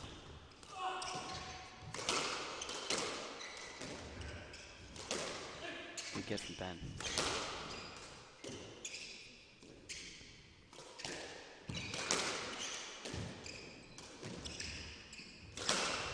Russell hammering it Ben. Up in the pace here. Yeah. Uh-oh. There it is. Leach and Russell take the second game, so we're 1-all here. That's great play from Clive and And JR down the stretch there. That was some of the best squash I've seen this tournament. It's a good comeback. Now we're going to cut to commercial, and we will be back in a few minutes. This is Trunk Club, a men's clothing service headquartered in Chicago. This is a Trunk Club trunk. It isn't just a box of clothes. It represents a relationship between you and one of our personal stylists. A stylist committed to the idea that looking great shouldn't be inconvenient. And that convenience shouldn't come at the expense of personalized service.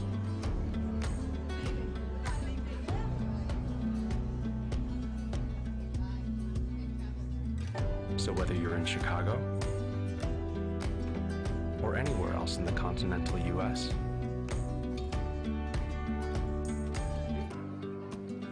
welcome to the club.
Okay, we are back here.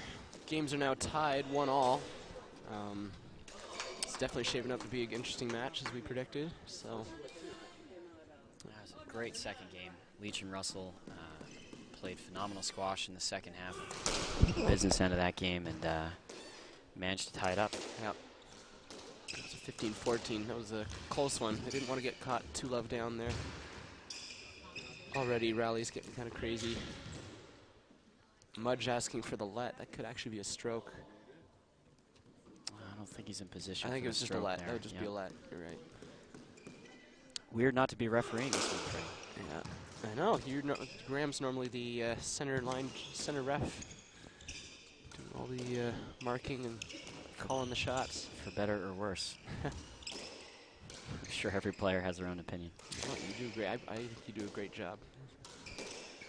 You see a new headband on Russell here. Possibly a new shirt as well.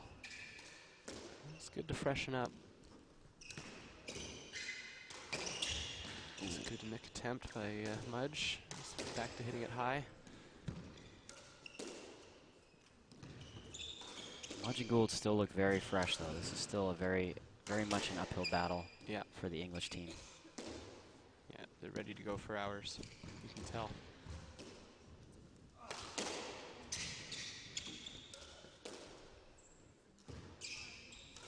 Last match of the season, neither team wants to go away with a loss here.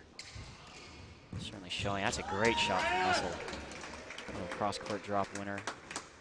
Right in the neck. That's a beauty.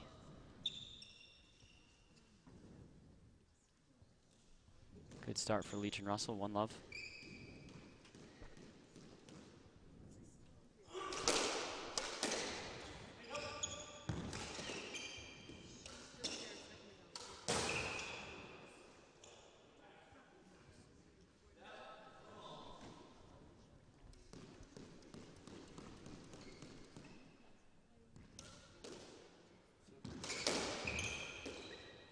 the difference in these first 2 games has been the errors, Freddie. I mean, you saw a couple from Mudge and Gould in the second game there, and a couple from Leach and Russell in the first game. Yeah. And that's really made the difference. It really has. I mean, there wasn't many errors from Mudge and Gould in that first game. And just kind of tables turned a little bit, and that second one, still very close. It could have gone either way, that second one. Really high quality stuff, though. Those are great doubles.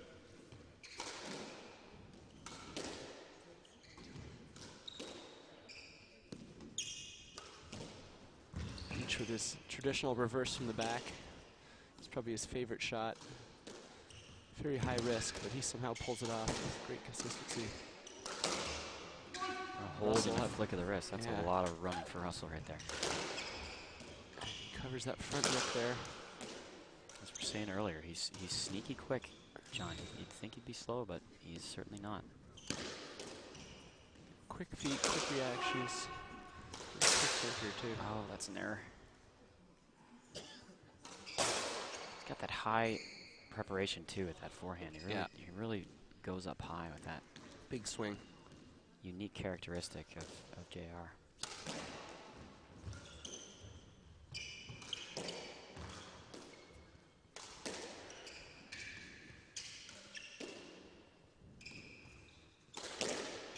So 2-1, 1 all in games, and another error from JR. I think that's a fatigue. Could be. I mean, JR's had a tough run in the. He played in the mixed as well, and I know he had to do a lot of court coverage there. And he's had a tough run here through to the finals. So it's been a long weekend here in Chicago, or week I should say. It's been a good few days.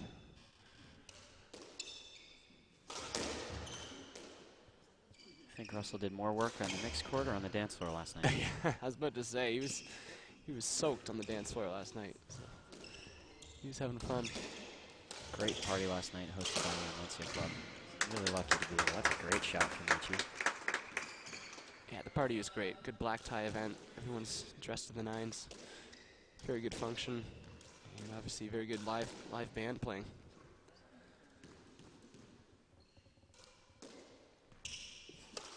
(3-2) for the Aussies, still on top. Tight though. It's been very tight this entire match.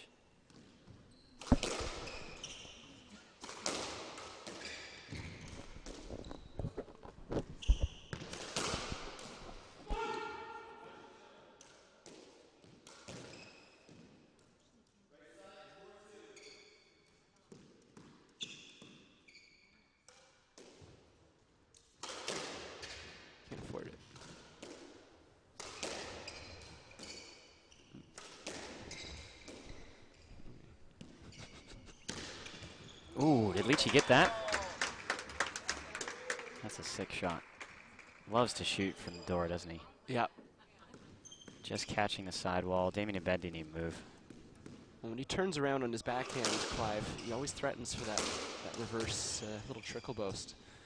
Sometimes he'll flick up a nice high skid boast to the back corner. It's very tough to read. You got to cover everything. Here's Really again going for it.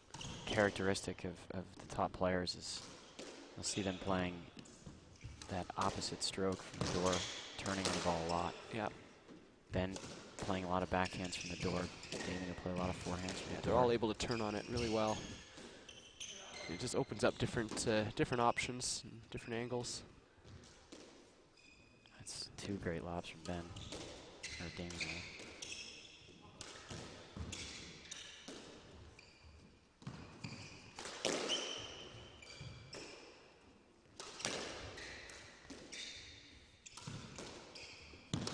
Opting to slow it down, Legend Gold.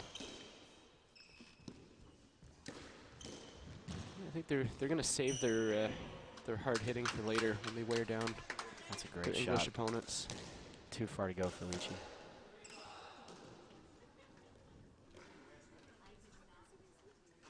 Yeah, I have a feeling that's their strategy. They're going to keep it at this tempo, and then they're going to up the pace later in the match.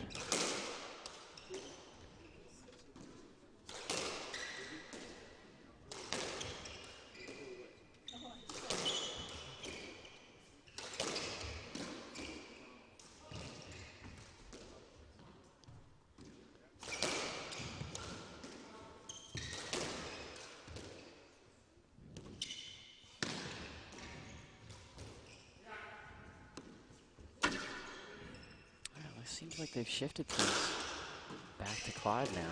They're picking on JR in the beginning, but it looks like the pressure's going back over to Clive.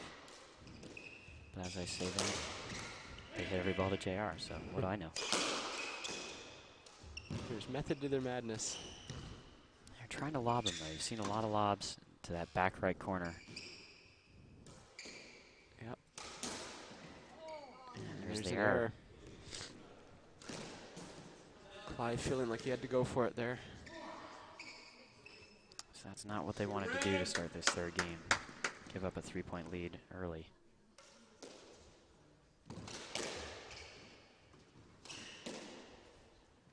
But they... Ooh, there's another... Nope, too tight.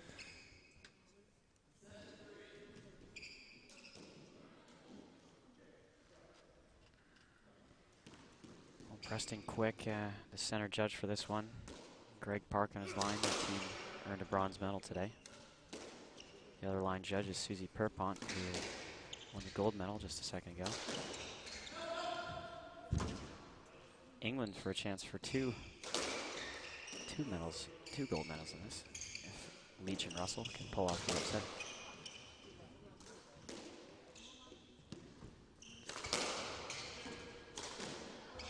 Canada owning the mixed title. Victor Berg and Stephanie. Double boast to the front. Mudge gets it. And he got it. Unbelievable. Nearly crashing into our camera. Look at the end of that camera. Unbelievable get. Yeah, it looked like Leach played a winning double boast. Double boast being when you hit the sidewall, hit both sidewalls. And there he got it there. Got the good bounce there. Needed that. 4-7.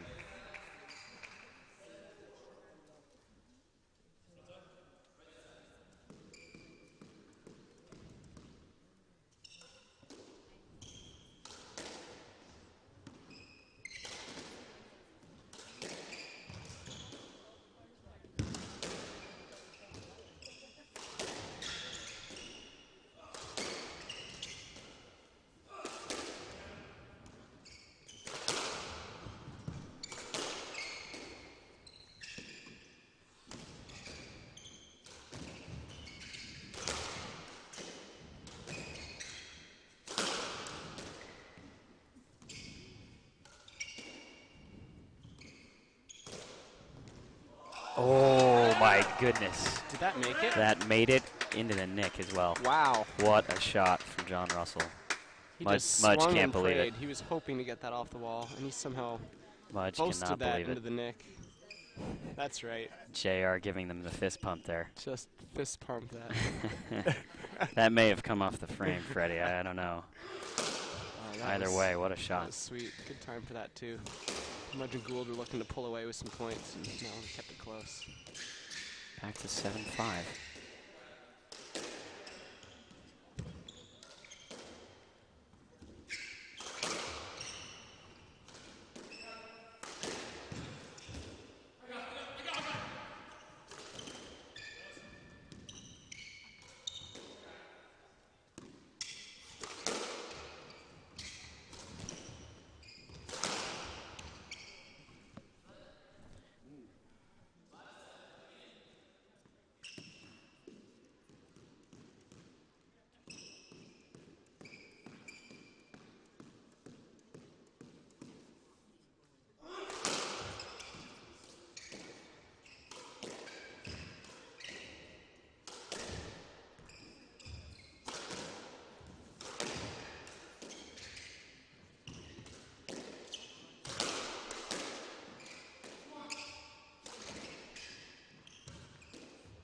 An error from Mudgee, showing some frustration there.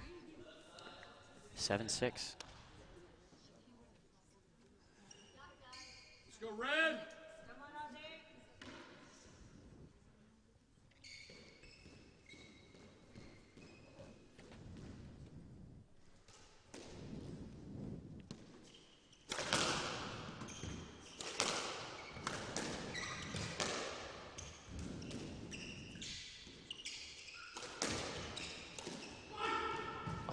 that's a dead winner from Ben Gould. 3-wall boast.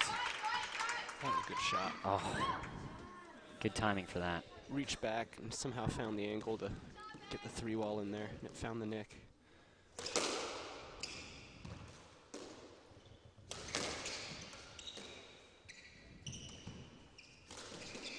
Looking a little bit more fatigued. Now, I'm impressed with Gould's lobs. They don't come off the back wall that much. Or at least not directly off the back wall. So you don't have a lot of time to set up. Great hands from JR, getting caught in the middle of the court. Oh, a miscue there. And Clive's Leach asking looking about for. something. I think Clive's asking a let for John Russell. Not going to give it to him. 9-6, so just like that. Mudgeon Gould back in control.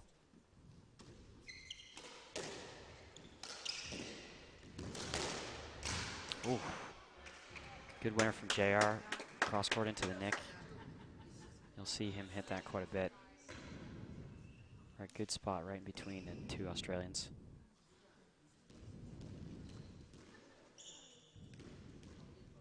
So 9-7, 1-all 9-7. The final of the World Championship here. Live at the Onwencia Club in Chicago.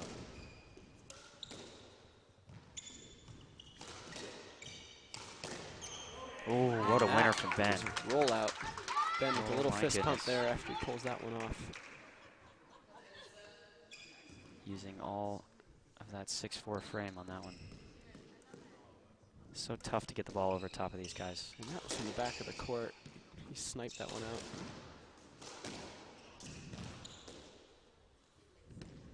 out.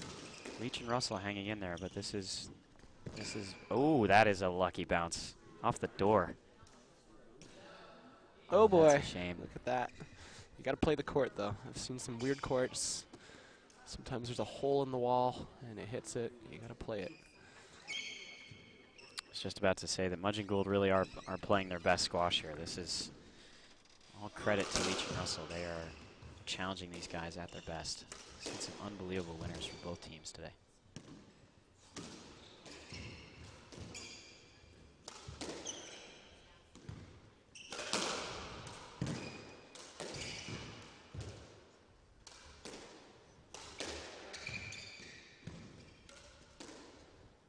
This isn't the typical final that we've seen this season on tour. The most common final we've had this season has been Mudgeon Gould against Monik Mathur and Yvonne Badin. Yvonne Badin, yeah. Of course, in this tournament, you have to play with a partner from your own country. So while both of these teams have played together all season and are eligible to play together in this, Monik and Swiss, Yeah, they don't line as up they're from known, countries. You know? aren't able to play and have therefore opted not to play. Not too many other good players from India or Switzerland to choose from for those guys, though. No. Not that I've played hardball doubles. There's lots of good squash players from this country, but it's good to have some more diversity in the game. Yeah, it's been a long season, and this is the final match. Next tournament's not scheduled until October at this point. So everybody looking forward to a good summer vacation after this. But both of these teams hoping to go away with a win. Be a good wedding present for JR to be the #1 team in the world. Be a good present for himself, just get a world title. Yeah. Oh, that's going to be run. Leach is there to cover.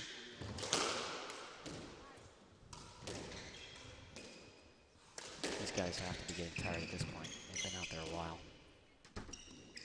Some fierce rallies as well.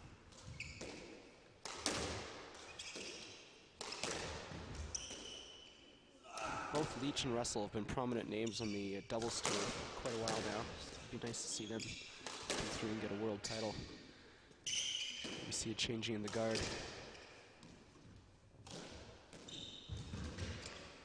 Well, Mudgeon Gould are by far the most successful duo on tour the last few seasons. They have lost some big events.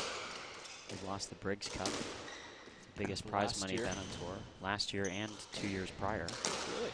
They Oh, that's when they lost to Monik Monik and and Swiss, That's yeah. right. That was the first time Manik and Swiss beat them, right?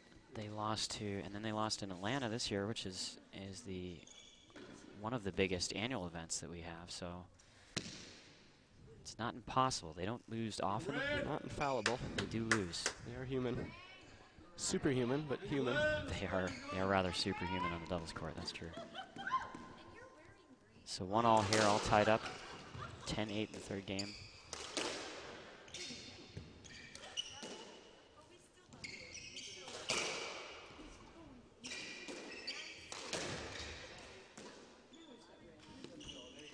Really sending it over. Ooh. And I think Leach caught catch the 10. Catch a bit of Ben there? I think he caught a bit of Oh, Ben's he leg. caught Ben. Oh, man. If Ben's leg hadn't been there, he'd be literally going around the back Yeah. of Ben to hit that reverse. Don't see that too often. Although you do see Leach catching the odd leg. He does attempt it. He did a lot more of that last season. Playing against, when he was playing with Paul Price against Yvonne Dadon on that right wall, those two hit each other quite a bit. Yeah, those two, their game styles did not match up well on the right wall.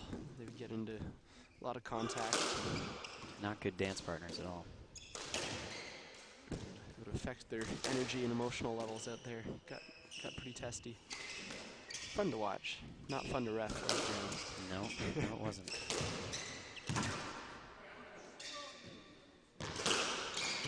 Great shot from Leachy. Damien picks it up. That's great defense.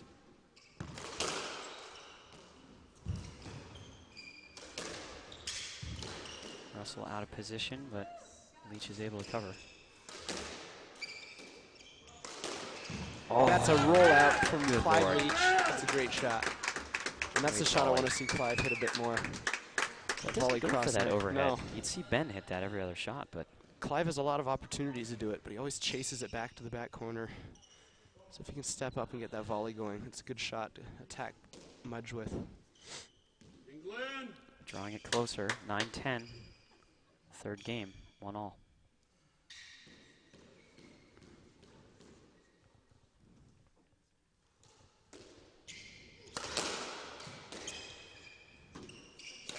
I thought Clive was going to get hit there.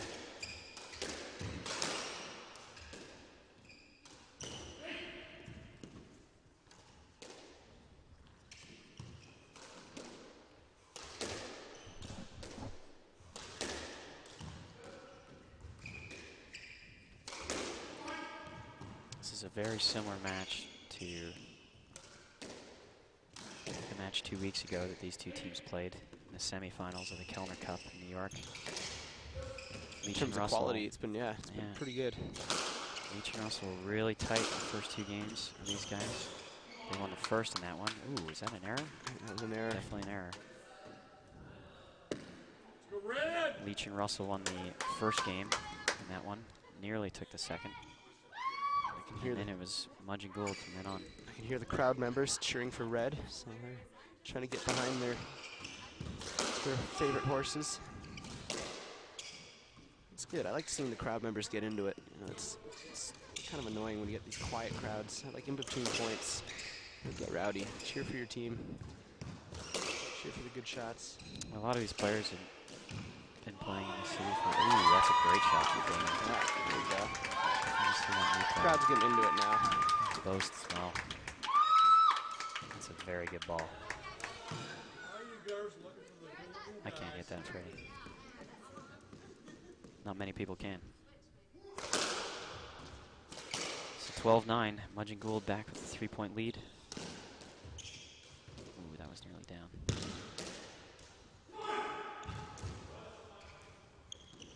That's a great lob from John Russell.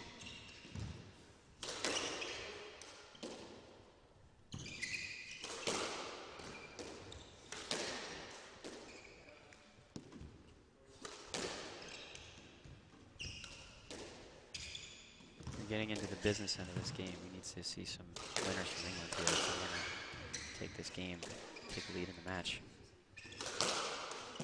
Not errors. It's an error there from Leach. So 13-9 for the Aussies.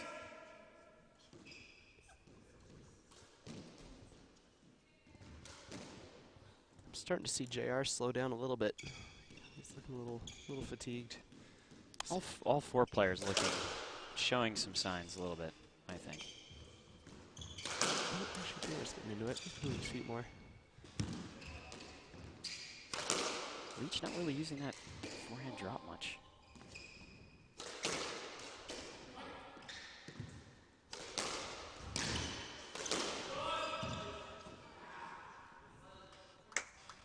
Almost caught Mudge out of position there.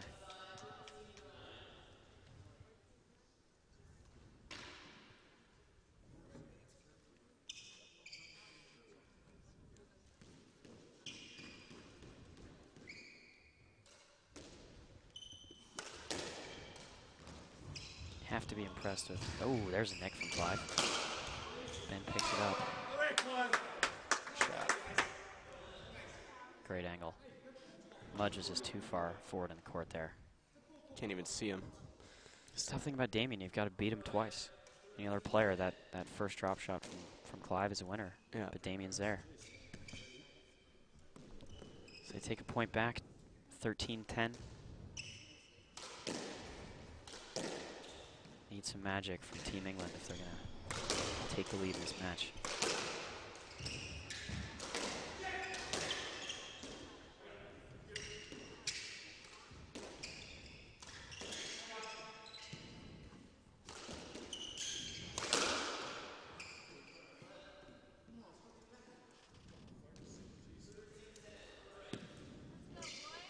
Straightforward let there for Russell.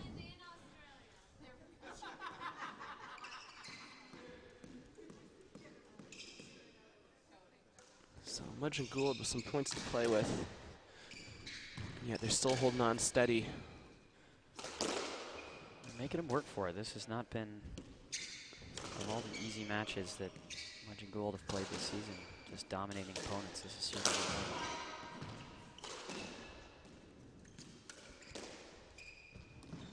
In fact, I don't think Mudge and Gould have made any errors this game.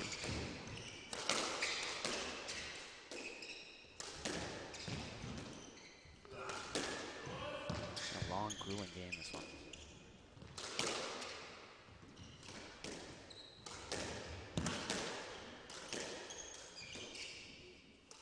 There's the drop.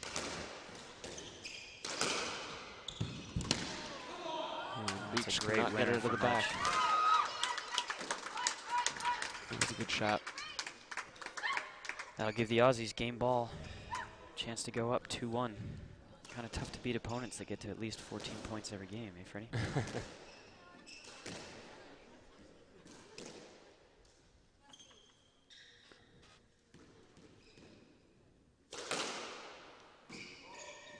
The Aussies, Mudge and Gould in green.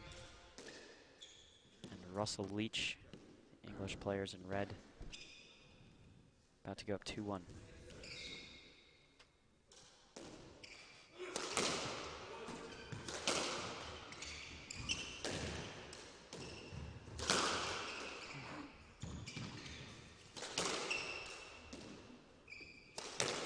Oh, that's a great shot from Clive. Crowd showing their appreciation as this match gets a little bit closer. A little fadeaway. A little Derek Rose action there. Wrong sport. Derek's had a pretty good season. He's doing pretty good. Good game the other night. Let's keep it to squash, Freddie. Okay? All right. And the classic Clive Leach first serve fault. Glad he can't hear me.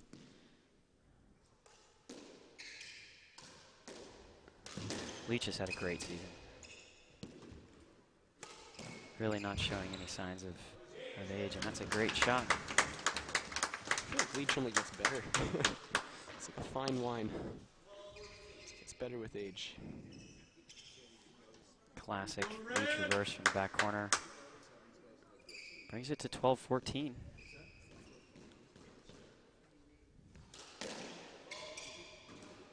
There's the first serve fault again.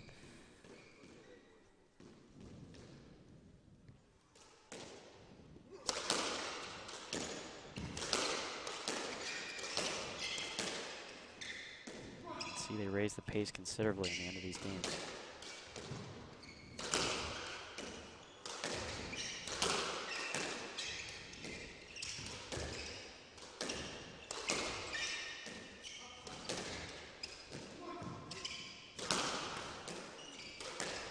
Getting a little physical on that right wall.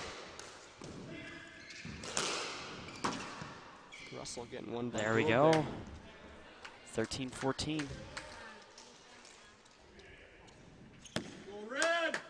A little bit of a shove in that rally on that right wall. Ben showing a little bit of sign of frustration here.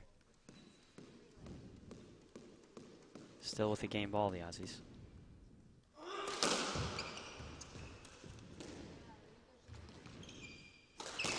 Oh, that's a great shot by Russell. Another one, 14-all. Clive gives a big fist pump for that one. One more red, one more red. Another 14-all. Huge rally to decide here. who goes up 2-1 in the World Championship final. This is good stuff. That's what we wanted to see. This is what everyone paid for. That and the charitable donations, so it helps.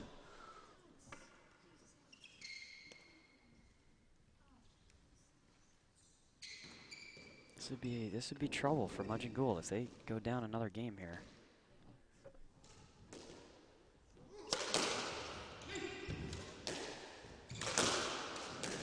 See Mudge putting some pace on the ball now.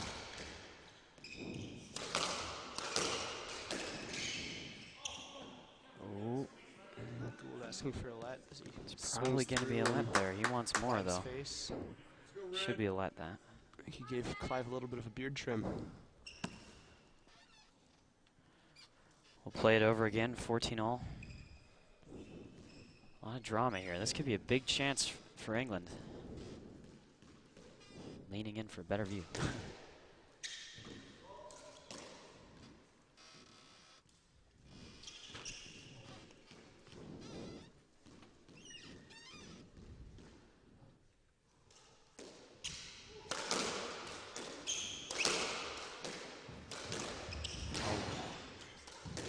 Nearly the Gould winner they needed. Here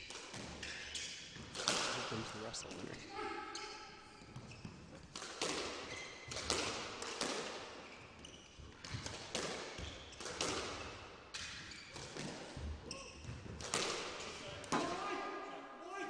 Oh, Gould wanting a let there.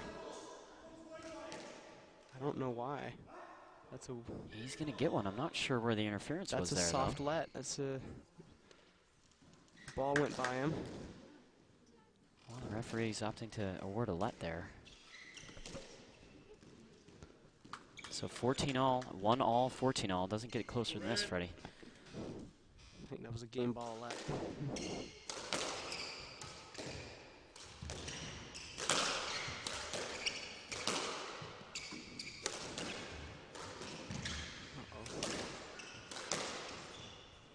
There's another let. I'm on the edge of my seat here. This could be huge.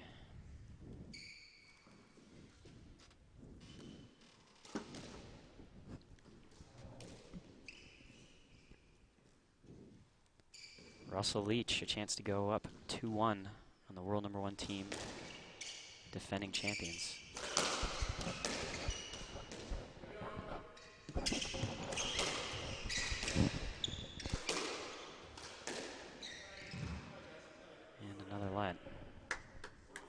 Most of this interference coming on the right side of the court, which is no surprise. How many more lets do you think? I'm calling for 2 more. I think we're getting it done this rally, Fred. I think this is the one. But we shall see.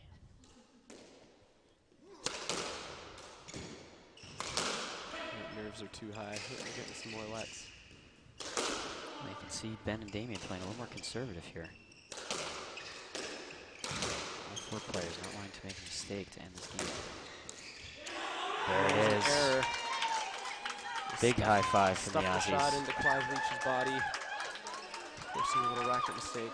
You don't see that kind of emotion from these 2 players very often, but that was That shows how much certainly this means to expected them. it there. This is a World Championship final. So Mudge and Gould go up 2-1 here in Chicago. And we will now cut for commercial break.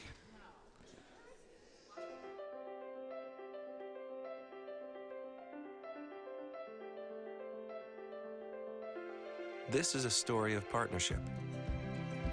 The kind of partnership that's happening in the places we know and love.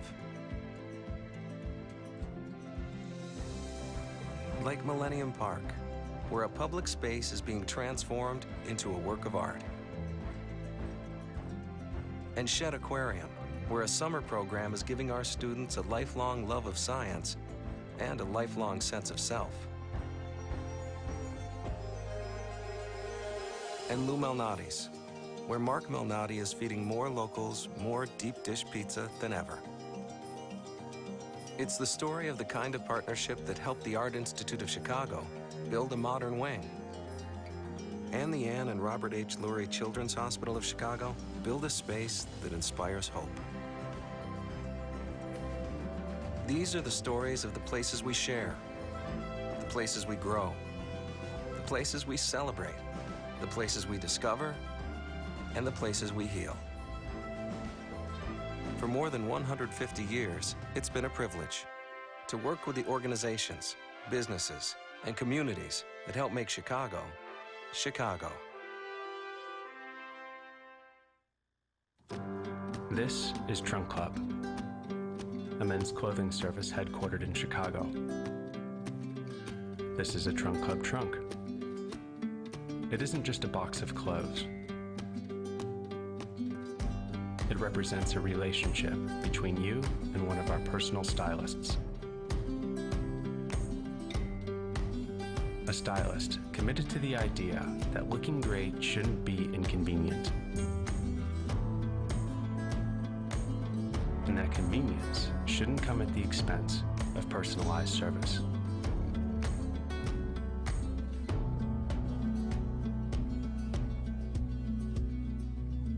So whether you're in Chicago or anywhere else in the continental U.S.,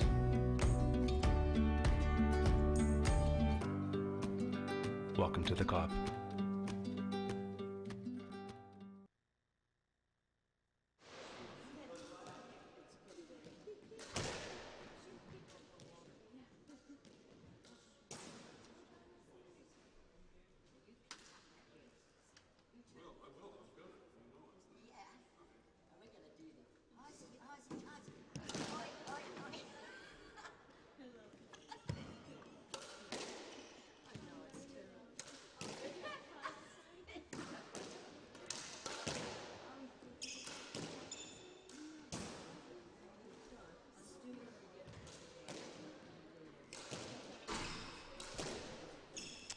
Okay, and we are back.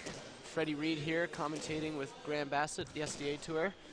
What a game, Freddie. It is turning into quite the match. Two of the last 3 games have gone 15-14. You know, I think this is it's looking grim for the red team. They're looking pretty wet out there, but they are still playing quite well.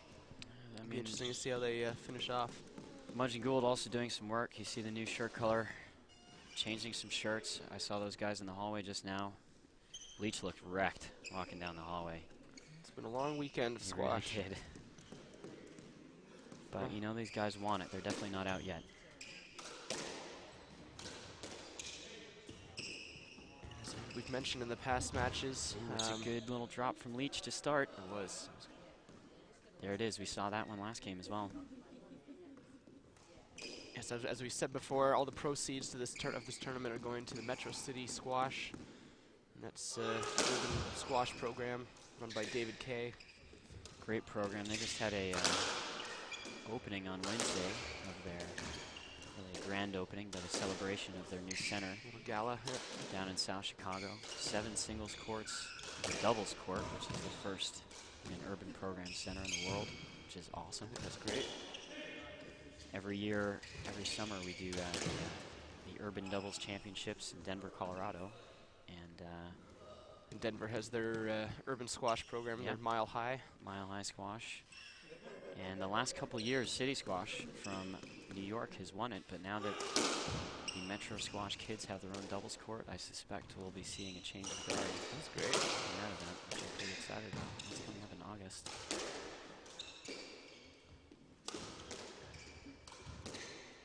And on to this match. Roger Gould winning the last game in very dramatic fashion. Just squeezed an error at a Clive at the end there. Wouldn't really call it an error, you know. There's a tough shot hit at Clive. And some great rallies. Probably 5 lets for that last point. They're showing both teams really want to win it. And there's an error from Gould there. This is a good start for Leach and Russell. These games have been so close. A 2-love lead is a valuable thing. Well, while we have the chance, before it gets too dramatic, should probably thank the sponsors and the hosts of this event again. JP Morgan and Trump Club, title sponsors. So Jack Connolly and Laura Anderson, I believe, from JP Morgan were at the dinner last night to join the festivities. Great folks there at JP Morgan, big supporters of squash. And the Trunk Club folks were there last night as well. Cool idea, Trunk Club. You gonna get a Trunk Club going when you get home, Freddie? Upgrade your style? Might have to. I'm sure I could use a style upgrade, that's for sure.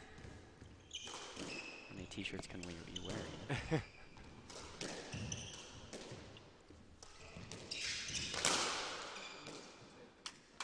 So anyway, thanks to the support of those sponsors and the members and patrons of all the clubs who have hosted the SDA and the WDSA this weekend.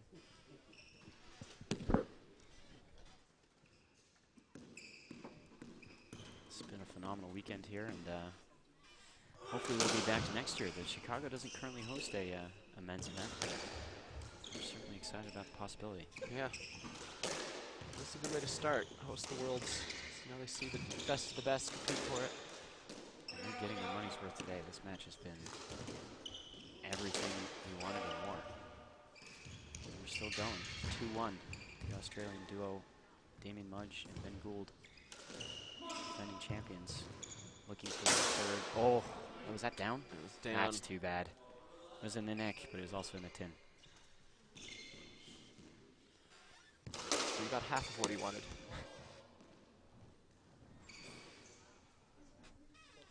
Still up 3-1 though.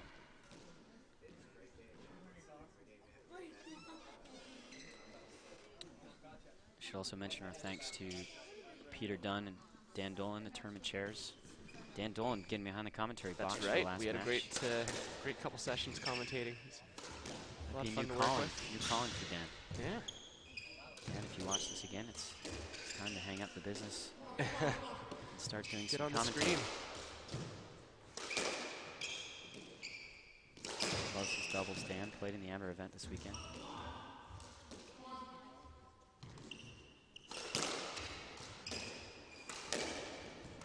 Leach and Russell really need to get to a good start here. Help that fatigue. If you're able to win some rallies, you don't feel as tired. But if you're losing rallies, that fatigue can certainly get to you.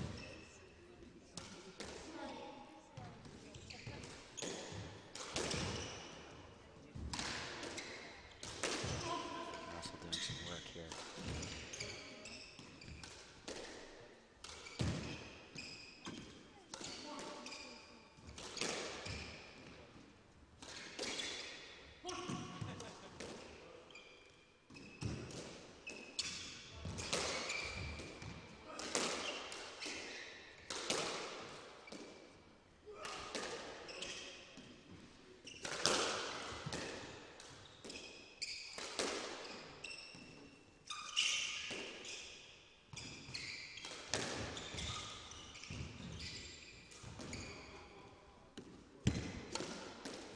Almost got Ben going the wrong way there. Play that one again. Go red!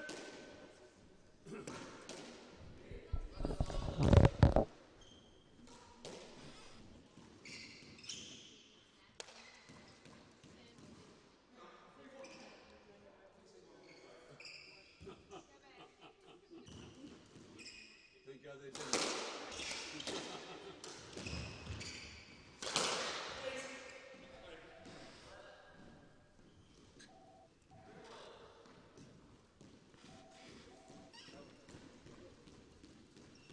think even the crowd is getting tired out now, Freddie. Considering most people have left on flights and stuff, there's still a pretty good crowd here.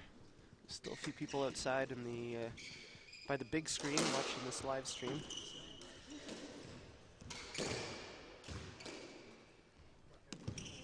I wasn't kidding. That is a very big screen they've set up in the tennis courts here. Yeah, it's a big little auditorium made out in the tennis courts there with a big screen.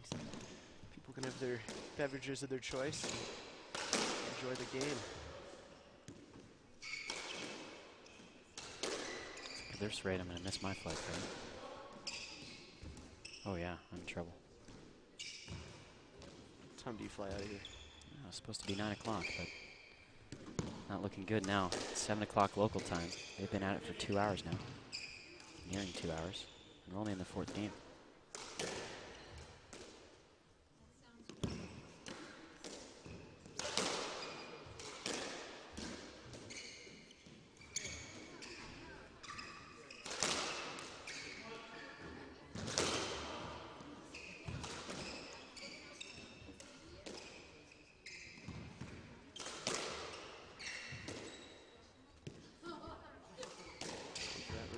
Just missed the angle.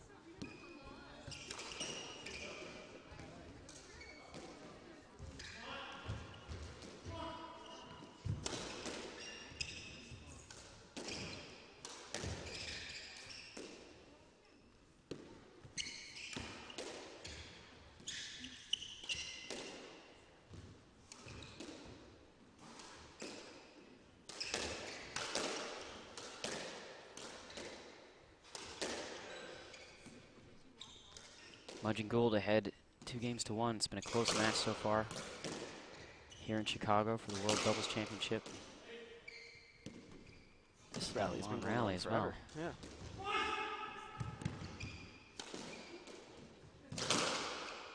Mudge and Gould really just trying to fatigue these guys, work them into the ground. Neither team being terribly offensive. Trying to avoid the error. That's a great shot from Damon, though. Leach in the front there. Leach reacting. Good points. Hard hit shot. Leach again getting up in front. Oh. Russell appealing for a let. Not gonna get it. That ball is dead. He might get that. Doesn't look like they gave it to him, See, though. I think he could get the ball, but there wasn't enough interference to get a let. That's a let ball, boys. Come on. I know he was trying to reach for the let, but I don't think it would be. A little bit of discussion here. It looks, based on their action, that a no let was given. But we'll see.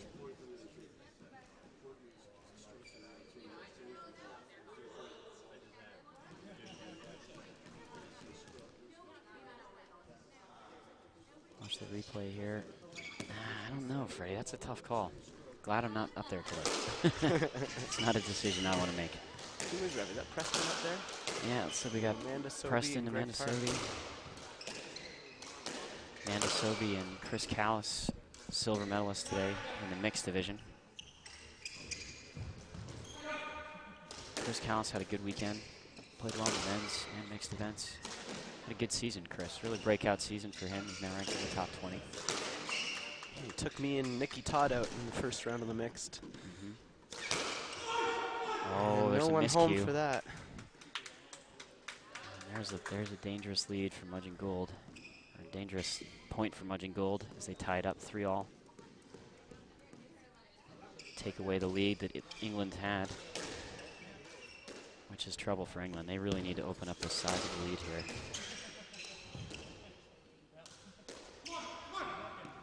Just goes to show you how tough Mudge and Gould are, mentally, physically. Leach and Russell have played world-class squash and just have only managed to get small leads. Shot by Clive. Nick on the 3-ball reverse.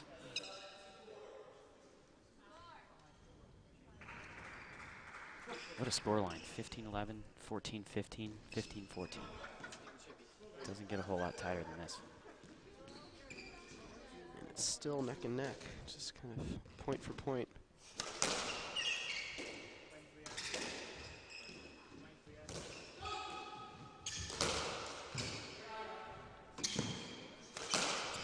Mudge and Gould defeating you, Freddie, and Victor Berg in the semis.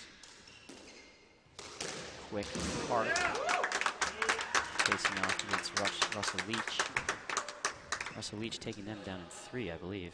Was it? I didn't get to. No, it was actually 4. 4. Yeah. It was 4. It was 4. Preston Gweg won the won the third game, 15-14.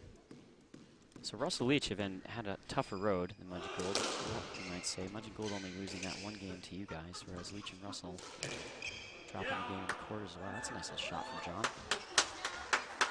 Showing that wrist. Just hooks that wrist around. Jeez, not a lot of room for error there. Cutting that pretty thin.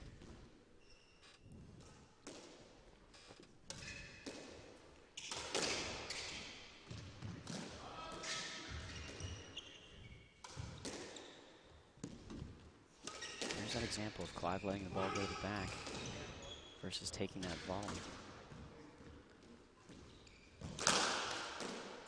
Remember when I talked with Paul Price about playing with Clive, he'd always say they wanted Clive to volley more, push up and just volley that bad. Russell catching a bit of a hot streak here.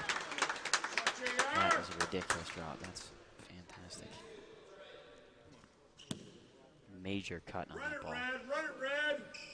Gives them a lead. Up 7-3 here. This is what they needed to do, Freddie. If they're going to get back into this, they need to get it going in this 4th game.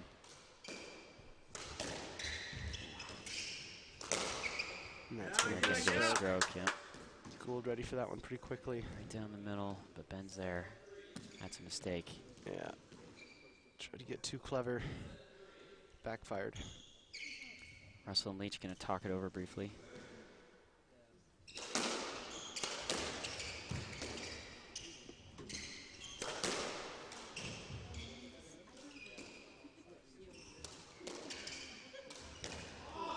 Oh, that is an outrageous shot. Mudge to the cross-court neck. Oh boy, that's really good. Just carves that one in there.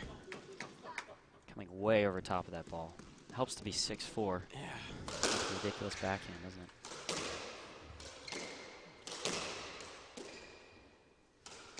So I think we lost the camera.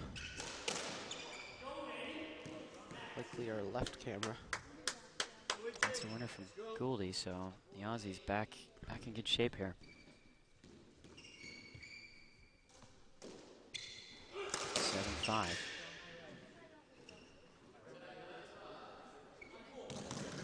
Representing Australia this weekend, Damien Mudge, Ben Gould, the only Australian team in the tournament, which That's is right. rare for Yeah. a World Championship when you think Usually about there's it. a lot of Australians in it. There's a few more, but we're missing a cast of Australians here this weekend. 2 English teams. Russell Leach, who we see here today. Mike Ferreira and Johnny Smith, who play together all season.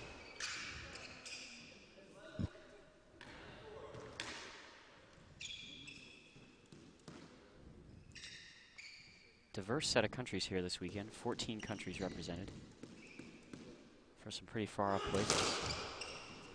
My personal favorite, Freddie, was a team from Oslo, Norway, who actually live in Oslo, Norway. Most of these teams are either based in Canada or the United States. Right? These 2 fellows from Norway live in Oslo. Wow. Where there are no hardball doubles courts. They came out and gave it a go. Unfortunately lost in the first round, but it's cool to see so many Scandinavian teams. We had a Finland team. Yep. Finland's as well team as composed of my boys, Adam Perkimäki and Hamid Ahmed from University of Rochester. And a Swedish team as well.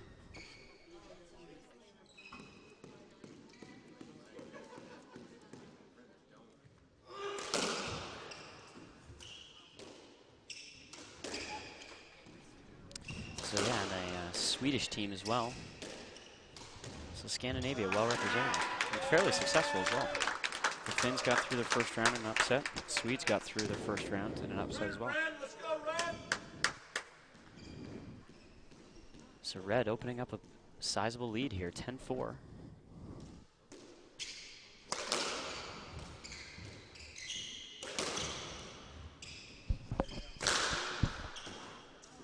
Gould unloading on it, but Russell's there for the defense.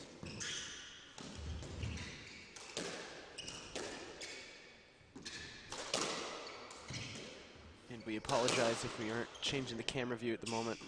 One of our crew members is off fixing one of the cameras. Must have got knocked over or lost a bit of input. As you can see him there in the back right. That was a good shot by That's a great ball by Leachy. 11-4. Great squash from Team England here in the fourth game. Just when they feel like they're out, they come right back in. That's a sizable lead.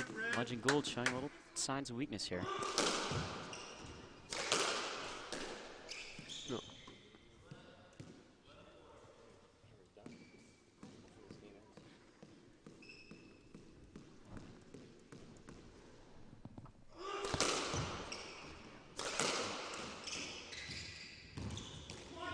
Oh, that's a good little drop shot from Mudgee. Still a good lead though, 11-5.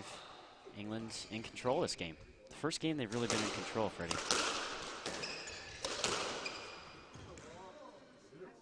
So we're trying to get that left camera back, but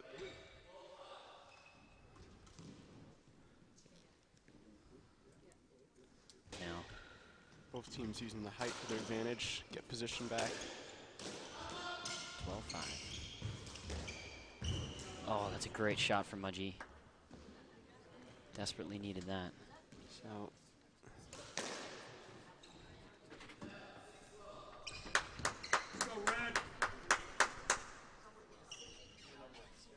So defending champions in trouble.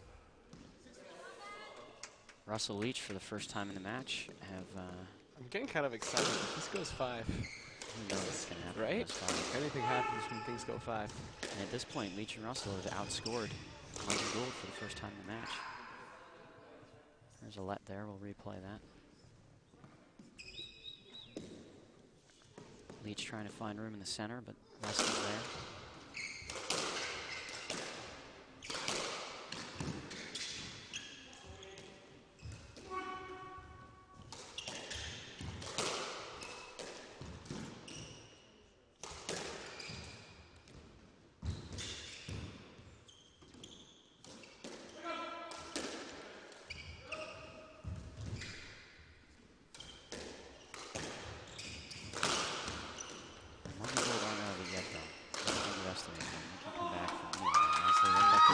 Change up there. It looked like he was going for the neck. He sent it a little bit deeper. These guys are never out of it. Guys, good squash, Freddie. Enjoying this very much. Gould's very strong on the volley and very deceptive on the volley. So I don't want to leave that ball in his wheelhouse.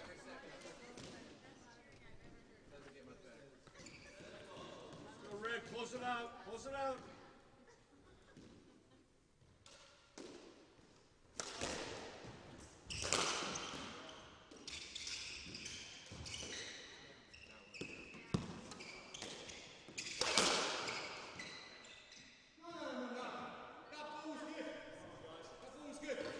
Somebody's asking for a let there. Leach pointing at Sobey.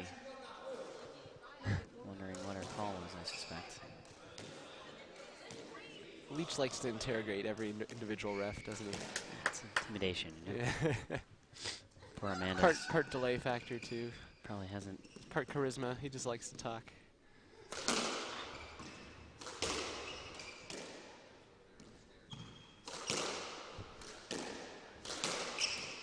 Mudge and Gould hanging on for dear life here.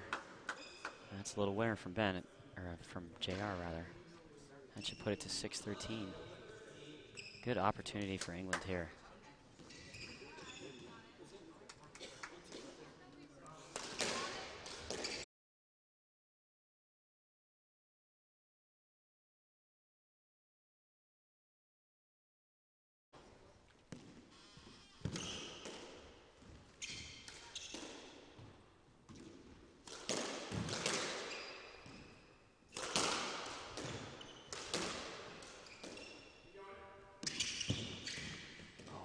Almost getting caught with the long stroke there.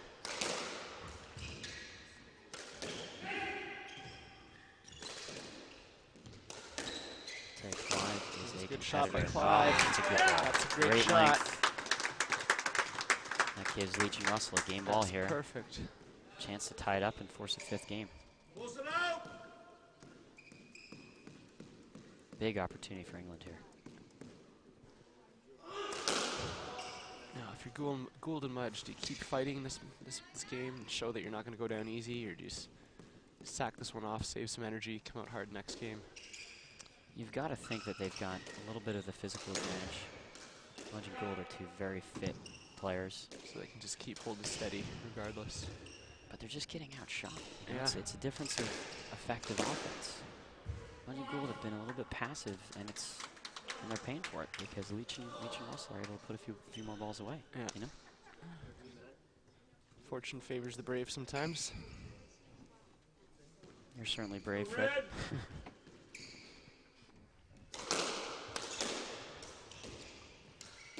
Let's see if Ben and Damien can get something back. They're on their way. Cheer from the crowd as Ben puts another in that front left nick. 8-14. Game ball. Chance to tie it up 2-all for the English team here.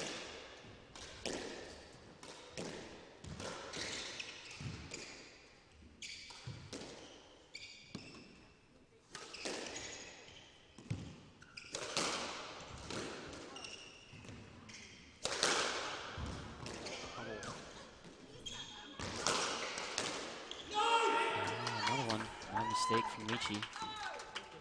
Leaving that ball out a little bit too loose. Ben able to pummel it home. Leach taking his time, trying to collect himself. 9-14 coming back here.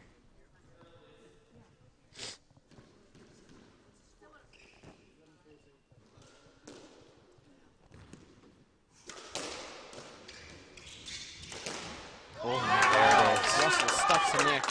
That's the way to win the There's a game. little walk-off afterwards, and that's how you finish the game.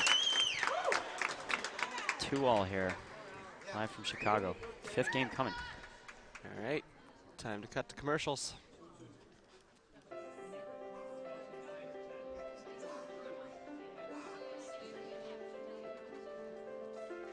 This is a story of partnership.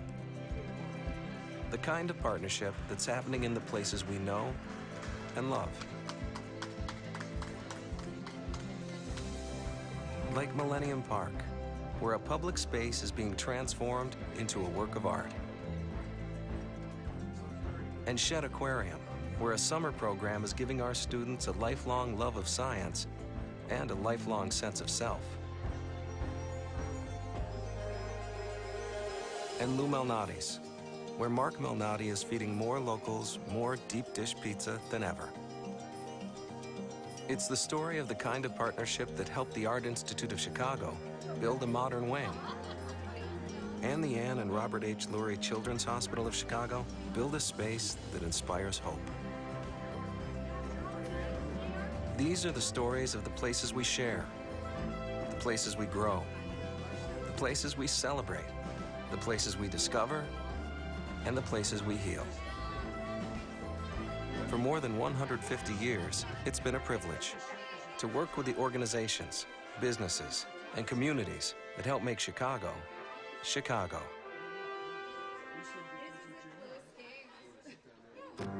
This is Trunk Club, a men's clothing service headquartered in Chicago. This is a Trunk Club trunk. It isn't just a box of clothes. It represents a relationship between you and one of our personal stylists. A stylist committed to the idea that looking great shouldn't be inconvenient.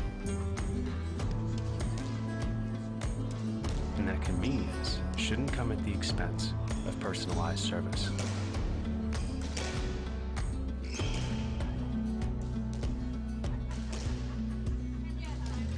So whether you're in Chicago or anywhere else in the continental U.S.,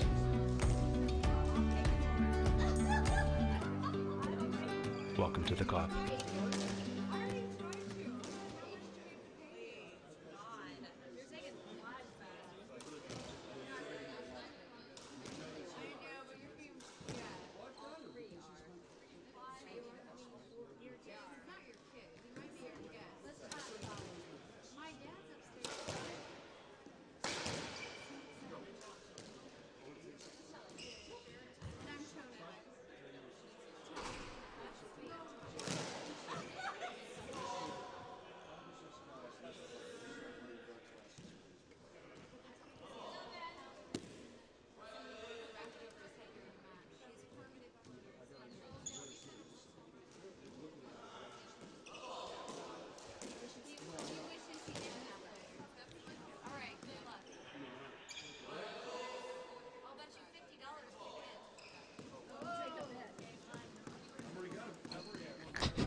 And we are back, 5th game now. This is the World Championship final. Ben Gould, Damian Mudge against Johnny Russell and Clive Leach. Leach Russell taking that last game 15-9. This is exactly what everyone wanted. It's a 5-game marathon. Leach opting for the let there. Enough players hit this weekend. Doubles is one of those games. You get tagged, you get those bruises that swell up. I've Get had the a big few bullseye. myself, Fred. Had a few myself. You've had some famous ones. Ooh, is that a serve winner for Leachy? Oh my That goodness. looked like it got him. See, that makes up for all the faults right there. Like That every serve winner. fault he's ever done, he just to go up one just love as well. aced Mudge, nullified everything. So this is big opportunity, chance for history for Team England to win a World Championship, which hasn't been done in a while. Take down the defending World Champions, World number 1s, Mudge and Gould in trouble here in the 5th game in Chicago. Last English team to win the World Championship? Well, unclear. Certainly hasn't happened in recent history. Gould's won it the last 3 times. Two of the last times with Damian, and time before that with Paul Price. Ben's looking to collect his 4th world title in a row. And obviously these guys are looking to, Team in Red looking to collect their 1st one. They've been in 3 finals each, separately with different partners and once with each other. Well, now twice.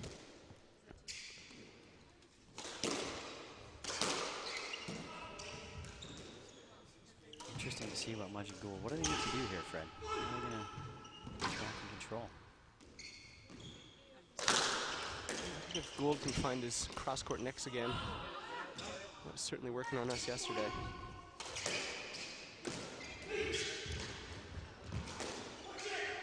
That's going to be trouble. It's a good get by Russell, though. Oh, Damian can't find the sidewall in the reverse, and Red resets the rally.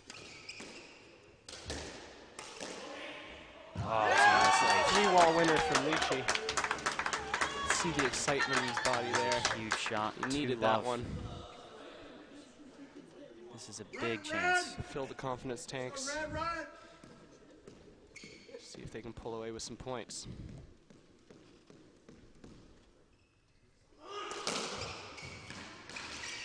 That 3-wall's been working. Oh, I And forgot his Russell racket. Oh, getting no. up and forgetting something. Kind of need a racket to hit that ball. And a slippery grip does not help. So 1-2 in the 5th game of the World Championship here. Chance for a huge upset for Team England. Outscoring the defending world champions and world number 1s.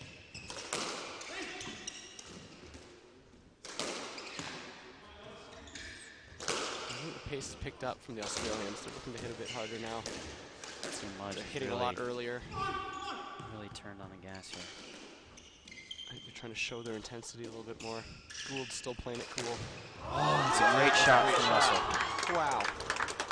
Right in the corner. What a time for that. Right, JR! One more time. Boom. That's nice. Little fist pump from Look at JR, who Clive. never Clive shows loves the that. never shows the emotion, JR, but a little fist pump there. First serve is the fault there. Second serve. Oh, wow. Maybe it was a let the first serve.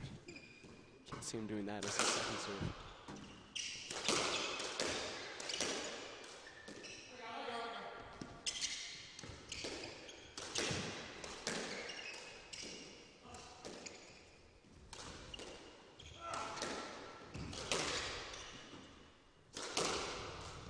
It's been some great action this match, Freddie. Really top quality squash today. A cheer from the crowd as Mudgy threads one into the nick. Hits that a lot. He's got that shot in his arsenal for sure. I can hear the girlfriends going wild, both Kimberly and Tony in the crowd there. I think Kimberly just showed up today to watch. Yeah, I saw her in the hallway since she flew in. Flew in just to watch the final.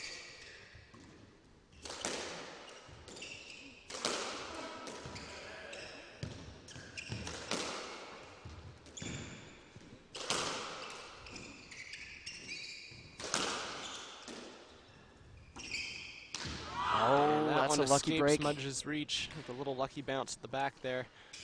Mudge to the floor. Even with that 7-foot wingspan, couldn't quite reach that one. A little lead here. Russell and Leach still showing some energy. Deep into a fifth game. Deep into a tough match, I should say. 4-2, Team England. Ahead of the world champions, Mudge and Gould.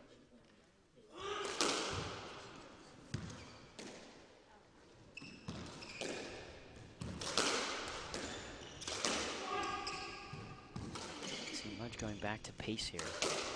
Slow in the first couple of games, and he's trying to put a little heat on the ball.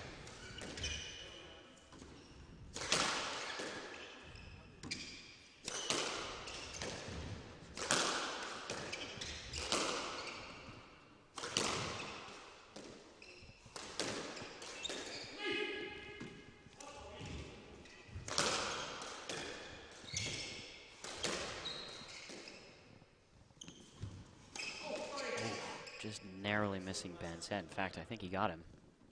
Or Leach thinks he got him. No, he just opted to missed. get a let. Held Asked up for the last let, second. though.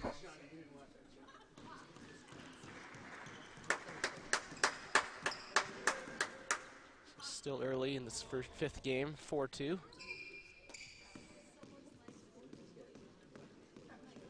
What a great match this has been so far. Some of the best squash we've seen in the season. It's topping the Kellner. Absolutely. Saving the best for last.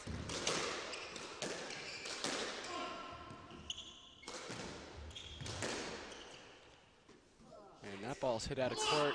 Uncharacteristic error for Damien. Really went out of court. Yep. Hit another spectator. Souvenir for a lucky fan. That he'll have to get back immediately. Bright side, it didn't hit our camera, so we don't have to fix any more cameras. 5-2 lead in the fifth game. This is trouble. Are Damien and Ben in trouble here? You want to make that call, Fred? They wouldn't want to be down. That's a good yet. shot. Not yet. But I know they wouldn't want to be down on points in the fifth game. Cross-court Nick from Mudge. Yeah. Ooh, that was flat. No doubt about that.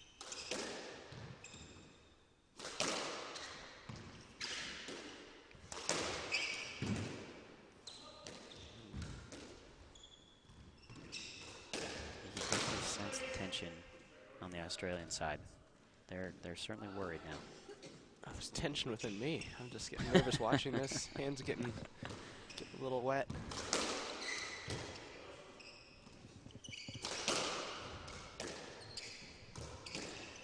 I think everyone's looking forward to a beer after this match. Sure, some of the crowd has started long I'm ago. sure they're all enjoying it in fine form. There's a winner from Ben. 5-3. 5-4, rather. Excuse me. I'll get the score right one of these times.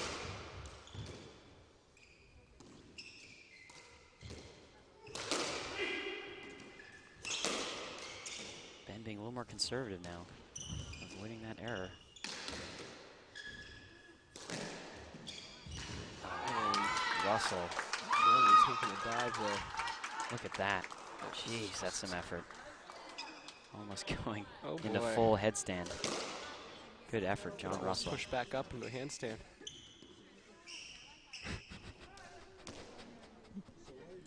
You need a mop to clean up that court. Oh, that was funny. That was an unbelievable little roll, wasn't it? Jeez.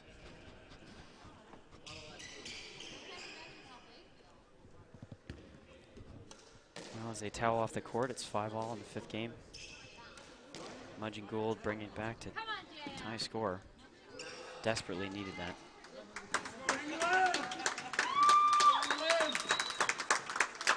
Look at that. Roll over. That streak's got to be at least 6 or 7 feet long.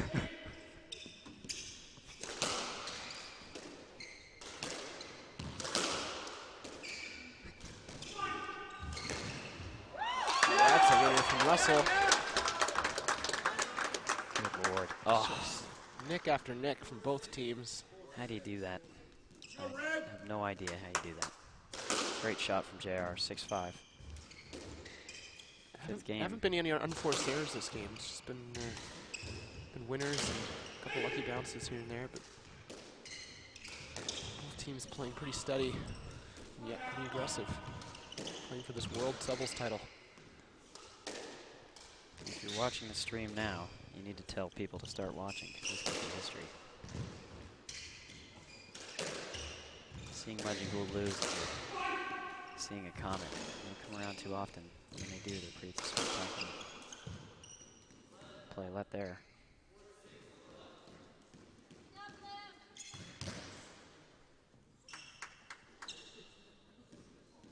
What a treat for Chicago. What a great match this has been. 6-4, Team England on top.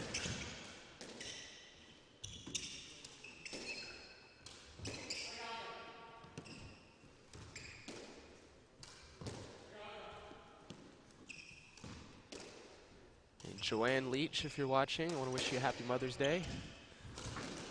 And I hear it's your mother, Wendy, her 70th birthday, so I'd like to wish her a happy birthday.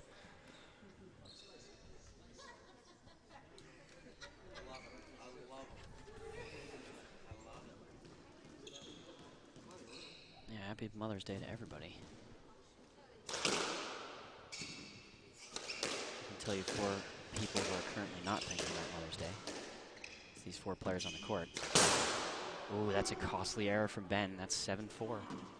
Uh-oh. Showing some frustration. Coming apart at the seams a little bit here, Fred.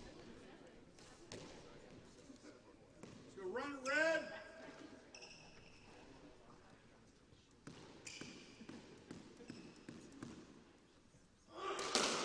Russell Leach. Just 8 points Yeah, away. there's a Nick. Oh, he picks it up.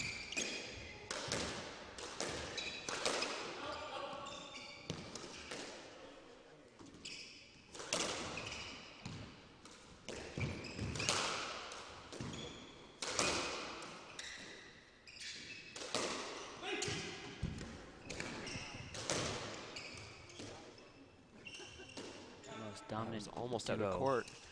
in our sport. I think that ball was out of court. He calls it, and that's another error from Mudgee Gould. 8-4.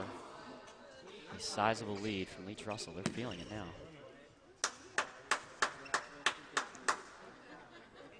You can see some nervous pacing. Damien Mudge. With twice as many points, Russell and Leach are starting to lick their lips here, sniffing a victory. Still have a way to go, only halfway. They gotta stay steady though, Fred. A few errors. They let him right back in. Play a let there.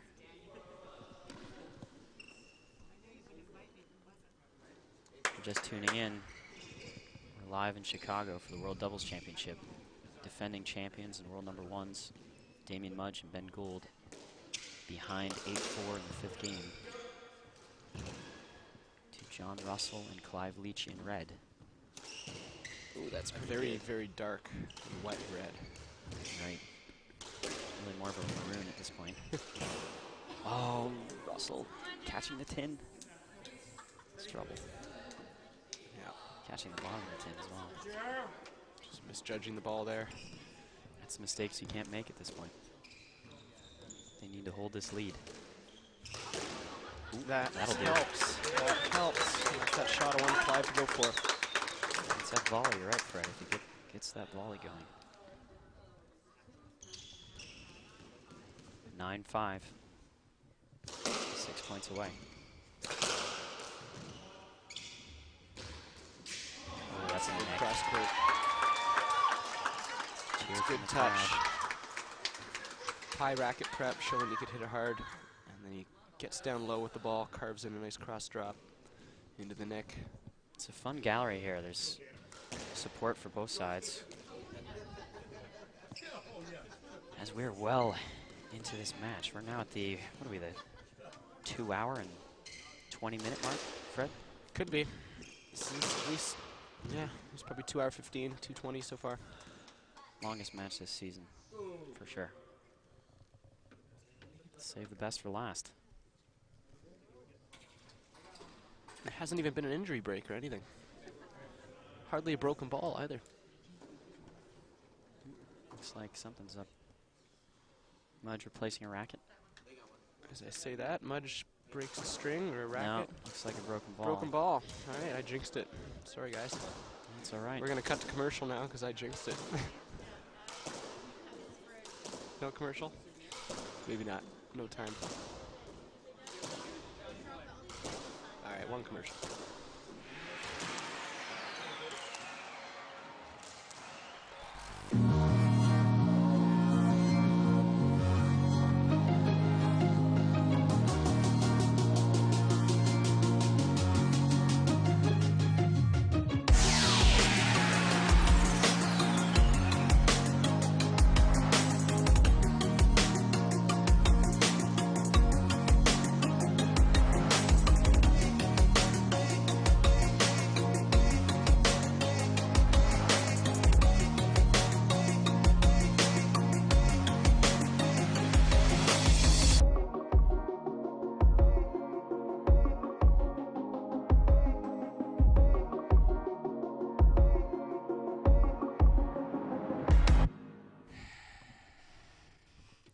And we are back.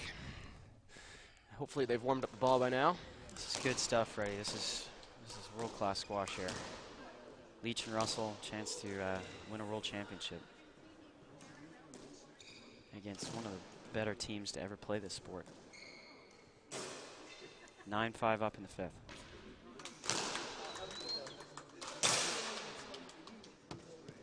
I'm going to try and remain unbiased here.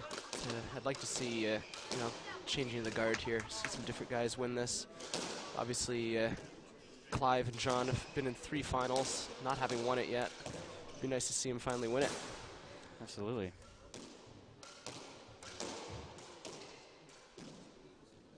Just some great play. I wonder if this new ball, when the ball's broken, tends to come out a little bit hotter, a little bit speedier. Can get some funny bounces as the ball normalizes. It's always a bit of a variable when the ball changes, Fred. That can certainly change things. Creates a different dynamic. You got to get used to that bounce. It can be a bit of a skidder, might not bounce as much. And for Mudge and Gould, who like pace, this broken ball is definitely. I imagine they're going to pick up the pace because it's they're going to start hitting hard. The ball's going to be taking some different bounces now. As we say that, we're back to the lob here. The 3-ball. Got him that one. Ooh, is that a cramp? Hold up. You could see a cramp here. Boy, that was. Actually, he's cramping right quad? now. He's cramping as you speak. Oh boy. That's not what you want to see. Ouch.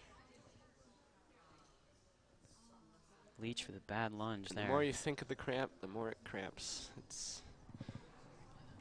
That's painful.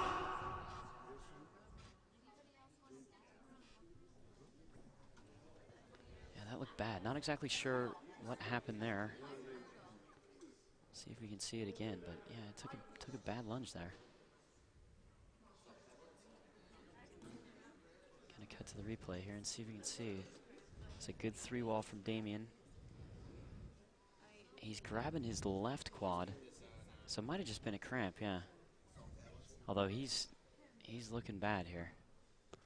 Still limping. And it's definitely that left. Definitely that left leg, whatever it is. What happens? You play for 2 and 20 hours, or 2 hours, 20 minutes. It's going to get you. Crowd giving him a nice applause. He seems to be moving all right, though, Fred.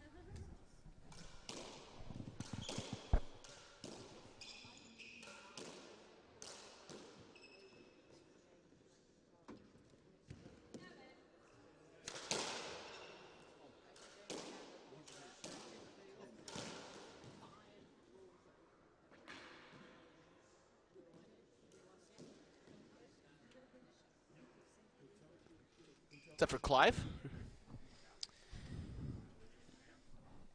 I'm ashamed to see Leach go down here. Not really sure what he's done. We're allowed to have a mic in the court right now, Josh.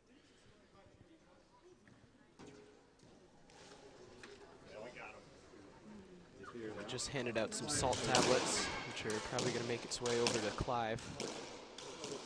And hopefully get those into his system. I think he's going to be all right. I mean, it didn't look like he landed funny. It didn't look like he... It looked more like a cramp, like you said. Because it's the left leg, which is behind him at that point. I think it's a cramp. He's cramped before. That makes sense as well. It's easy to get dehydrated in weekends like this. The length of match that he's been playing against this pace, it's going to wear on you. I imagine all 4 players on this court want him to be better. Nobody wants to win or lose under these circumstances. He seems to be all right. We'll know in the first couple rallies. 9-5, Russell Leach. Big opportunity for an upset here. Final match of this season.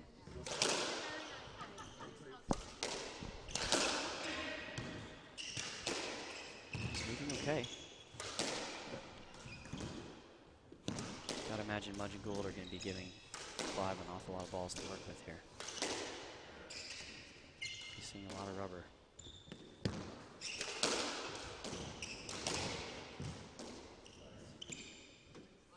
Clive happy to take a let there. And he's still sort of shaking off that feeling in his leg.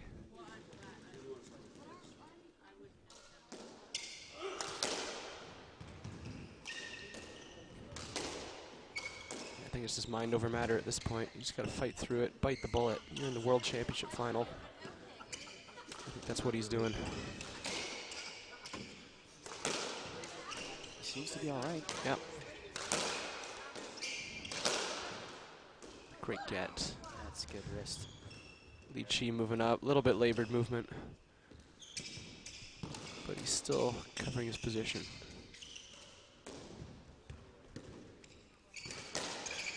Every point counts here. Leach probably feeling like he has to go for it. Russell covering. Russell doing what he does best. Oh, hitting there's the cross winner court from neck. Russell. That's it. Boom. That's it. JR. Classic. Fist pump there. That's about as much emotion as you'll get out of John, but you know he's excited to hit that. I think we can get some more emotion out of him if things go his way. Ooh. Clive's still moving okay, but it's clear that John will be covering that front left. Yeah, he can. He's moving as okay as he can. You've got That's a backup good when you nick. need it. Oh, he gets it back. Good athleticism from Mudge. JR's covering everything. Russell's going to be taking one of the balls here.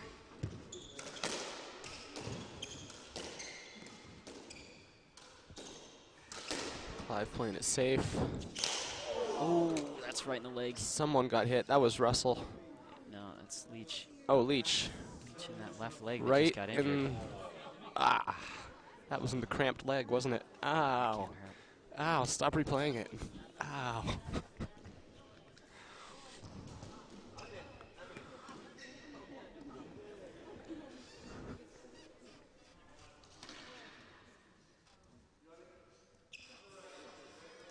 That's probably the last thing Leach needed in that leg was a... Might have fixed it, actually. Who knows? ball mark. Give him something else to think about on that leg. Now there's no cramp. That was just a big welt. Mudge serving the ball out of court. Let's see if the fans manage to judge this one. Nope, right in the head. Is that Mike Pierce who got it in the head? Not sure. There's been a few crowd members who've taken it in the face today. Or not just today, but this week. Dangerous game. So Mudge and Gould trying to work that front right corner, but Russell's there, and Leach is there too. I don't know, Fred. I think the red team has it. I think they've got Mudge and Gould rattled enough to take this.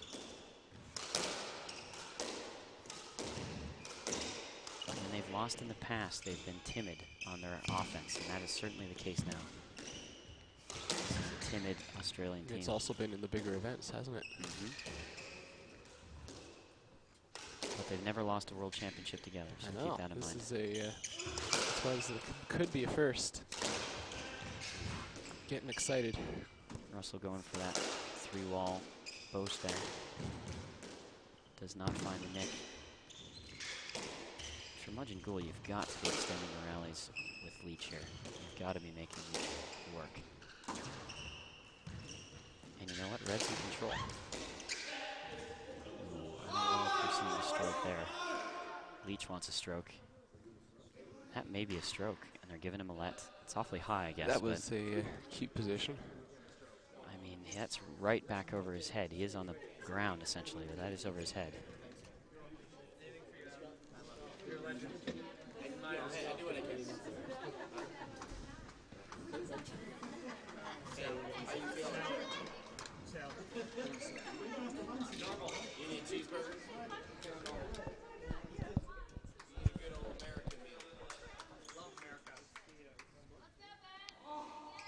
Leach still struggling with that leg. I think that's got to be cramp that's or the got to hit. be a cramp. Well, yeah, good question. That's got to be what it is. It's certainly moving like it's a cramp. All he needs to do is hit a couple necks. Which he can do. We've all seen him do it. The ball in his racket. It's fine in there. Mudge really trying to work Clive. Just trying to get him back and forth. Clive holding this position. And Russell clipping that ball out of court. That was an unfortunate mistake. That's a costly error. You can't make that mistake.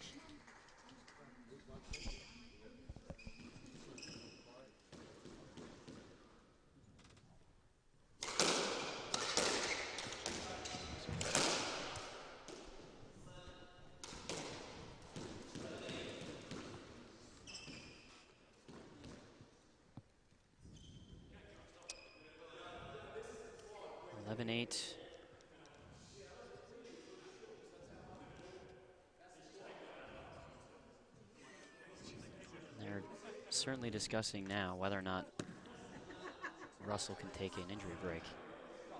You mean That Clive? left leg, or Clive, yeah.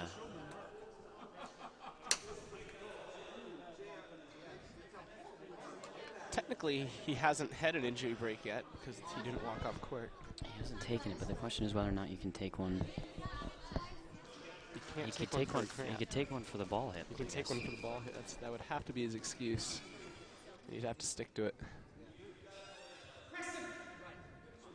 But cramping is one of the few things you cannot take an injury time out for. It's just... I wouldn't want to be Preston right now. Look at that mark. Refs on his taking leg. heat. Mudgeon Gould wondering why isn't the play continuing. He obviously can't play. But he needs to take a break. And here we go. Back at it. Yeah. Russell needs to find some magic here. He's limping. Leach with a little reverse. Oh, he's boy, he hurting. can't even move. Come on. Come on, Clive. Get up there. Oh, this is not the way you want to see this one end.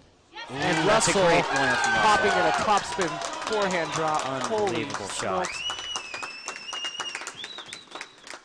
Look at Leach. He's in He's pain. covering for him. He's covering for that front right. That's clever. Just 3 more points. JR can find 3 more points. 12-8.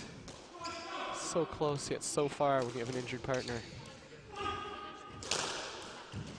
Russell putting in every inch of effort he can here. This all Leach comes staying down out of the way.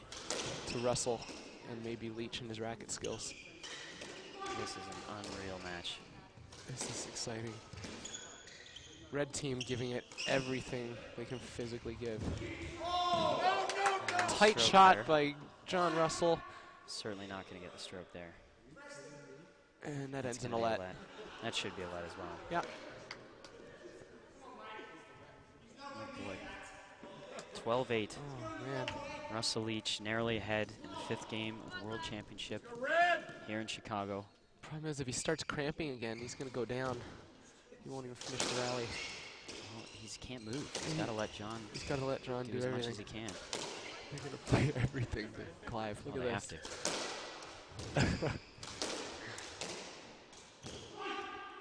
Oh boy. That's it, Clive. Get in there. That's Johns. This is all of a sudden That's too become a good. Well struck drive by Ben.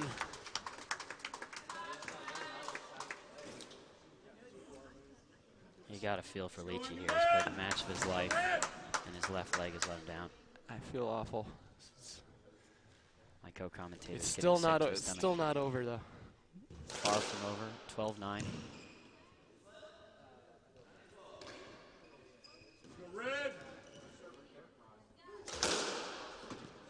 Unbelievable stuff.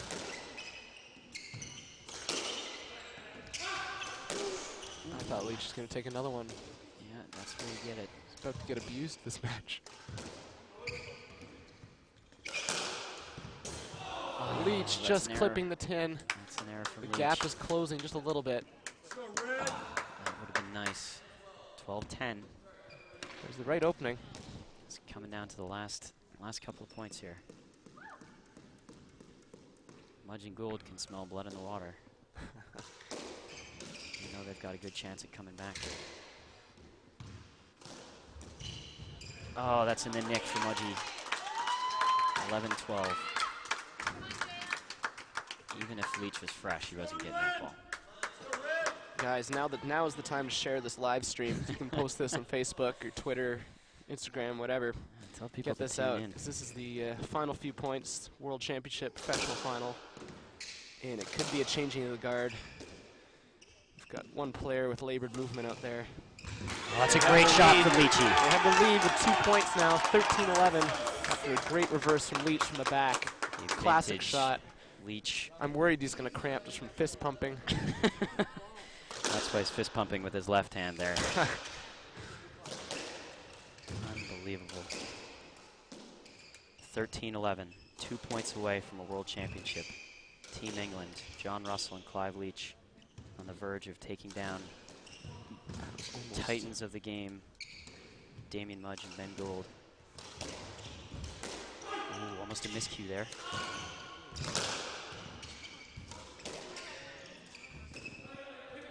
That's close. Leach hoping it was out. Leach thinking he was out.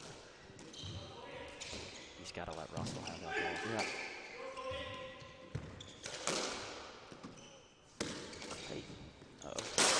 Oh, and it's in from Gould. That's Such a a huge critical error. This gives Crowd Russell and Leach cringes. match ball, 14-11. The world fifth. World is title on the watching line. this. Unbelievable 10 there. How is Leach still on his feet? He's going to need the full 5 months off here just to play another match. 14-11, match ball, the World Championship. Team England, 1 point away. And a let being called after that awkward exchange there. A little Matrix-style dodge by Leach. The feeling is this it. one may be replayed a couple times. Yeah, I think there's going to be a few lets. I think nerves are extremely high at this point. Not that that was a foot fault. There it is, and that's match. Clive Look at Leach, Clive. John Russell for the win. Look at You can that. see how much that means. That's huge. Unbelievable. He can cramp all he wants to now. That is well-deserved victory. Well, ladies and gentlemen, John Russell and Clive Leach, the 2015 World Champions.